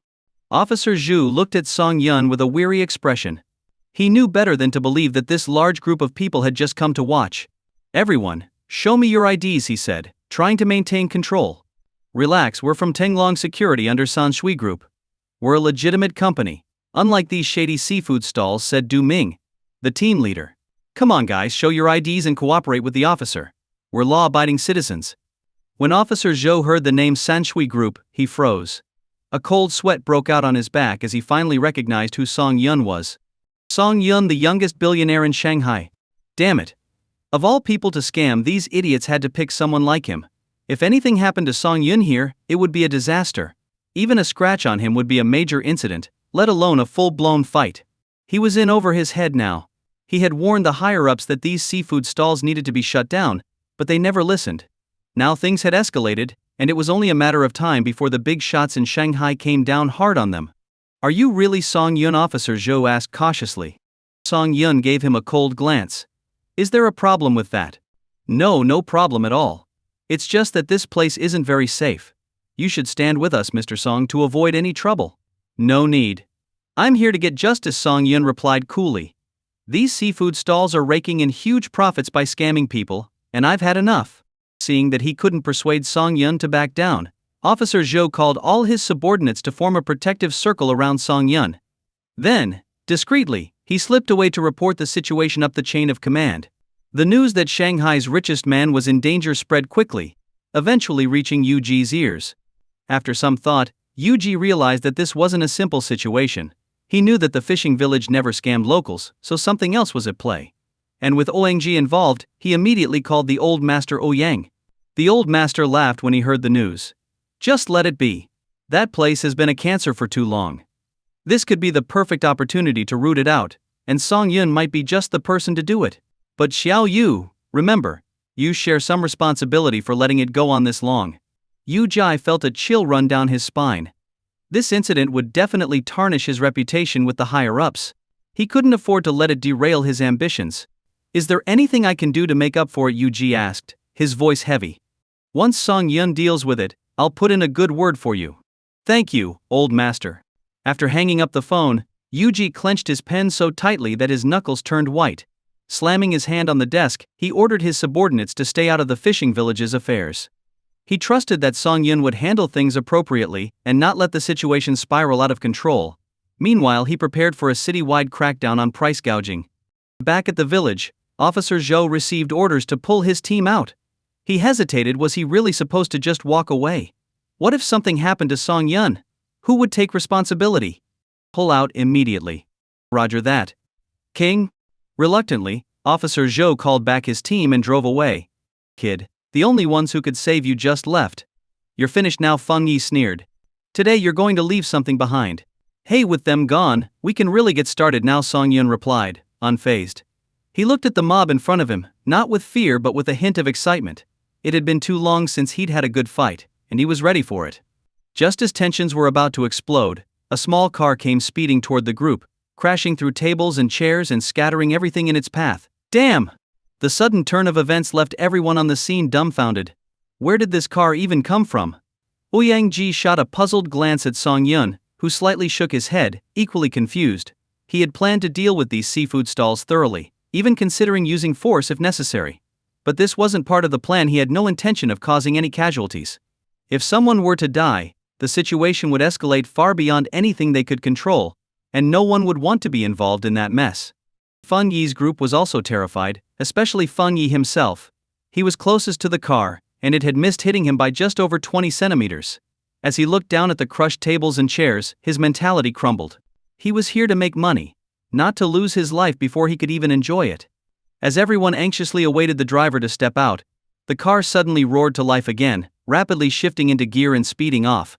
Those in its path scrambled to get out of the way, and a few chefs who were too slow to react were clipped and thrown to the ground. The car barreled through 7 or 8 seafood stalls before finally coming to a stop at the end of the street.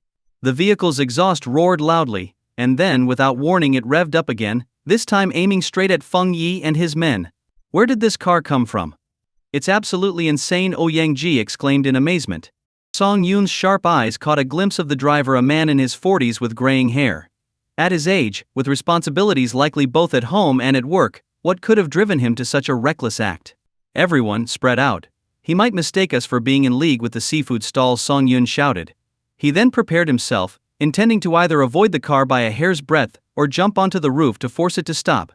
The car charged straight at Feng Yi, but while everyone else scattered, Feng Yi remained frozen in place. Was it because Feng Yi was extraordinarily brave and composed? No, it was because he was scared out of his wits. He was paralyzed with fear, unable to think or move. Seeing this, Song Yun cursed under his breath, sprinted over, and delivered a powerful kick to Feng Yi's large belly. Feng Yi flew through the air like a rubber ball, spinning before crashing into a nearby shop, even bouncing comically a couple of times on the floor. Let me deal with you. Song Yun's eyes gleamed as he launched himself toward the car, timing his jump perfectly, so that he landed on the roof just inches before the vehicle reached him. His body balanced perfectly on the car as it swerved wildly, showing no sign of instability. Bang! Song Yun slammed his fist down on the car roof, leaving a deep dent in the metal. Bang! He kept punching until the car roof was completely deformed. Screech. The driver, panicking, slammed on the brakes. No matter how strong Song Yun was, he couldn't defy the laws of physics, and he was flung off the car, hitting the ground hard. But such a minor injury was nothing to him. He quickly got up and stopped Ouyang from rushing to help, stretching and cracking his knuckles. In the blink of an eye, Song Yun reappeared in front of the car, blocking its path. With a single punch to the hood, the entire front of the car sank a few centimeters. The hood was deeply dented, making the car look frighteningly damaged. Bang. Bang. Bang. The once sturdy car started to smoke under Song Yun's relentless assault. The man inside the car looked out at Song Yun with pure terror, as if he were staring at a ghost. How could a normal person possess such explosive power and brute strength? This wasn't human.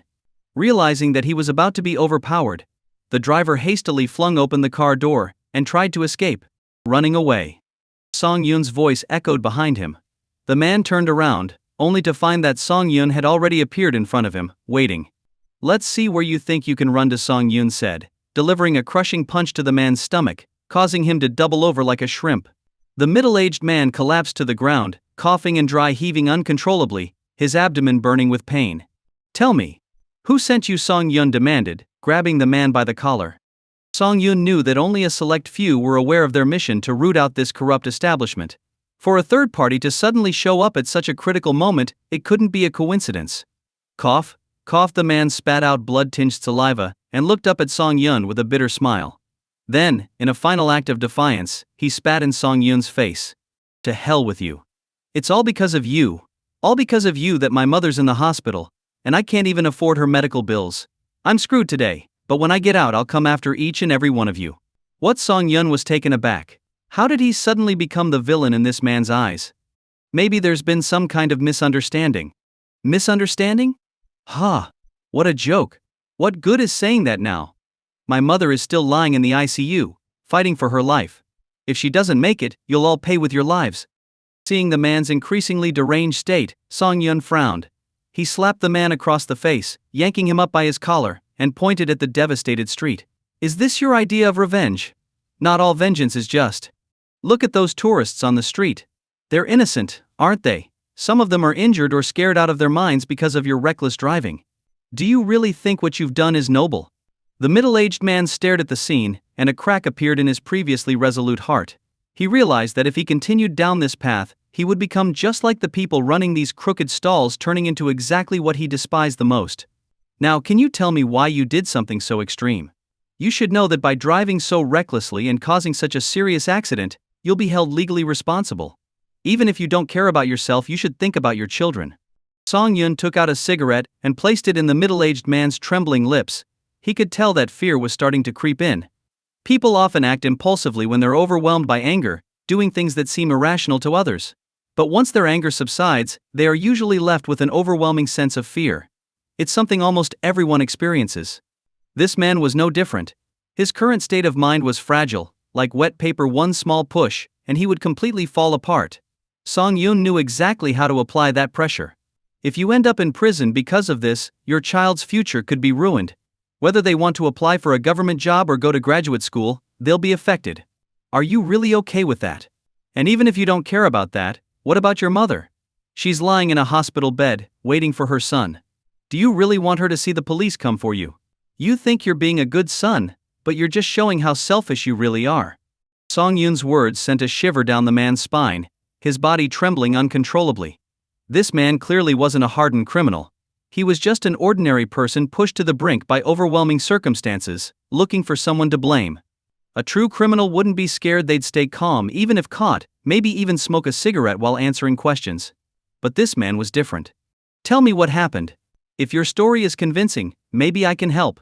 Song Yun's words were like a ray of light in the middle-aged man's dark world. The man collapsed to his knees, frantically bowing his head to the ground. "Please help me. I beg you. My mother is in the hospital, and my daughter is still in school. I can't fall here. Please help me." A real man stands tall. "Get up and speak to me properly." Song Yun grabbed the man by the collar, pulling him up. Looking him straight in the eye, he said, "You want my help? Fine. But don't lie to me. If you do, I won't lift a finger to help, no matter how tragic your situation is. I'll tell you everything." The man took a deep breath to calm himself before speaking. My name is Wu Shan, and I'm not from here. I wanted to take my family on a trip during my kids' school break. I asked around, and the travel agent recommended coming to Shanghai. They said the scenery was beautiful and everything was affordable, so I brought my family here. The scenery was indeed beautiful, and we had a great time. But the food here is insanely expensive. We're from an inland area, so we rarely get to eat seafood. I thought we'd take the opportunity to enjoy a nice meal by the sea. But one meal cost us over 90,000 yuan. That was all my savings. That money was supposed to cover my daughter's tuition for the next semester. I tried to argue with the restaurant staff, but they acted like thugs. Every time I tried to reason with them, dozens of them would show up. I figured I'd report them to the local authorities, but all they did was tell me an investigation was underway. I asked multiple times, but they kept giving me the same answer.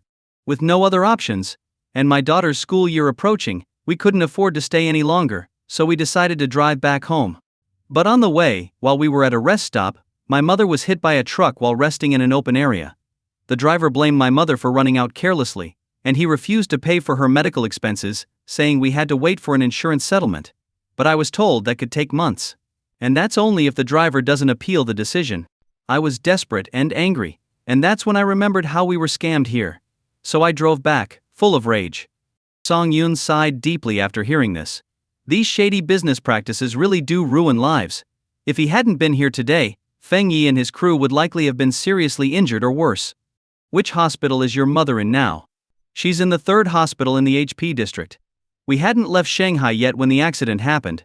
Here's the deal: I can help you with what happened today, and I can even arrange for your mother to be treated at the best hospital in Shanghai, free of charge. I'll also help you get back the money you were cheated out of. But you have to agree to one condition. The man's eyes lit up with hope. Anything. I'll do anything you ask. You did commit a crime today, even if you were pushed to it. You injured several people, so you'll have to face some consequences. I can't control what punishment you'll receive, but I can try to get your sentence reduced. How does that sound? I'll do it. As long as you save my mother, I'll do whatever you say. My life is in your hands. The man nodded frantically. I know I've done something terrible, and I know I have to pay for it. Good. Now stand aside and let the real show begin. Song Yun cracked his knuckles and called out to the security team. The path has been cleared for you. You know what to do next. The security team understood immediately. They quickly divided up the tasks. Some of them began directing the tourists out of the area, creating a barrier to keep anyone else from entering. The rest started wrecking the seafood stalls, working their way down the street from Feng Yi's place. The scene was brutal. Anyone who dared to resist was quickly subdued, tied up, and thrown to the side. You can't do this. I'll have you know that our businesses are major taxpayers. If you destroy them, you'll be in big trouble. Major taxpayers. Everyone burst into laughter at Feng Yi's words. After all, who in Shanghai paid more taxes than Song Yun? You people have seriously tarnished Shanghai's reputation with your actions. For the sake of the city's development, we can't let you continue operating.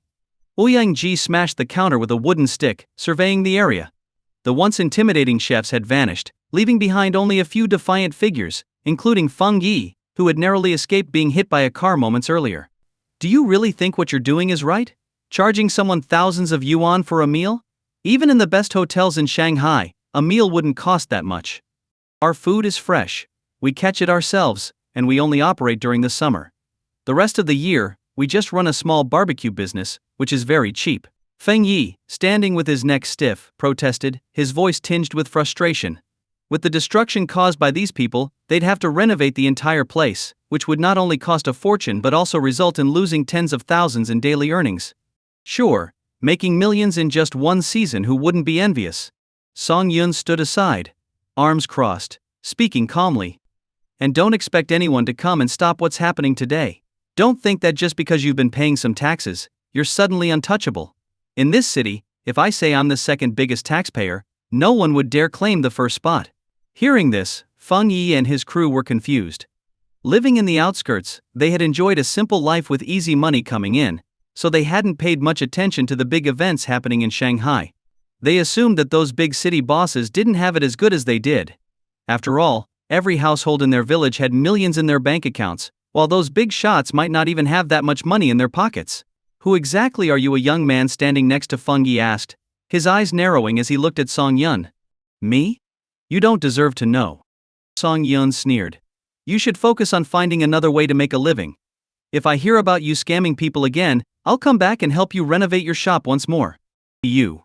Feng Yi's hands shook with anger, his voice trembling.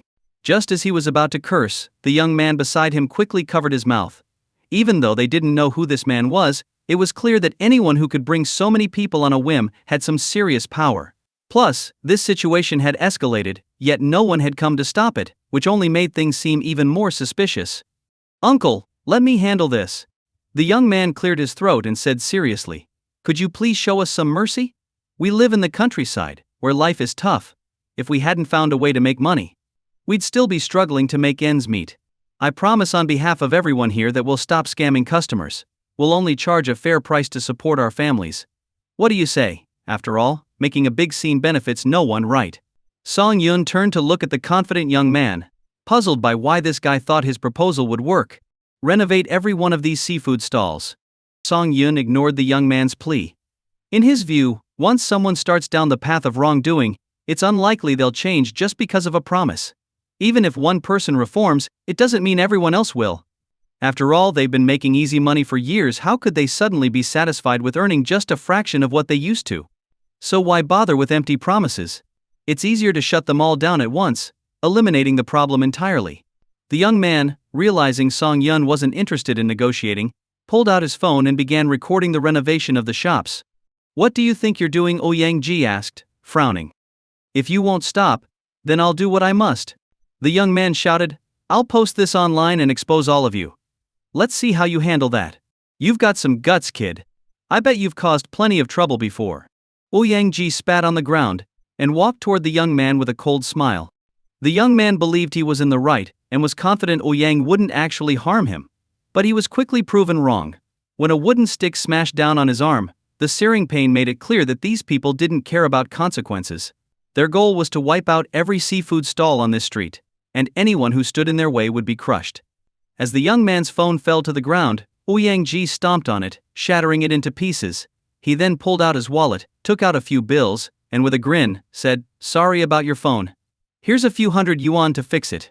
He slapped the money into the young man's hand without waiting for a response. Seeing this, Feng Yi didn't dare say a word. In the past he had always felt safe because he had a gang backing him up. But now, with just a few people by his side, he realized they didn't stand a chance. The renovation work on the street was soon finished. Song Yun looked around at the now destroyed seafood stalls, satisfied. Sometimes, words alone won't do. You need to take action. What's next? Ouyang asked in a low voice. Do you really want to take all the credit? Song Yun asked, eyeing Ouyang with suspicion. Our methods weren't exactly legal, so we need someone higher up to take the heat. I think Yu is a good choice. We can give him some of the credit, which will help improve his image with the higher-ups in Beijing. Plus, he can clean up this mess, and we'll be out of the picture. That way, if anyone tries to use this against us, they'll have to go through Yu first. Clever. Ouyang hadn't realized there was so much strategy involved. Don't worry. If Yu finds out we're handing this mess to him, he'll probably be thrilled. Song Yun patted Ouyang on the shoulder, and then called out to the security team, Great job, everyone. This month's bonus is doubled. You can head back now. The security team cheered. For them, this was an easy task, and they got to blow off some steam without worrying about the consequences, and with extra pay to boot. What's not to love? You'll get what's coming to you. I swear, the young man clutching his arm shouted at Song Yun's retreating figure. Song Yun didn't even acknowledge him. After all, a giant doesn't concern itself with an ant. Whether or not Song Yun ever faced retribution, the young man and his group would soon meet their own fate. As soon as Song Yun and his group left, a large number of law enforcement officers arrived on the scene. Feng Yi and his crew were almost in tears with relief. Grabbing one of the officers, Feng Yi began to wail. Oh, great sir! Look at what they've done to our shop that we worked so hard to keep running. You have to help us get justice. Feng Yi sobbed, wiping his tears and snot all over the officer's uniform. The officer looked disgusted but restrained himself, knowing that there were cameras recording everything. Patting Feng Yi on the shoulder, the officer comforted him. Were any innocent people hurt? Point out your shop, and if any mistakes were made, you will be compensated. Hearing the word compensation, Feng Yi's mood brightened. He led the officer to his destroyed seafood stall and, looking at the mess inside, complained, This is the place. Please arrest those thugs. They should all be punished and made to suffer. Wait a minute. The officer's expression suddenly turned cold. His eyes flashed like lightning as he stared at Feng Yi. With a wave of his hand he ordered, "Arrest him." Feng Yi, who had been basking in the satisfaction of reporting the incident, was caught off guard when handcuffs suddenly clicked around his wrists. "What are you doing? You must have made a mistake. I'm the victim here. Why are you arresting me?" Feng Yi struggled against the officers, shouting, "Aren't you here to help us? We pay so much in taxes every year. Shouldn't you be protecting us, the local taxpayers? You are being arrested on charges of fraud involving significant amounts of money. You have the right to remain silent, but anything you say can and will be used against you in court. Your shop will be shut down, and all the illegal profits you've made will be frozen and returned to the victims." Feng Yi was stunned. Not only was he suddenly arrested, but now he was being accused of fraud. Was he really going to end up in prison? Before he could process what was happening, he was already being led away by the officers. "Are you all with him?" the officer asked the remaining people who had been with Feng Yi. No, the young man with the injured arm quickly distanced himself. Hesitantly he asked, "The group that was here renovating earlier, there was a man leading them who seemed quite impressive. Do you know who he is?" "Why are you asking so many questions?" the officer replied sternly. "It's just curiosity, and maybe a bit of admiration. You see, we were also victims of this shop's scams. We came here today to demand justice, and I'd really like to thank that man for standing up for us." Hearing this, the officer smiled and patted the young man on the arm. "Well, you're asking the right person. That man who led the group earlier is none other than Song Yun, the richest man in Shanghai." The phrase "richest man in Shanghai" echoed in the young man's mind. No wonder he could make such bold statements. How foolish he had been to even think about seeking revenge. If he even tried to get close to Song Yun, his bodyguards would have pinned him to the ground in an instant. All the seafood stalls in the village were sealed off, and the owners were all handcuffed and taken away, where they would be fed and housed by the government. The staggering amounts of money in these people's accounts even made Yu Ji's heart race. After all, these were just seafood stalls. The initial investment for each shop probably didn't exceed a couple of thousand, but some of these accounts had millions, even over $1 billion. How many people had they scammed to amass such fortunes? No wonder the authorities were so angry and insisted on a thorough investigation. Yu Ji took a sip of tea to calm himself. He was actually grateful that Song Yun had entrusted him with the cleanup. If the documents had been sent directly to the higher-ups in Beijing, his career would have been over. He might have even had a permanent black mark on his record. Investigate.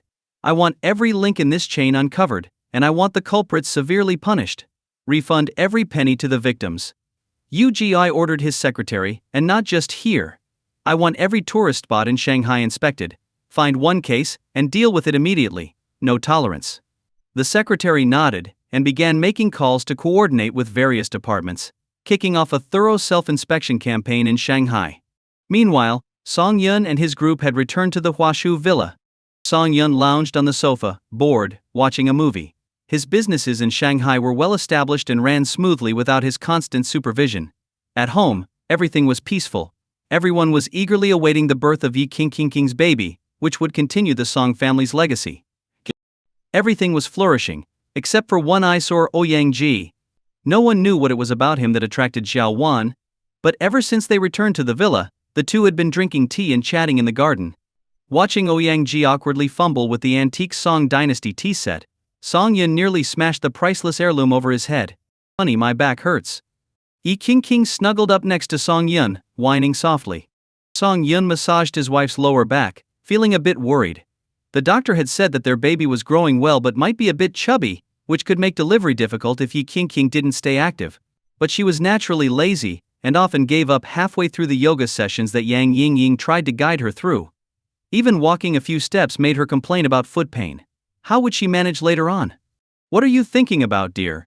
Yi Qingqing reached out to smooth the frown lines on Song Yun's forehead. "I'm thinking about how to take care of you in the future." Song Yun playfully slapped his wife's bottom. "From now on, you need to walk around the garden twice every day. Didn't you hear?" Before he could finish his lecture, Yi Qingqing covered her ears, shouting, I'm not listening," and ran off. Damn it! Nobody was making things easy for him. Turning back to the garden, Song Yun saw Ouyang Ji daring to put his hand on Xiao Wan's. This can't be allowed. If this continues, they'll be kissing before they even get married. What are you looking at? Yuan Xie, sweaty from playing motion sensor games with Wen Shu, plopped down next to Song Yun. Do you think Ouyang and Xiao Wan are moving too fast? Song Yun asked, concerned. It's too fast.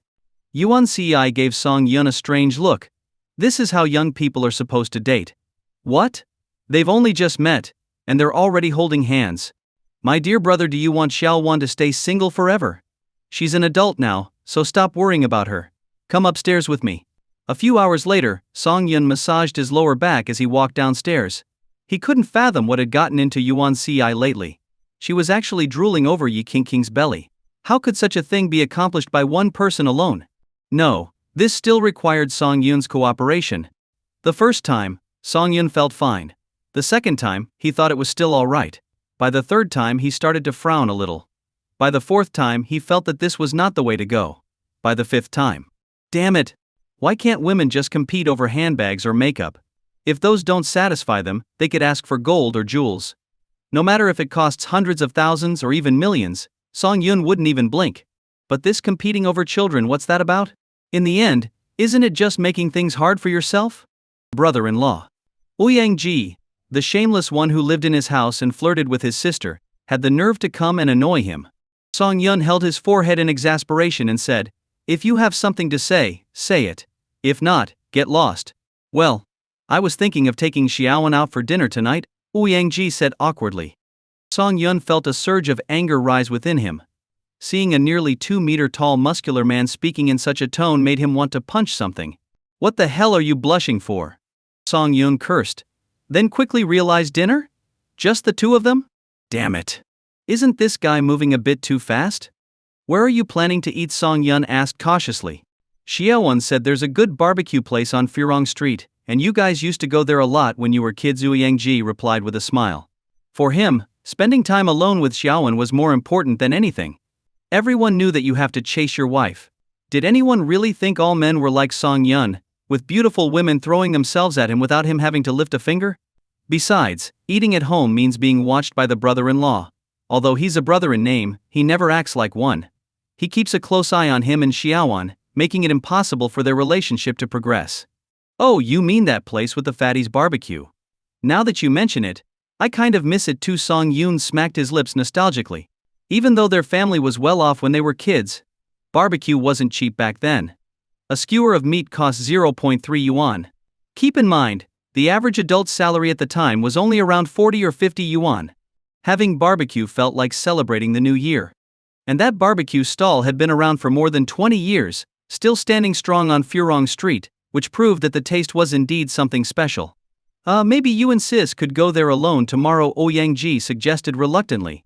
But Song Yun knew exactly what was going on in his mind. "We're all men here, so stop pretending. You think I'm just being a third wheel, don't you? If you were straightforward about it, I might let you off the hook. But now that you're acting like this, I'm definitely going with you." "What? Now that you have Xiaoan, you don't want your bros anymore? I'm the richest man in Shanghai, taking time out of my busy schedule to have barbecue with you. And you're not excited? You even want to stop me? What are you thinking? To hell with you. My Gu?" Ouyang couldn't hold back anymore. He shouted angrily, "You never treat me like a brother. Not only do you refuse to help me with Xiaoan, but you also keep getting in the way. If I could beat you up, I definitely would." Ouyang's voice grew smaller and smaller until he finally looked down, not saying another word. "Keep going, weren't you full of complaints?" Song Yun raised an eyebrow and said, "I'm not saying you can't date, I'm just worried that if you two are left alone, you might do something that leads to a premarital pregnancy. Trust me, Big Bro is always on your side." "Really?" "Of course. When have I ever lied to anyone? It's settled then, I'll drive us all there tonight. I've really been craving that barbecue." Song Yun patted Ouyang on the shoulder and headed upstairs. No, his body was still too tired. He needed a nap. At 6:30 in the evening, Song Yun yawned as he came downstairs. Just as he was about to leave, he caught a glimpse of Yi Qingqing's pitiful little eyes, as if she was saying, "Honey, you're really not taking me with you. Can you bear to let me eat this bland food at home?" Song Yun suddenly felt his blood pressure rise. Damn it, since when did he have to consider other people's opinions when his wife wanted to eat something? No way. Absolutely not. Song Yun was about to go when Yang Yingying blocked him, then Song Bo grabbed him by the neck, and finally, Bai Chui Yu kicked him out. "Wife, it's not that I don't want to help you. It's just that I can't win against them." Song Yun sighed to the heavens. Then he took Yuan Xie, Wenshu, Ouyang Ji, and Xiao Wan with him and left. The group drove for over an hour before arriving at Furong Street. Tourists who come to Shanghai often only know about the good food around the city god temple, but locals never go there. Instead, they prefer these small streets and alleys. After parking the car, the 2 men and 3 women walked inside, attracting quite a few looks. In Shanghai, good-looking men and women aren't rare, but it's uncommon to see a group where everyone is so striking in both appearance and temperament. "Excuse me, miss, could I get your contact information?" A young man, who seemed to be in his early 20s, shyly approached Wenshu. "Sorry, I don't know you," Wenshu replied, turning him down. Although she'd been part of society for a long time, she still felt a bit uneasy in crowded places like this. "Don't misunderstand, I'm not a bad person," the young man tried to explain, but Ouyang Ji, now impatient, stepped forward and said, "Dude, didn't you hear my sister say she doesn't know you? If that's the case, stop pushing it." Ouyang Ji's muscular frame made the young man step back a little, slightly intimidated. "A gentleman should pursue a fair lady, nothing wrong with that. But my sister just isn't right for you," Song Yun said, stepping in with a smile. The young man took a long, wistful look at Wenshu before reluctantly leaving. Another heartbroken guy in the world. After this little episode, the group arrived at Fatty's barbecue. Sitting at a small street side table, Song Yun looked at Fatty, whose once young face had now become that of a greasy middle-aged man. He couldn't help but feel a bit nostalgic. After ordering, Song Yun found himself at ease with the lively street atmosphere. He couldn't help it. Despite his wealth, he felt like an ordinary guy at heart. Compared to fancy 5-star hotel banquets, he'd much rather grab a few friends and enjoy a street-side barbecue. Skewers are ready. Enjoy, bosses. After downing a few beers, Song Yun felt an inexplicable sense of ease. It had been a long time since he had been able to drink so freely, without a care in the world. Ever since he got the system, although his quality of life had skyrocketed, he realized that some things were gradually slipping away from him. "How do you all like the skewers here?" The owner of the barbecue joint, Fatty, approached with a beer in hand, smiling as he asked. "Not bad. You've got some real skills, boss. Ever thought of opening a chain of restaurants?" Ouyang Ji asked after swallowing the meat skewer in his mouth. Fatty rubbed his large belly and replied kindly, "I'm getting old. I just want to have a place that can support me through my later years. I'm not thinking about opening new shops." "You all seem unfamiliar. Are you here in Shanghai as tourists?" Hearing this, Song Yun and Xiao Wan exchanged a glance and burst out laughing. "Boss, my sister and I practically grew up on your skewers." Fatty feigned a look of great surprise, his eyes scanning Song Yun's face, but no matter how hard he tried, he couldn't recall who this regular customer was. "My bad, I must be getting old. I'll punish myself with a drink." Fatty downed his beer in one go and asked curiously, "That's strange. I remember almost everyone who's eaten here, even if they were tourists, but I really can't place you two." "Well, it's been nearly 10 years, so it's normal to forget," Song Yun said with a smile, pouring Fatty another drink. "My surname is Song. When we were kids, our parents used to bring a group of us here to eat." "Song, you say?" Fatty mumbled. Then suddenly his eyes lit up as he exclaimed, "Your dad, was his name Song Bo?" "You remember him?" Song Yun was impressed by Fatty's memory, that even after so many years, a single surname brought back a person. "Ha ha, of course. Old Song used to haggle with me over every cent. Every time he came to eat, he'd make sure I knocked something off the bill." Fatty chuckled. "But I haven't seen him in years. How's your father doing?" "Still as strong as an ox. Next time I'll bring him here, and I promise we won't haggle over the bill." Fatty laughed and nodded. "Good. I'll definitely have a drink with that old rascal when he comes. But seriously, to think that those little kids from back then have grown up to be such tall and handsome young men. I really wouldn't have recognized you on the street. You once told me, boys change a lot as they grow, becoming better and better." It's true. You all keep eating, I'll head to the kitchen and grill some skewers myself," Fatty said, getting up and heading back.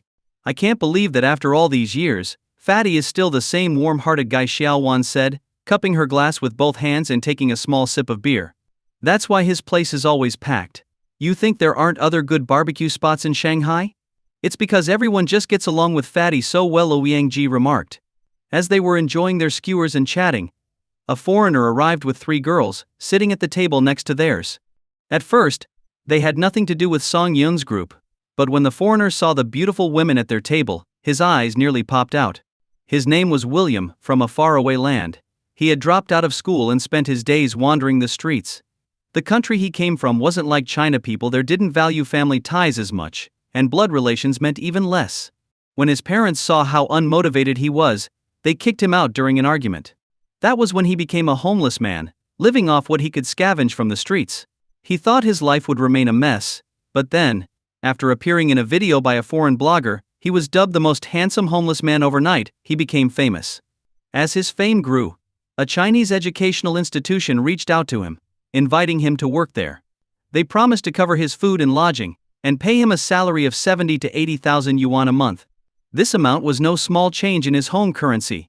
Nervously, he boarded a plane to this new country, and upon arrival, he felt like he had entered paradise. And the job? It was ridiculously easy.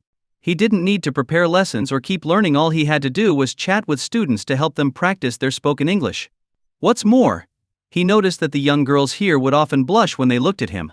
One day he grabbed a girl's wrist to ask her a question, and she seemed to get electrified, stammering before finally saying, "Teacher, you're so handsome." This freaked him out because, in his country, having a relationship with a student could land you in prison. He firmly rejected her advances and later confided his worries to a colleague from his homeland. His colleague was taken aback for a moment, then laughed and patted him on the shoulder, explaining how things really worked here. That day William learned that while he was called a teacher, his role was completely different from the teachers he knew. And here, you could win over girls just with your looks. This revelation was like opening Pandora's box, flooding his mind with countless ideas. During his years in China, he had dated more than 30 girls, always moving on when he got bored. He never worried about a gap in his love life, because if one girl left, there were always a second or third waiting in line. Today was no different. He had brought 3 girlfriends along, and since he wasn't planning to marry any of them, he had no fear of breaking any rules. In fact, these 3 girls were all vying for his attention, determined to outdo each other. This made William feel like this was the life. But human nature is never satisfied, and as he sat at the barbecue stall, listening to his 3 girlfriends bicker, he found them unbearably dull. Just as he was glancing around out of boredom, he noticed the women at the next table. They were so beautiful, so elegant. If he could befriend any one of them, he wouldn't mind ditching the 3 he was with. "Hello, friends." William shamelessly moved his chair over to sit next to Xiao Wan. Seeing this overly familiar foreigner, Ouyang frowned but didn't get angry. After all, the guy seemed polite enough, even if he was a bit forward. "Hello everyone, my name is William. I'm an English teacher from a faraway land. It's a pleasure to meet you all." William introduced himself with a wide smile. "Hello," Song Yun responded coolly, glancing at him. From the first look, Song Yun could see the hint of something hidden in William's eyes. This foreigner wasn't here just for a friendly chat. He had ulterior motives, likely something sleazy. "And how should I address you all?" William continued, oblivious to the tension around him. In his mind, Chinese people were always warm and welcoming. He was sure they wouldn't mind a little chat and might even invite him to share a drink. Once the mood was right, he could casually ask for the women's contact information. As for the idea that stealing someone's girl was wrong, he never felt guilty. After all, most of the girls he talked to ended up throwing themselves at him, didn't they? William began chatting with Song Yun and the others, showering praise on China. Meanwhile, he failed to notice that the 3 girlfriends he'd left at his table were already seething with anger. "William, our skewers are ready. Let's go back." One of the girls walked up with a gentle smile, wrapping her arm around William's. William, annoyed at being interrupted, turned to her with a cold look. "Chen, how many times have I told you not to cling to me in public? It makes me uncomfortable." The girl named Chen was actually Chen Jing, a senior university student who had passed her IELTS exam and received an offer for graduate school abroad. She was supposed to leave in 6 months, so she had spent a lot of money on oral English lessons to better prepare for life in that distant country. And her teacher was none other than William. Over time, she developed an inexplicable infatuation with this tall man. She cherished every moment with him, even though his attitude towards her was always lukewarm. His charm never waned in her eyes. After they attended a bar event together, they happily announced their relationship at a hotel. It was only later that she discovered William didn't just have her as a girlfriend. His phone revealed 2 confirmed relationships and 4 others in the flirtation stage. She was consumed with jealousy and anger, feeling as if her precious treasure had been stolen. When she confronted William with his phone after he came out of the shower, he got even angrier. He snatched the phone from her and slapped her hard across the face. Chen Jing had never been treated like this before. At school, she was the model student in every teacher's eyes, the goddess among her peers, and a dutiful daughter to her parents. With all these accolades, she naturally looked down on the boys who pursued her. But in William's eyes, she seemed no different from anyone else. This feeling, she had never experienced anything like it. She knew that being so deeply involved with William was a bad idea. But she couldn't help herself. She wanted to possess him, to be with him forever. She was even willing to give up her chance to study abroad, just to stay in Shanghai with him. When she excitedly shared this idea with William, he looked at her as if she were an idiot. He warned her to keep some distance from him. While they could meet some of each other's needs, he wasn't interested in any romantic entanglements. Chen Jing wasn't hurt by his words. Instead, she became even more eager to see him every day. Eventually, she ended up renting an apartment near William's, just like his other two girlfriends, and would drop by frequently. And William, of course, had no reason to refuse the attention, so they continued in this strange relationship for quite some time. Sorry, William. Chen Jing released his arm and apologized softly. I just wanted to call you back for dinner. No need. I'd rather dine with my new friends here. You can go back. William waved her away like she was a fly, and Chen Jing, with her head down and looking pitiful, returned to her seat. When William turned back, his smile reappeared. Sorry about that, everyone. What a scene, huh? She's just a student of mine, and our relationship is purely professional. This doesn't really concern us, does it? Besides, your companion came over to call you back. Isn't it a bit rude to send her away? Ouyang said, glaring at William. This foreigner looked like trouble, the kind of foreign trash people often talked about. My friend, in my country. That's in your country. You're in China now, so you'd better follow our customs. Thank you. Song Yun tapped the table impatiently and said, also, we don't like being interrupted during meals, so please go back to your seat. William looked around at the group and, seeing that they all shared the same attitude, shrugged and got up to leave without saying another word. This little episode didn't bother Song Yun much after all. The world is full of strange people, and William's behavior had nothing to do with him. But as Song Yun and his friends were enjoying their skewers and beer, they heard a loud argument coming from William's table. Most of the noise was William's shouting, mixed with Chen Jing's timid apologies. At first, everyone thought it was just a typical lovers' quarrel and didn't pay much attention. But the next moment, William slapped Chen Jing across the face, causing one side to swell up instantly. This action immediately sparked outrage. What's your problem, you foreign bastard? How dare you hit someone? A middle-aged man stood up and angrily pointed at William. Mind your own business. William, clearly drunk, finished another skewer and started tapping Chen Jing's swollen cheek with the stick, asking, don't you think you deserve this? Girl, are you out of your mind? He's bullying you, and you're still acting like this. The middle-aged man was furious. Is this foreigner blackmailing you with something? Tell me, I'll make sure he pays. It's not William's fault, it's mine. Chen Jing covered her face, shielding William. She looked around at the people watching and bowed apologetically. I'm sorry for disturbing your meal.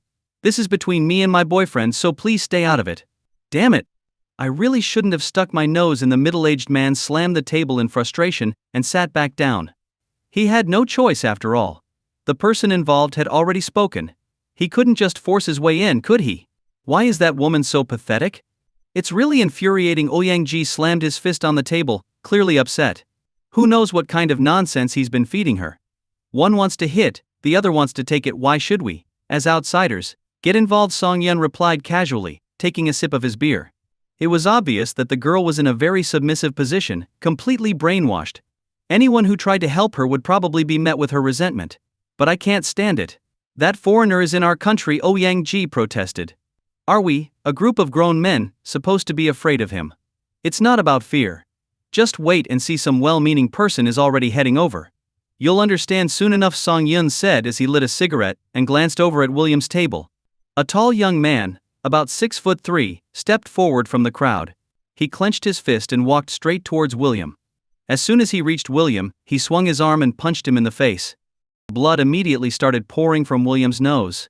Stunned, William looked at the man in disbelief, unable to fathom that he would be assaulted in China. Who are you? Why did you hit me? Is this how you treat foreign guests? William mumbled, holding his nose with some tissues. Hu Xiaoguang. Are you crazy? What gives you the right to hit my boyfriend? Chen Jing stood protectively in front of William, recognizing the man. He was a schoolmate who had always had a good relationship with her, so why was he acting so irrationally today? Jing. Can't you see? This guy is a scumbag. He doesn't love you. Snap out of it and stop falling for his sweet talk, Hu Xiaoguang shouted, raising his arm again, reaching for William, who was hiding behind Chen Jing. But before he could grab him, Chen Jing slapped Hu Xiaoguang hard across the face. Hu Xiaoguang, his cheek burning, was filled with rage. He pointed at William and yelled, "If you're a man, step out and fight me. Stop hiding behind a woman." Chen. "Is this guy a friend of yours?" William asked, his eyes dark and full of anger. No matter what, today he was done with Chen Jing. First, she ruined his chance to chat up new girls, and now she brought this lunatic who nearly broke his nose. "William, I don't know why he's acting this way today. Please, give me a chance to explain. I swear I'll sort everything out tonight," Chen Jing begged William desperately. Hu Xiaoguang grabbed Chen Jing's arm, trying to pull her away. He had liked her for 3 years, watching as she dated countless other men, but never had he seen her stoop so low. He couldn't take it anymore. Even if it meant losing her forever, he had to speak out. "Let go of me." "Hu Xiaoguang, are you insane?" Chen Jing struggled to break free, grabbing a plastic stool and smashing it towards him. "How did you even know I was here? Have you been stalking me?" Hu Xiaoguang froze for a moment, his face showing a hint of guilt. Seizing the opportunity, Chen Jing put her hands on her hips and scolded, "So that's it, Hu Xiaoguang. I see what kind of person you really are. I don't need you to meddle in my life. Get lost now, or I'll call the police." "Jing, are you really going to keep living like this? Don't you realize this, foreigner?" Slap. Chen Jing slapped Hu Xiaoguang again, her expression filled with venom. "I suggest you show some respect. William is my boyfriend. Whatever he does, it's between the two of us. It's none of your business. Can't you see that this guy likes you?" Ouyang couldn't hold back any longer and blurted out. Hu Xiaoguang steadied himself and said, "Yes, that guy's right. I like you, Jing. I've liked you since our first year at university. I know I'm not good enough for you, so I've just stayed by your side as a friend. But now that everything's out in the open, I've decided to tell you how I feel. Jing, I like you. Please be my girlfriend." His confession was met with applause from the surrounding crowd. Chen Jing looked surprised but quickly recovered. She looked Hu Xiaoguang up and down, then sneered, "You think you deserve to like me? What you really want is my family's wealth, right? Don't think I don't know you're from a rural area. You want to rely on a girlfriend to save yourself 20 years of struggle? Let me tell you, Hu Xiaoguang, I despise men like you. Don't even think about it." Her words were harsh, and even the onlookers frowned. If she didn't like him, she could have just rejected him. There was no need to be so cruel. Hu Xiaoguang stood there, his eyes unfocused. Was this what his 3 years of affection meant to her? "Hu Xiaoguang, next time you decide to like someone, do yourself a favor and find someone on your level. Everything you've said and done today disgusts me. Now get out of my sight before you make me sick." "Wow. This woman has serious issues," Ouyang muttered. "Fine, let her crash and burn. What happens to her is none of our concern." Hu Xiaoguang nodded, giving Chen Jing one last look before walking away. As soon as he left, Chen Jing immediately turned back to William, fawning over him. "I'm so sorry, darling. It's all my fault. I'll give you a nice massage when we get home tonight." "Chen Jing, how can you say that? Can't you see what happened to William's nose?" "Exactly. If I were you, I'd be so embarrassed I'd run away and never show my face again. But you've got no shame at all." William's 2 other girlfriends chimed in sarcastically. Their eyes were filled with a mix of satisfaction and resentment. They were glad to see Chen Jing finally getting kicked out, but they were also angry that she was the reason William got hurt. "William, please don't leave me. I know I was wrong. Hit me if you want, kick me if you must. Just don't leave me," Chen Jing cried, grabbing William's hand and slapping herself with it. "Chen, you're disgusting. Maybe all women in your country are like you, ungrateful and clueless about how to be likable. Get lost. I never want to see you again," William snapped, pulling his hand away and preparing to leave with his 2 remaining girlfriends. But just then, a voice called out from behind him. "Did I say you could leave, foreigner?" William turned his head in confusion, his eyes showing a hint of fear. The crowd around him was clearly filled with a sense of hostility that he couldn't quite understand. He was genuinely afraid that if someone in the crowd lost their temper, his broken nose would be the least of his worries. But when he saw that it was Song Yun standing at the exit, he visibly relaxed. "My friend, as you Chinese say, we have no past grudges and no current enmity. So why insult me without reason?" William tried to reason with the man in front of him, but the cold look in Song Yun's eyes made him uneasy. "Friend? You and I are no friends," Song Yun replied with a cold smirk. "You can argue with your girlfriend all you want, that's none of my business. After all, even a wise judge would struggle with family disputes. But insulting Chinese women? For that alone you won't be leaving so easily today." William thought over Song Yun's words and realized that he had let something slip earlier, something he never should have said out loud. This situation could escalate quickly, and if Song Yun decided to make an issue of it, there wasn't much William could do. Just as he was desperately trying to figure out how to get out of this mess, the two women at his side spoke up defiantly. "What does this have to do with you?" I'm sure William just misspoke. If he didn't like our country, why would he stay here to teach? Yeah, that's right. It was just a slip of the tongue. China is number one.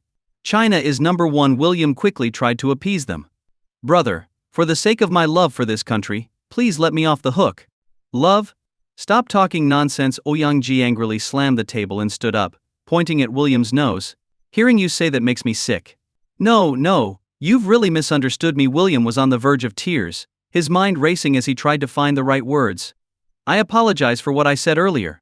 I shouldn't have insulted women, and I shouldn't have disrupted your meal. I'm truly sorry.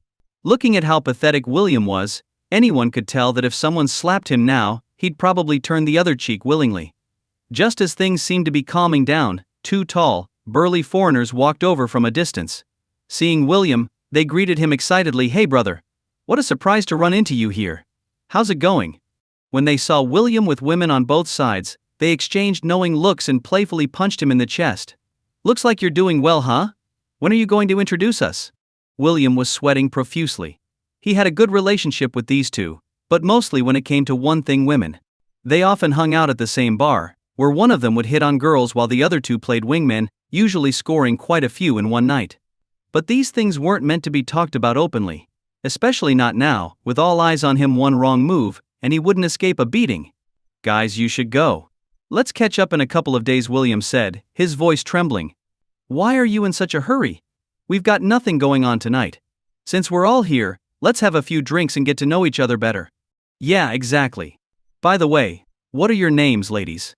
William's two female companions blushed at the sight of these tall, muscular foreigners.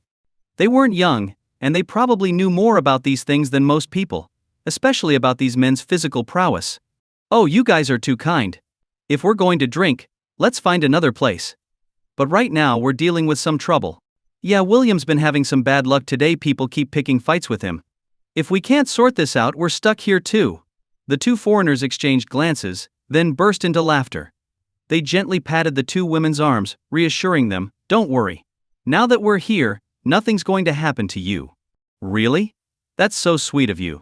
One of the women threw a flirtatious glance at one of the foreigners, who immediately perked up, as if he had just been energized. Who's been messing with my brother?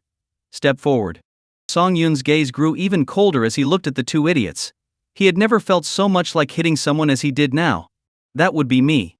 You, one of the foreigners scoffed at Song Yun.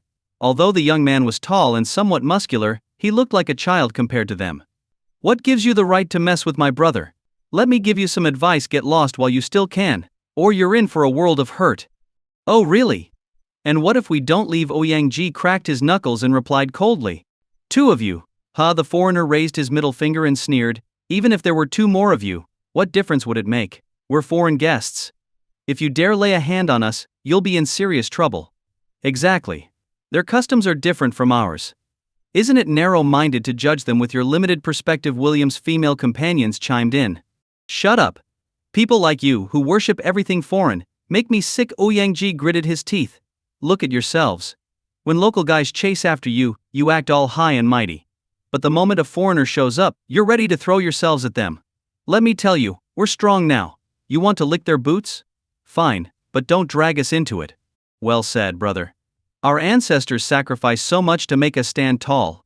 You three women really opened my eyes today. You'd better stick with this foreigner, because no one else will want you after this. If you love the outside world so much, then leave. We don't want to live on the same land as you. Damn it, when you marry a local guy you demand tens of thousands in dowry. But when you marry a foreigner, you don't even ask for a penny and still throw yourselves at them. What a double standard.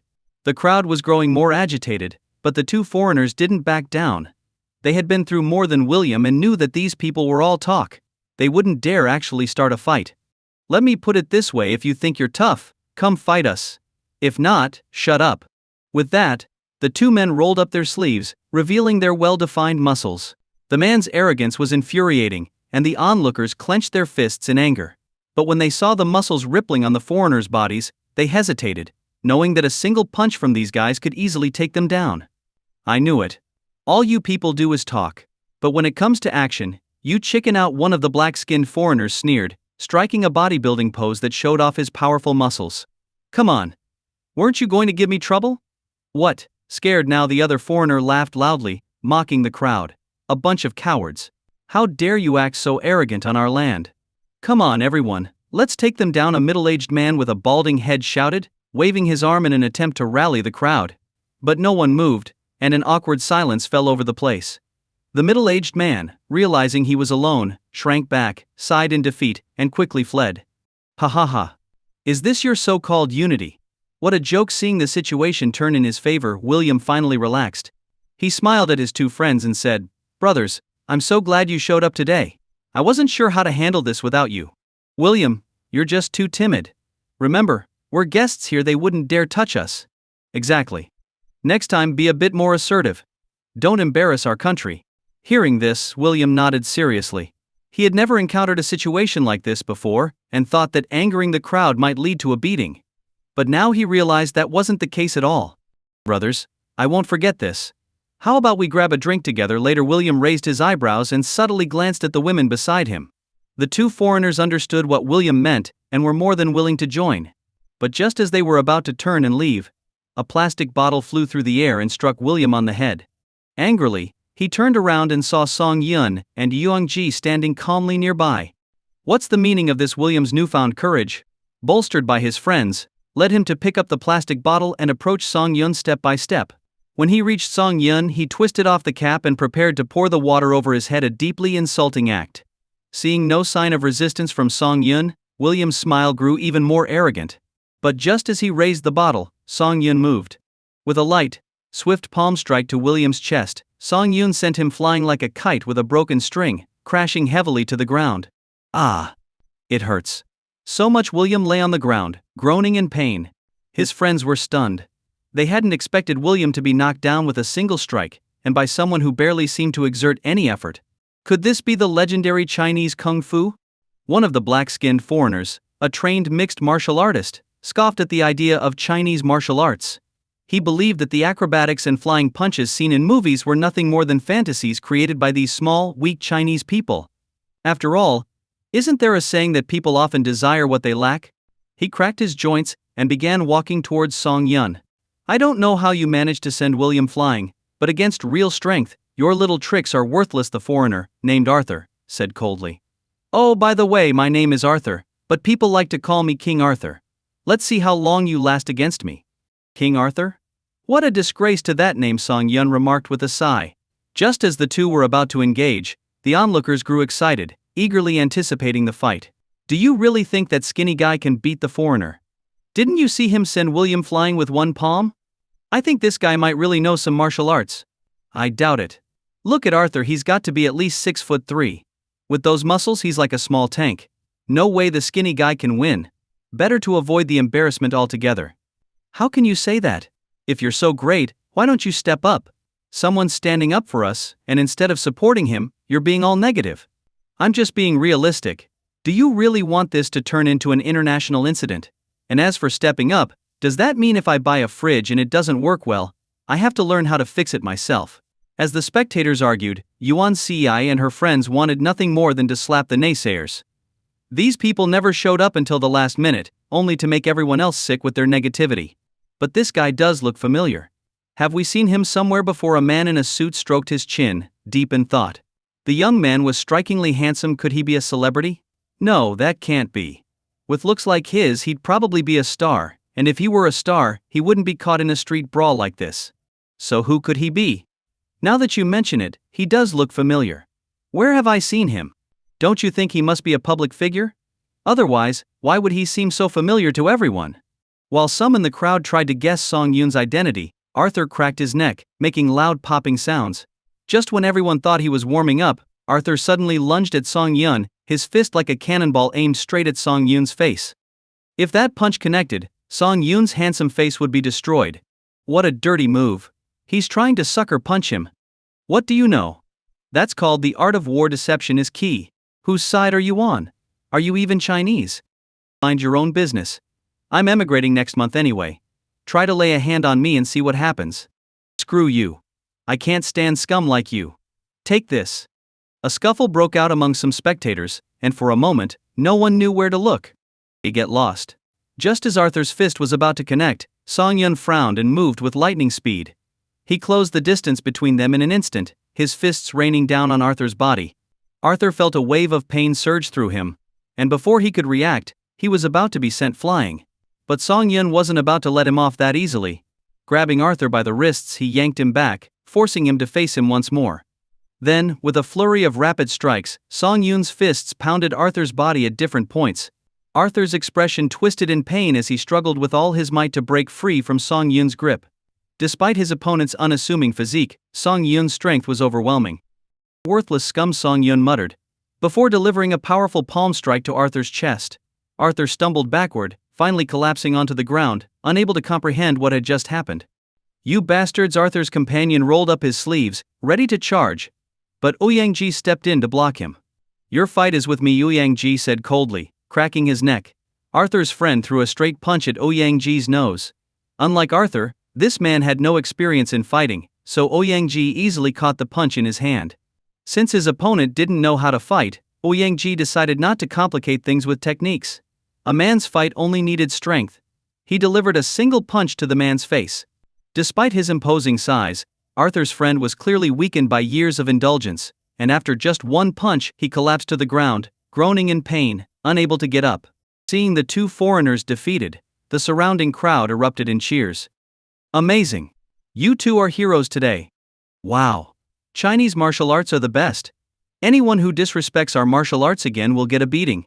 Young man, you should run quickly. This could turn into an international incident if the authorities get involved, and you'll be in trouble. The crowd applauded and cheered, while others voiced concern for the two men. Any dissenting voices from before had vanished in the excitement. You can't leave. You two dared to hurt someone. I've already called the police, and if you run, it'll be seen as evading justice. Exactly. You can't just act on impulse and leave us to deal with international repercussions. William's two female companions spread their arms, blocking Song Yun's path. Song Yun's eyes grew colder as he looked at them. Just as he was about to lose his temper, Yuan stepped forward and slapped each woman across the face. You two can be fools on your own, but don't drag others down with you. It's people like you that make foreign men look down on Chinese women. You. How dare you hit me? Do you even know who my father is? I don't care who your parents are. If they didn't teach you well, then don't blame society for doing it for them, Yuan snapped. Tell your parents they can try coming after us. Even if they don't, we'll make sure they hear all about what happened tonight. Anyway, you can't leave. When the police arrive, they'll give Arthur and the others the justice they deserve. As the argument continued, several uniformed officers arrived. They had received a report of a violent assault on foreign guests, including the use of weapons, which had greatly alarmed them. If a foreigner was seriously injured in their jurisdiction, and the incident made international news, they would be in serious trouble. When the officers arrived at the scene and saw the two foreigners groaning on the ground, the lead officer, Captain Zhao, felt his heart sink. Damn it. I was supposed to get promoted this year. If this situation isn't handled properly, forget promotion, I'll be lucky if I'm not demoted. Who on earth caused this mess? As he turned his gaze to the young men and women at the center of the crowd, his eyes widened in recognition. One of his colleagues nudged him with an elbow and whispered, Captain Zhao, shouldn't we handle this? Hold on a second, Captain Zhao said, pulling out his phone. He searched for a picture and compared it to Song Yun's face several times before slapping his thigh in realization. Could this really be connected to that important figure? No way. No way. Looking at the two foreigners on the ground, who were obviously not easy to deal with, Captain Zhao wondered how such a significant figure could possibly take them down single-handedly. Then he noticed Ouyang standing beside Song Yun, and it clicked, this must be the bodyguard of the important figure, who must be incredibly skilled. What are you all standing around for? Clear out, Captain Zhao shouted at the crowd, having decided what to say. Seeing the police arrive, most of the onlookers scattered, except for a few who stayed behind to testify on Song Yun's behalf. The police are here. Now you can't run even if you wanted to. The two women blocking Song Yun excitedly called out. Officer, I'm the one who called you. This man assaulted our international guests. You must arrest him and bring him to justice. Captain Zhao silently cursed the two women. What trouble have you gotten yourselves into now? Now I'm stuck in a damned if I do, damned if I don't situation. Ahem, Can someone explain what happened? Captain Zhao asked calmly. These two men attacked my friends without reason, and beat them up. Look, they're still lying on the ground. If my friend and I hadn't bravely stepped in to stop them, they would have fled by now. Bravely stepped in? Captain Zhao glanced at the two women skeptically. If these two young men could take down those hulking foreigners, do you really think your scrawny bodies could stop them? The truth was, that important figure simply didn't want to hit women. Do you have anything to add? Captain Zhao asked softly. We don't deny the fight, but there was a reason. Those two foreigners were taunting us, saying Chinese men aren't real men. That's why we stepped in, Song Yun said coldly. They deserve the beating. I wish I could have slapped their mouths shut. This Captain Zhao hesitated, unsure of what to do. Ouyang pulled out a document from his pocket and handed it to Captain Zhao. No matter who you ask or what footage you review, you'll see these two foreigners were in the wrong. I trust you'll handle this matter fairly. Captain Zhao glanced at the document and quickly closed it, his eyes widening in shock. May I verify your identity? Captain Zhao asked cautiously. Go ahead. After receiving permission, Captain Zhao took the document to a secluded spot and contacted headquarters via his radio.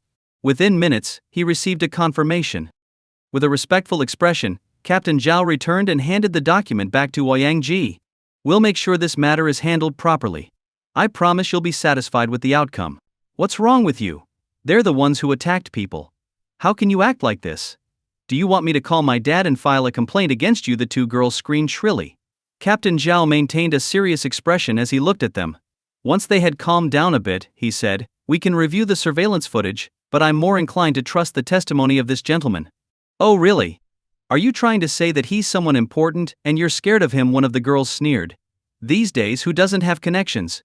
Just wait, I'm calling the head of the city police right now. I refuse to believe there's no justice left in this world. Feel free. Captain Zhao responded coolly. But if it turns out the situation isn't as you claim, you'll need to come with us for further investigation. And you won't just be facing charges related to group brawling, but also for endangering the safety of others and potentially threatening a government official. The two girls exchanged nervous glances, and the one who had been about to call hesitated, lowering her phone. The charge of group brawling could be minor, possibly just a quick reprimand before being released. But the other two charges were serious offenses that could result in significant jail time. Can we ask who they are? One of the girls timidly asked. You don't need to know that. You just need to tell me what you plan to do next, Captain Zhao replied coldly. Even if you drop the case now, we'll still ask the other party if they want to press charges against you. Hearing this, the two girls began to panic. No matter how arrogant they were, it was clear they had never faced real consequences before. We haven't committed any crime. Why would you arrest us? One of them protested. Is it just because he's powerful that you're ignoring the truth? Let me tell you, I'm not someone you can mess with. Captain Zhao sighed and shook his head. Then, looking toward Ouyang for confirmation, he tentatively asked, would it be all right to disclose your identity to them? Go ahead, Ouyang replied. Captain Zhao nodded and then addressed the girls seriously. This gentleman is with the National Security Bureau, often referred to as Yuan. They handle cases that go directly to the top.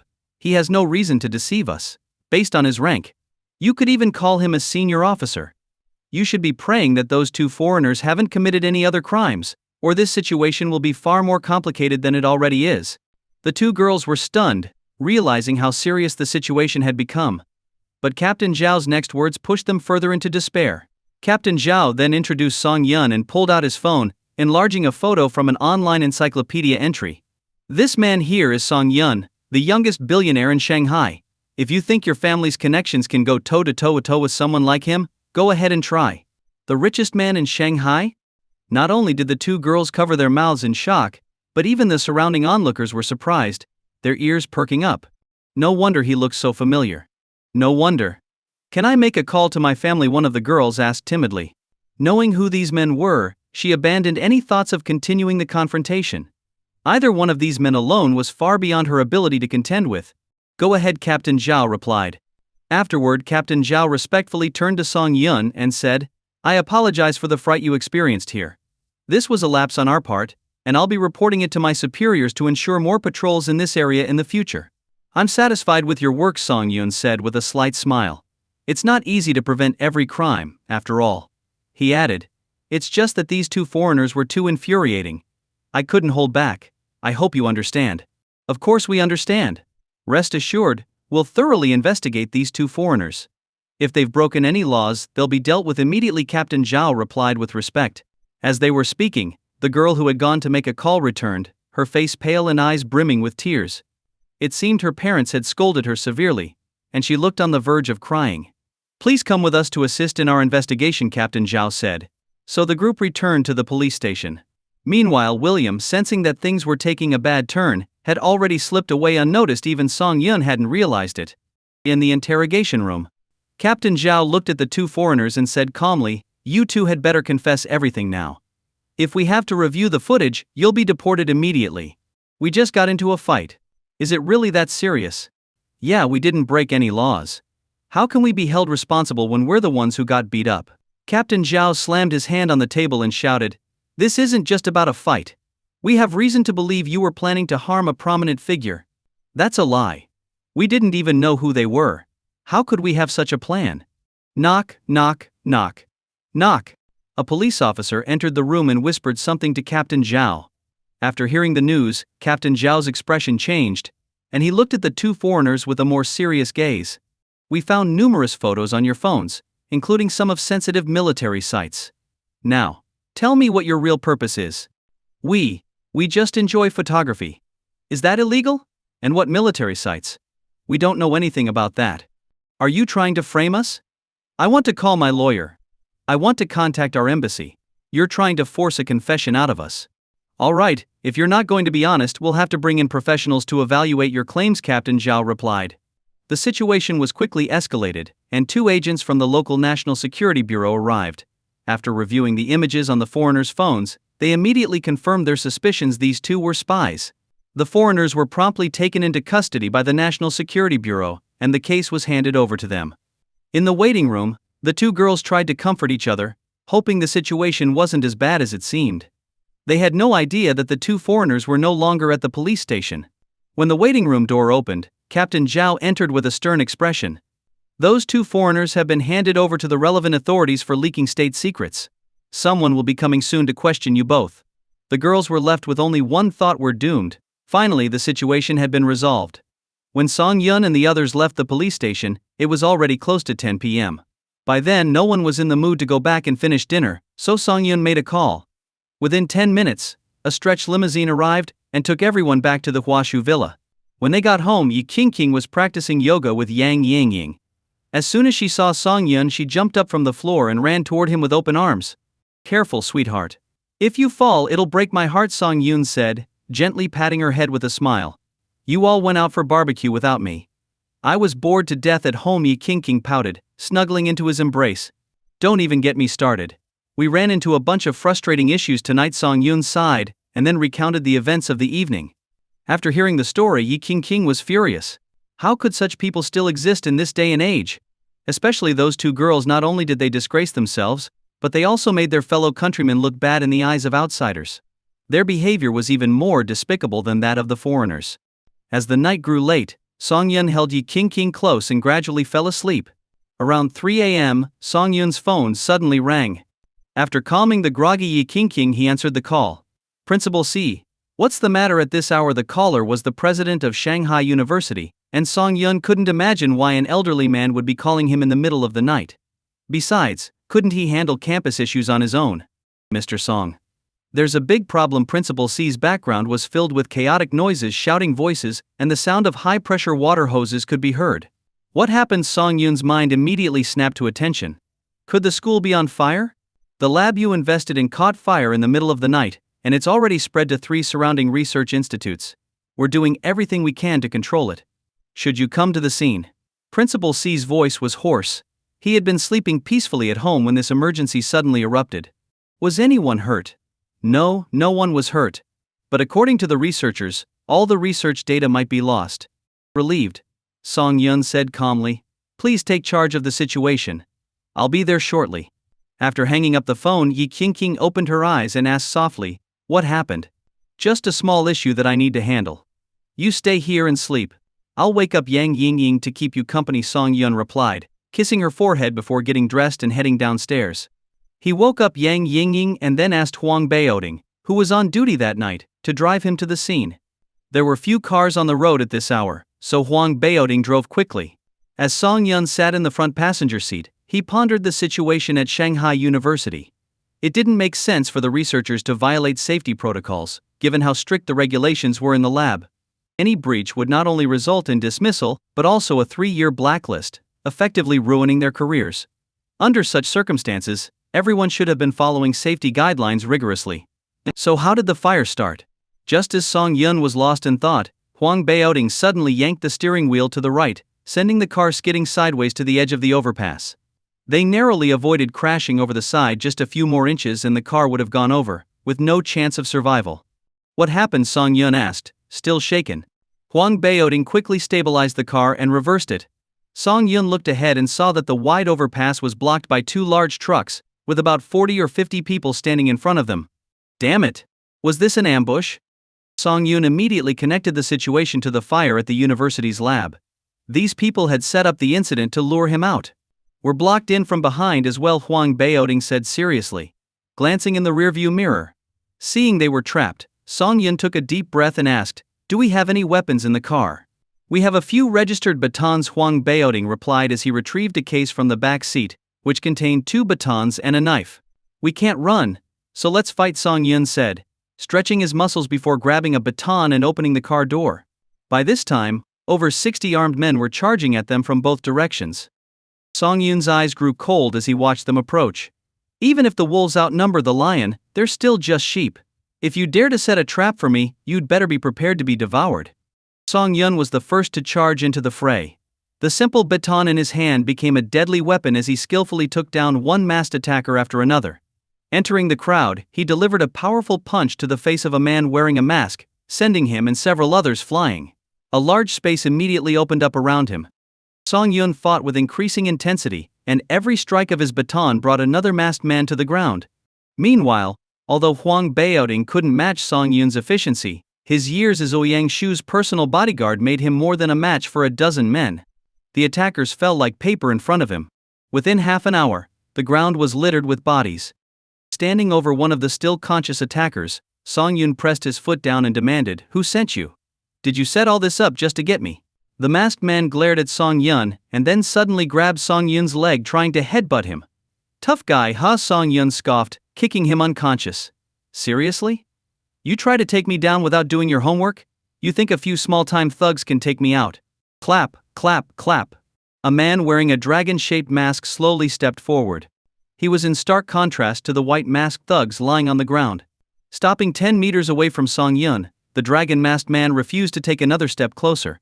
"I didn't expect the richest man in Shanghai to be such a skilled fighter. It seems our intelligence department underestimated you," the dragon-masked man said calmly. "But delaying you for half an hour was enough." "What do you mean?" Song Yun asked, frowning. "Ha ha ha, we'll meet again." The dragon-masked man gave a slight bow before sprinting to the edge of the overpass and leaping off.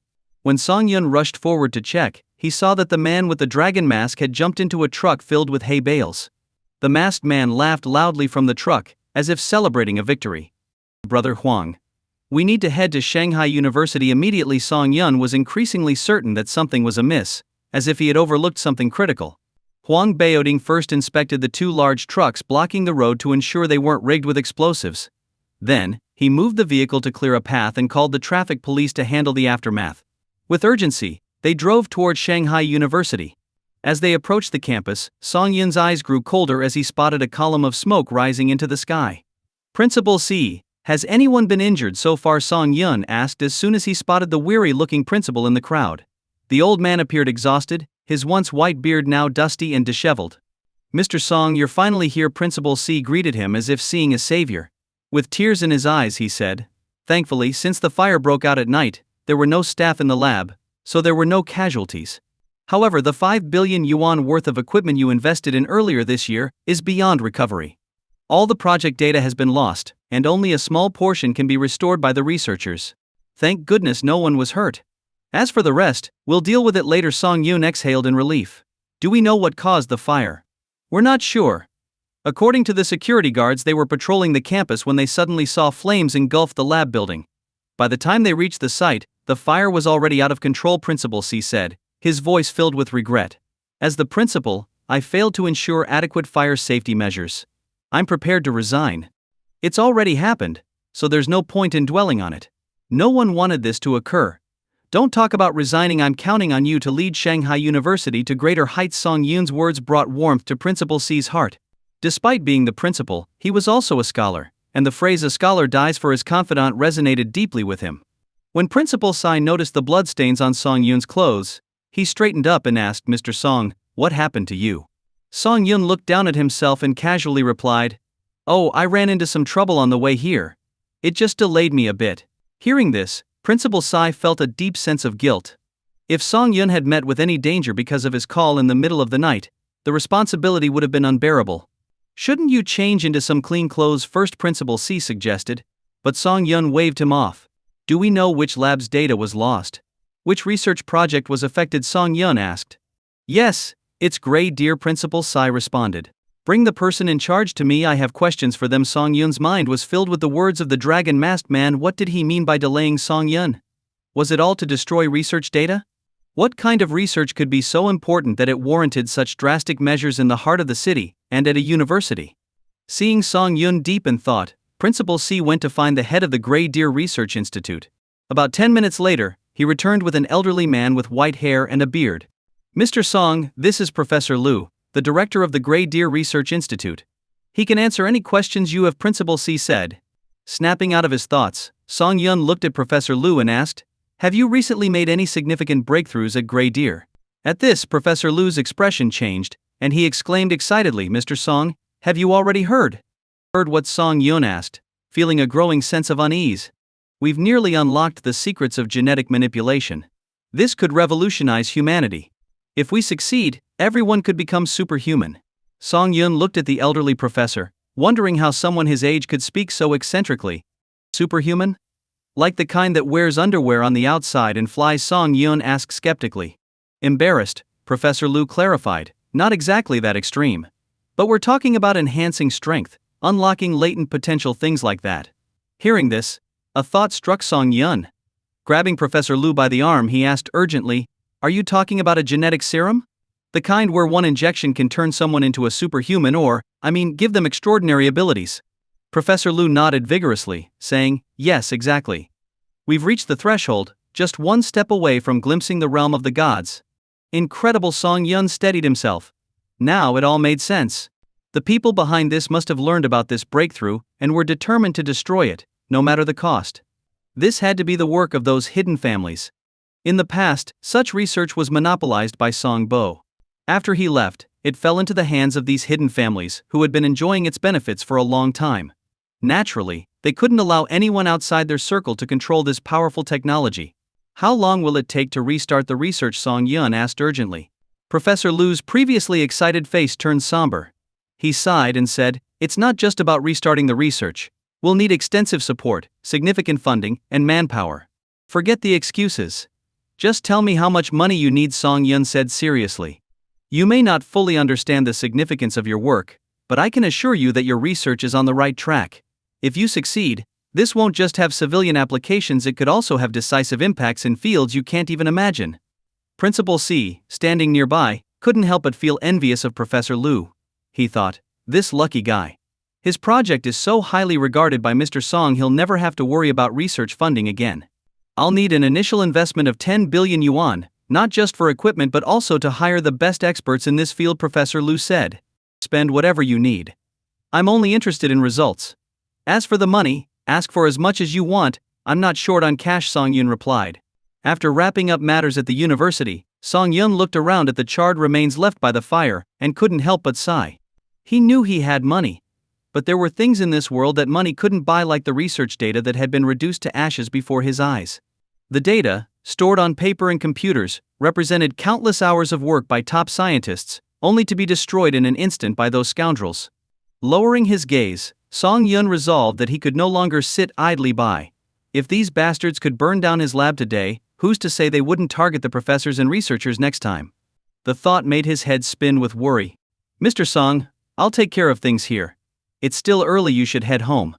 I'll prepare a detailed report for you later," Principal Sai said, wiping his face with a damp towel. He looked worn out, his once white beard now streaked with soot and grime from working on the front lines of the fire. "Thank you. Please make sure everyone who helped with the fire receives a bonus. As for the school staff, prioritize supporting them with resources. You know more about that than I do. If you need more funds, don't hesitate to call me, Song Yun said in a serious tone before leaving. There wasn't much more he could do by staying, so lingering any longer would have been pointless. When Song Yun returned home, he found Yi King sitting on the sofa, wrapped in a blanket. Her head drooped, but she quickly woke up, rubbing her eyes, still looking a bit sleepy.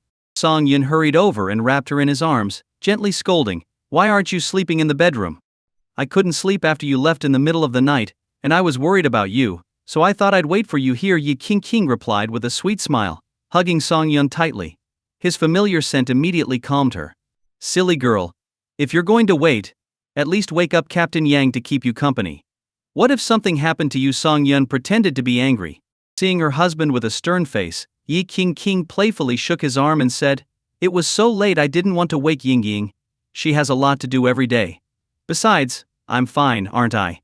If something happened, I could have called for help from inside the house, and they would have come running." "You're too much," Song Yun said, tapping her gently on the head. This silly girl was always thinking of others, and it made his heart ache. Suddenly, Yi King cried out, startling Song Yun. He quickly knelt beside her, asking urgently, "What's wrong? Where do you feel uncomfortable?" As Song Yun was about to call for Yang Ying and the others, Yi King stopped him. "No, I'm fine. It's just the little one in my belly kicking," she explained, guiding his hand to her stomach. Song Yun could clearly feel a small movement inside. A wave of excitement washed over him. It was a feeling he had never experienced before. A deep connection through blood. "Hey, your son's already causing trouble in there. What are we going to do when he's older?" Yi King teased. "If he doesn't behave, I'll deal with him," Song Yun said, tenderly rubbing her belly. "It's late, and our son is telling you to sleep. If you don't, he won't grow tall." All right, let's go to bed," Yi King said as Song Yun helped her up. She rubbed her eyes, trying to wake up fully. But when she saw the bloodstains on Song Yun's clothes, she immediately covered her mouth in shock. "What happened to you?" Song Yun hesitated, not wanting to worry her. "Baoding was driving too fast and hit a stray dog. I got some on me when I went to check on it. Don't worry, there are few people in this world who could hurt your husband." It was a small lie, meant to ease her mind. Yi King seemed to accept the explanation and didn't press further. After all, seeing him standing in front of her, safe and sound, was proof enough. They went to bed, and the next morning, Song Yun woke up early. He checked his phone and found an email from Principal C, detailing everything that had happened the night before. It looked like the old man had stayed up all night. After reading it, Song Yun replied, "Make sure everyone is taken care of and rebuild the lab as soon as possible. If you need more money, just let me know." He assumed the principal would be asleep, but within a minute, his phone chimed with a reply. "Thank you, Mr. Song. I'll draft a plan and send it to you soon." "No need to send it to me. As long as it's reasonable, go ahead and do it. And your main task now is to get some sleep. I don't want to lose a reliable administrator at the school." Song Yun sent the message and set his phone aside to prepare a loving breakfast for his wife. In Principal Sai's office, the elderly man removed his glasses and rubbed his tired eyes. At his age, staying up all night took a toll on him. But when Song Yun's email arrived, he quickly put his glasses back on and opened it. He had expected instructions from Mr. Song, but instead, he found that Mr. Song was entrusting him with full authority and enormous honor. Moreover, Mr. Song had expressed concern for his health, which warmed Principal C's heart. "Sigh, I'm getting old," he muttered to himself. After making breakfast, Song Yun saw that everyone was waking up and gathering for the meal. Once breakfast was over, Song Bo called Song Yun into the study. "What happened last night?" Song Bo asked, his expression serious. Song Yun had no reason to hide anything from his father, so he told him everything. When Song Bo heard that the research lab at Shanghai University was working on such groundbreaking technology, his expression changed. It seems those people aren't willing to share this with the world. To them, it's a privilege, a power close to that of the gods. If someone else were to control this technology, all their advantages would vanish, Song Bo said, lighting a cigarette thoughtfully. "Are the researchers all right?" "They're fine. I've asked them to continue their work. As long as I have money in Shanghai, I'll put it all into this project," Song Yun replied. "Good. You're grown up now, handle it as you see fit," Song Bo said before leaving. As Song Yun went downstairs, he found a group of people gathered around Yi King, all eager to press their ears to her belly and listen for the baby. It was one thing for the women to be curious, but seeing Ouyang, a grown man, trying to get close to his wife's belly was too much. "Hey honey, we're planning to go shopping later. Want to join us? Yi King excitedly waved at Song Yun when she saw him. I want to pick out some cute clothes for the baby, she added. Why not just have the brands bring the clothes to our door? Song Yun lovingly stroked her hair. Oh no, that won't do. I need to browse and choose them myself. I'm not so delicate that I can't walk.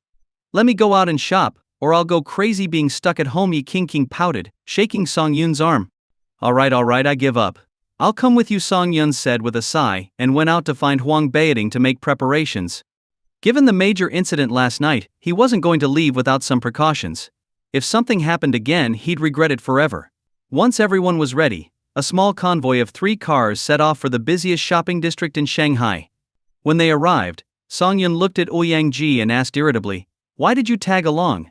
And when do you plan to go back to Beijing?" "Come on, brother-in-law, we'll soon be one family." "What's wrong with staying here a few more days?" Ouyang grumbled. "I haven't even won Xiaowan's heart yet.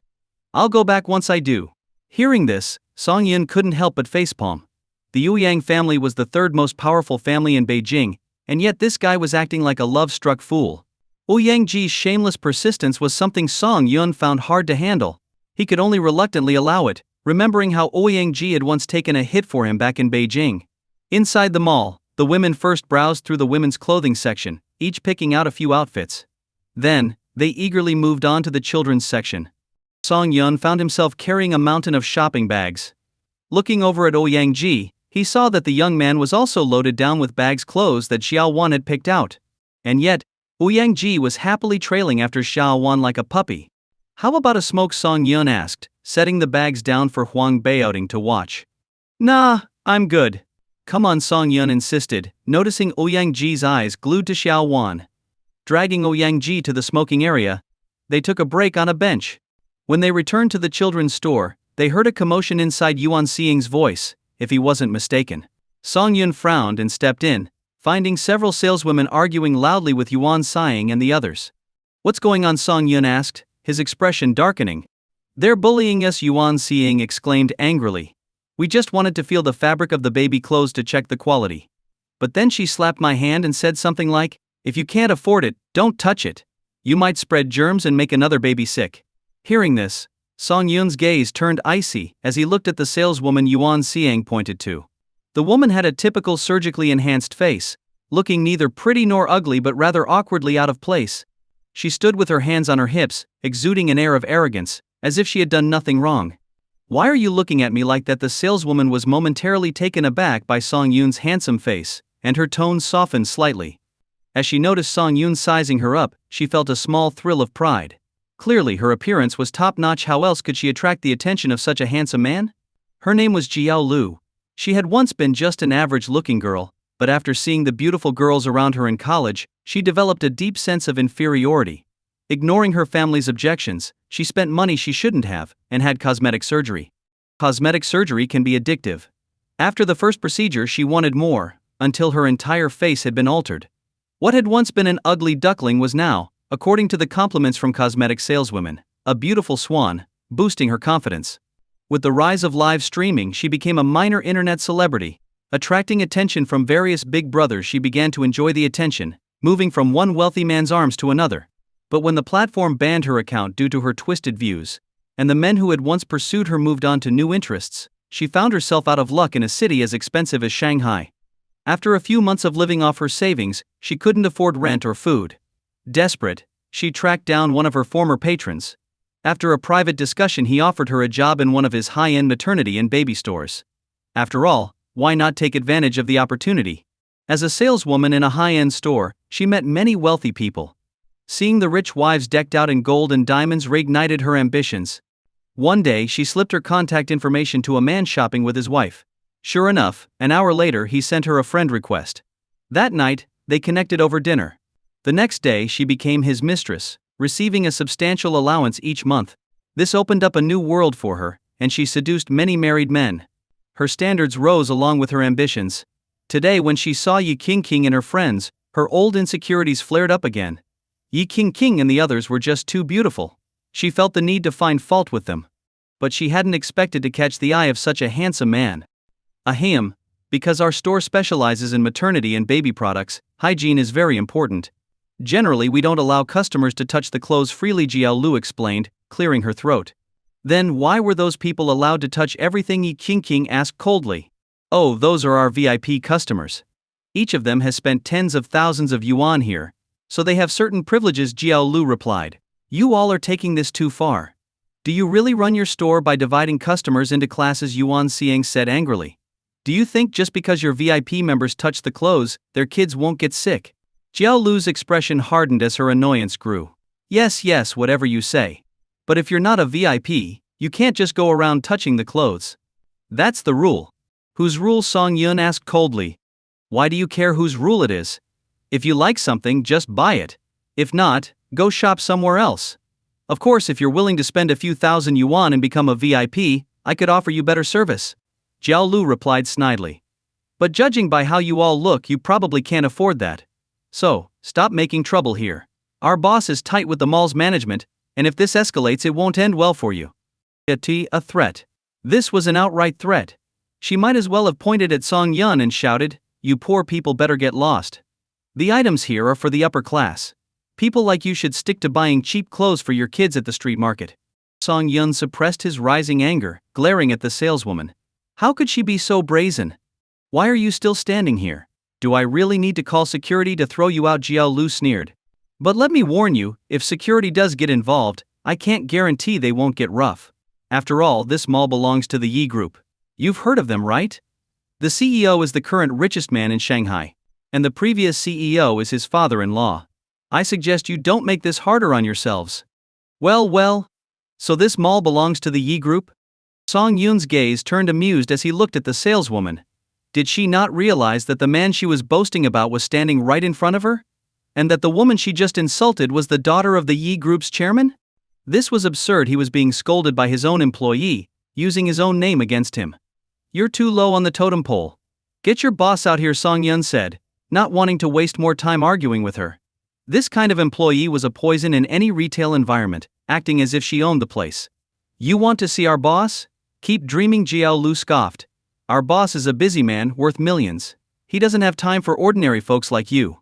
Her attitude had completely shifted, not because Song Yun had suddenly become less attractive, but because, in her mind, money was the ultimate power.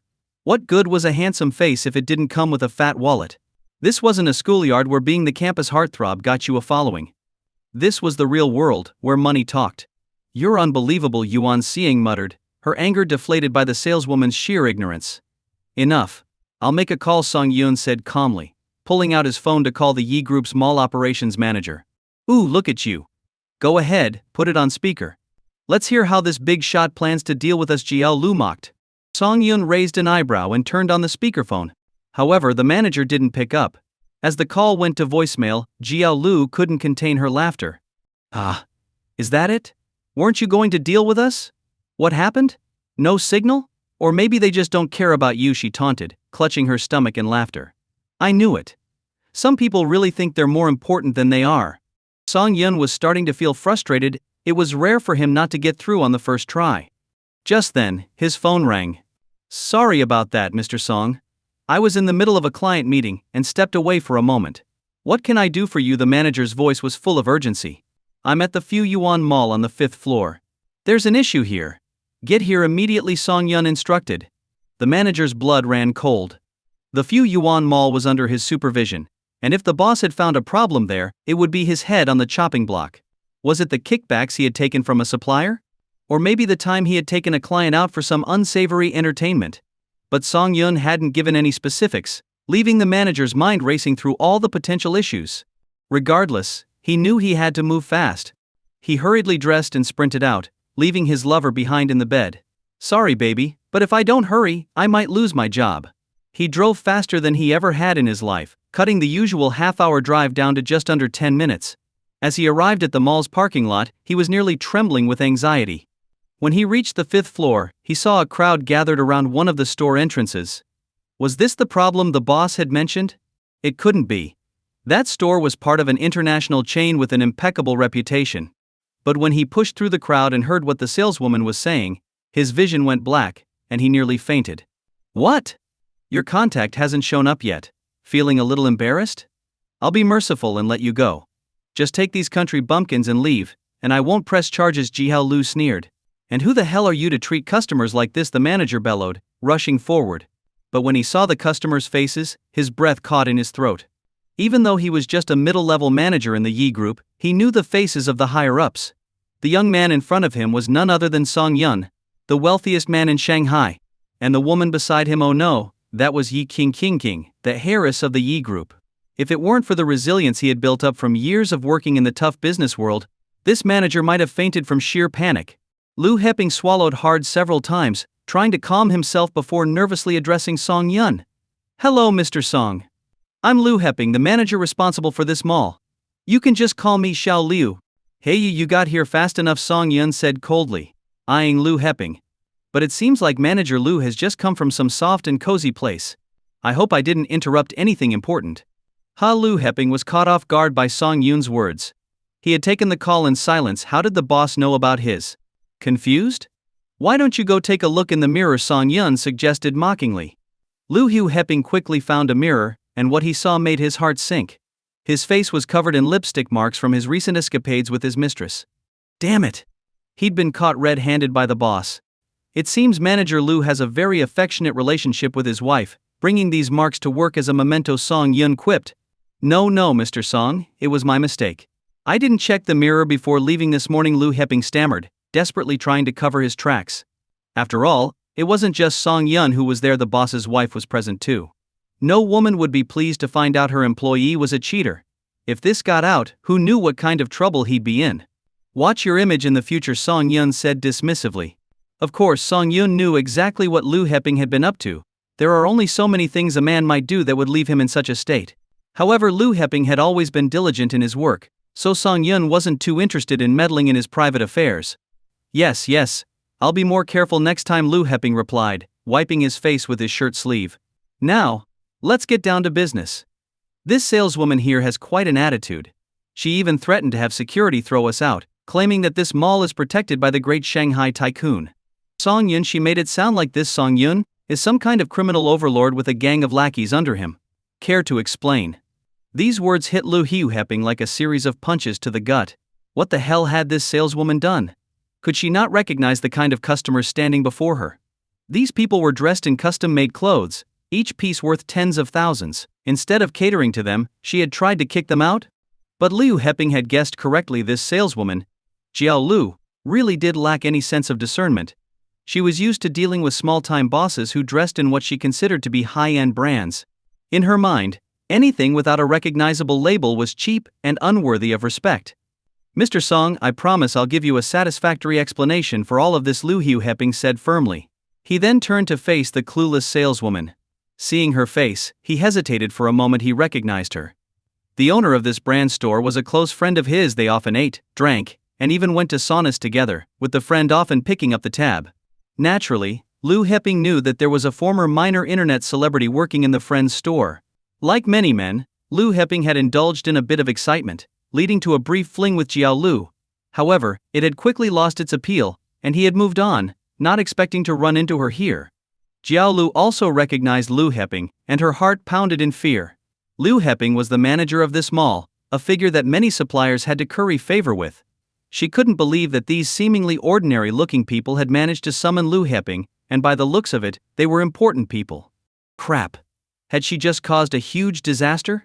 Jiao Lu swallowed hard and looked at Lu Heping with pleading eyes.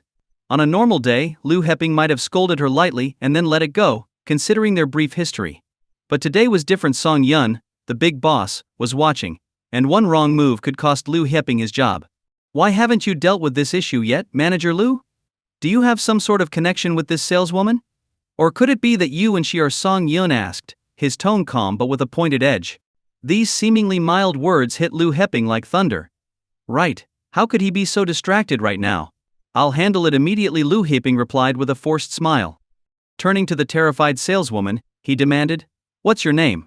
Jiao Lu, she stammered. Why did you treat these customers like that? Do you have any idea who you were speaking to? This gentleman here is Mr. Song Yun, the current chairman of the Yi Group and the wealthiest man in Shanghai. And the lady beside him is Miss Yi King, the heiress of the Yi Group. The crowd, which had been watching with interest, erupted in shock. What?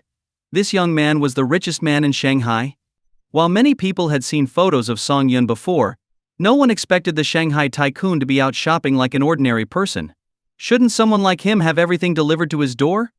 Even Jiao Lu was in disbelief. She took a closer look at Song Yun, her eyes wide with shock. Had she really just used the name of the Shanghai tycoon to threaten?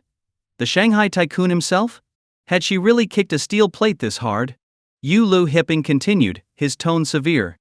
Even though your store isn't directly managed by the mall, I have the authority to remove it from the premises. As a saleswoman, you've acted far too arrogantly. You'd better prepare yourself because I'm calling your boss right now to deal with you personally. Hi guys, your opinion means a lot to me. I'm working on improving the stories to make them more interesting for you. Please leave a comment and let me know what you liked about this story. Your feedback helps me get better and create content that you'll enjoy. Your feedback is very important to me. Thank you for your support and attention. If you enjoyed this story, I can't wait to share its continuation with you.